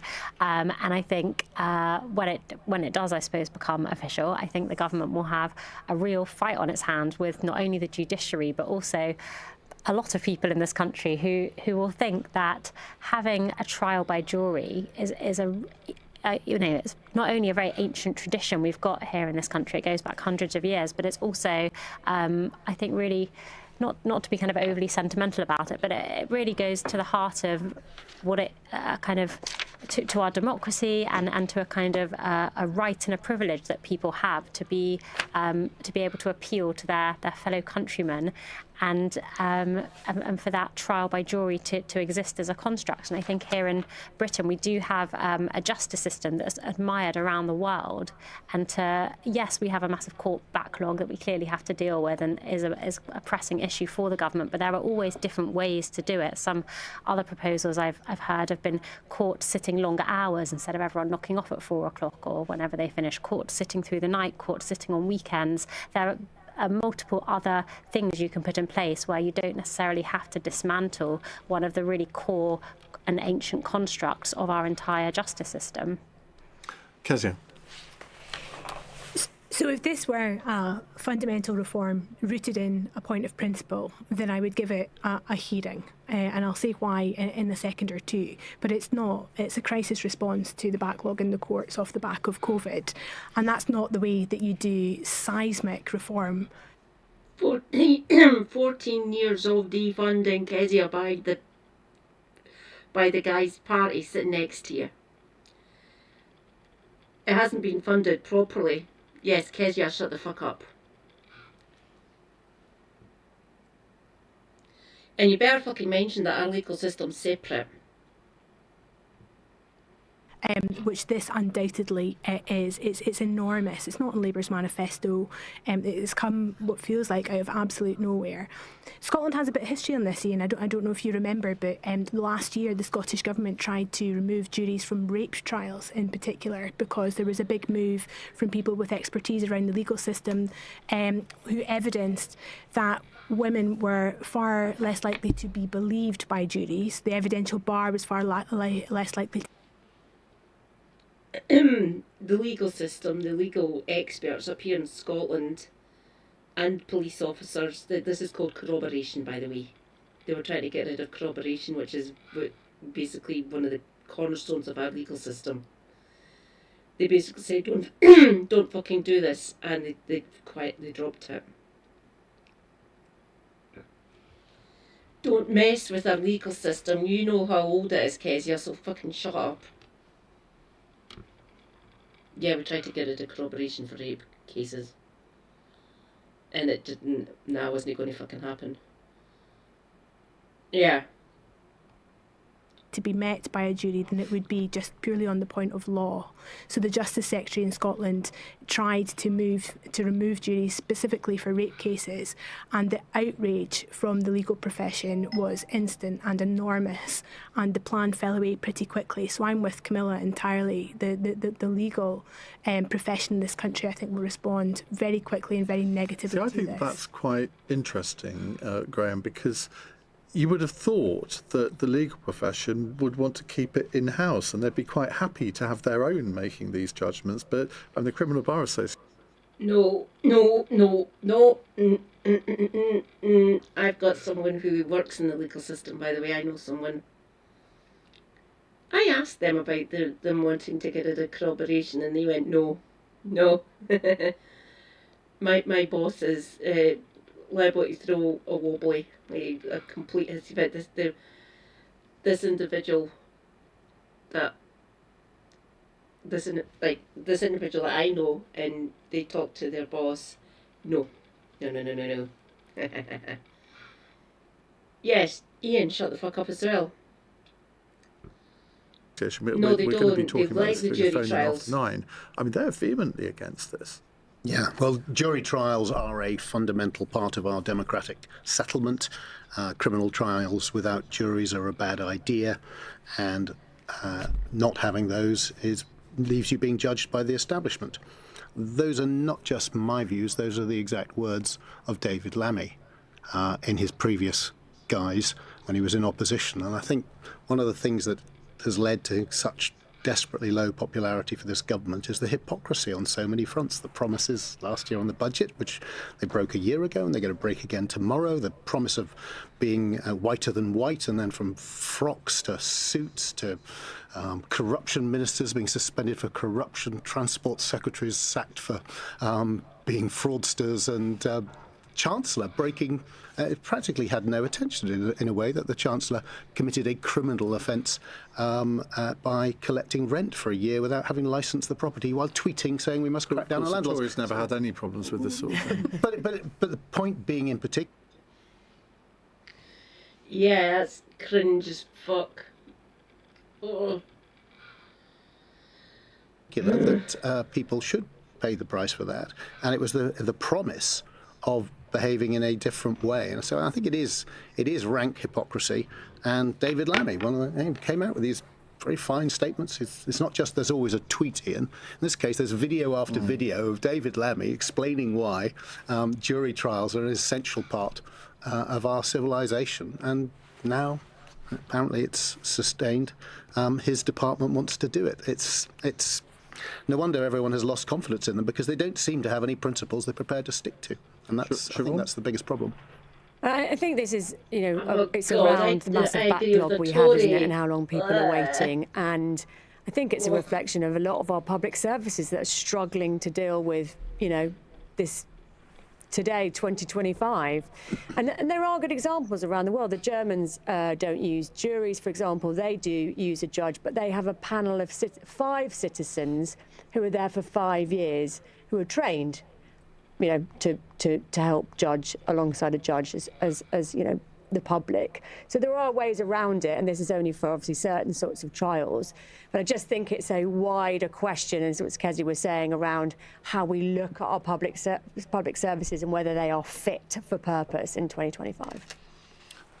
Your argument, Kezi, about this being a sort of crisis measure rather than a point of principle, I mean, I hadn't thought of that before. And that to me, is almost the clinching argument in it, which I should be deploying after 9 o'clock.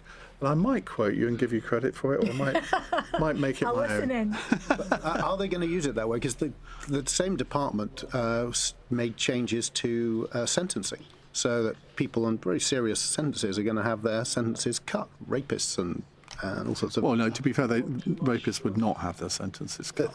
I think from memory, I don't want to... You as well. No, see, now you're making my doubt myself, but I think I'm right. Because I respect you, and I'm sure I normally expect you to be right as well.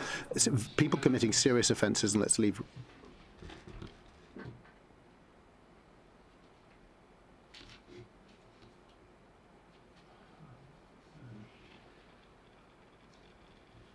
rape aside, having it shortened.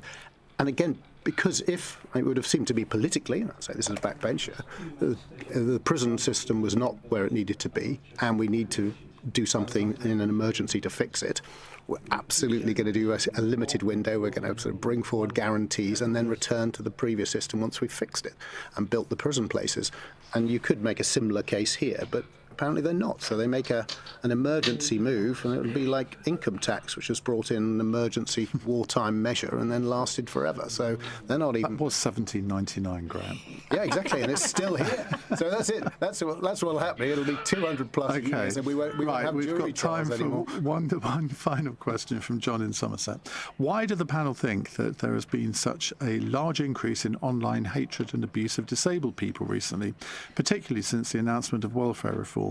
Could it be because of misinformation peddled by politicians and the media? Siobhan? There's a much bigger problem here. There's the online hate and abuse is off the scale for people of all. I'm not going to listen to this one for many, many reasons. I think I need to read out Super Hobby is a week. And this last night, I've taken my stomach that medicine you saw me take was my stomach tablet, omeprazole. You've already rage fueled. Thanks, David Lammy, for that one, you fucking bastard. Why jury trial pay for it? Please ignore Super Hubby. Let's see who I can raid.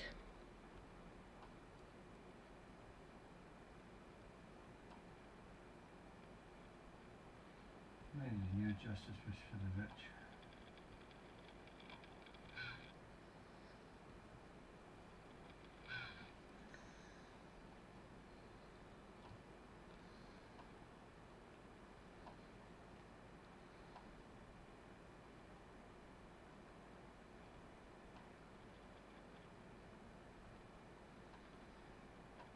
Whoa, lots of people.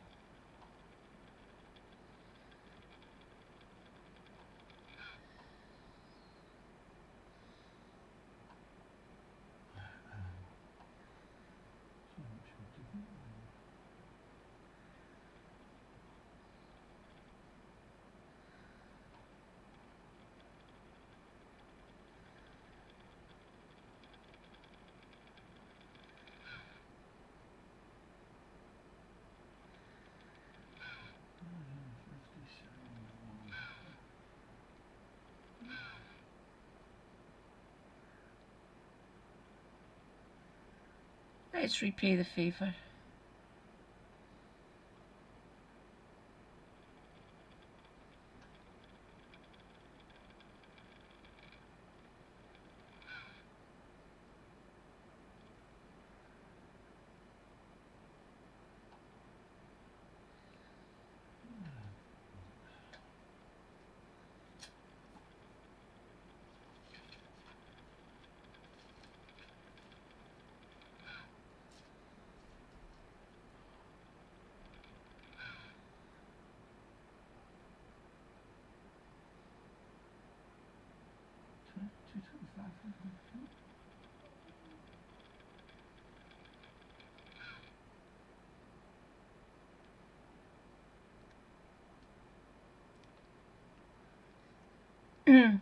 Let's go and say hi to based Canadian Maple.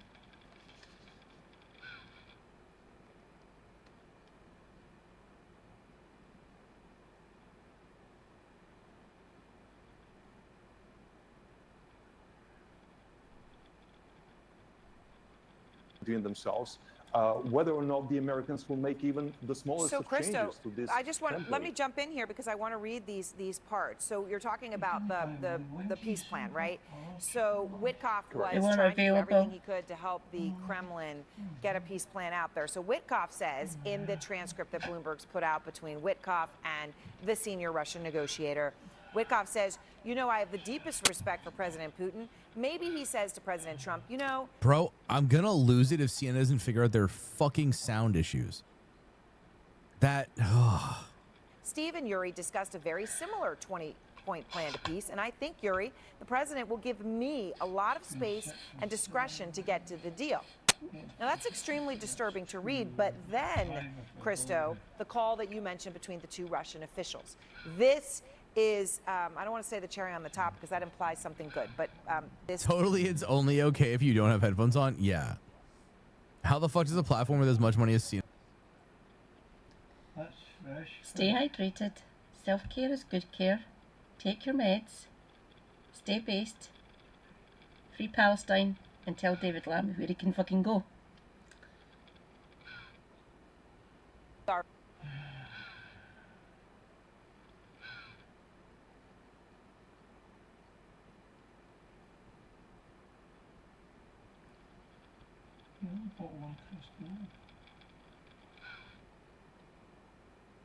I said I could only buy one.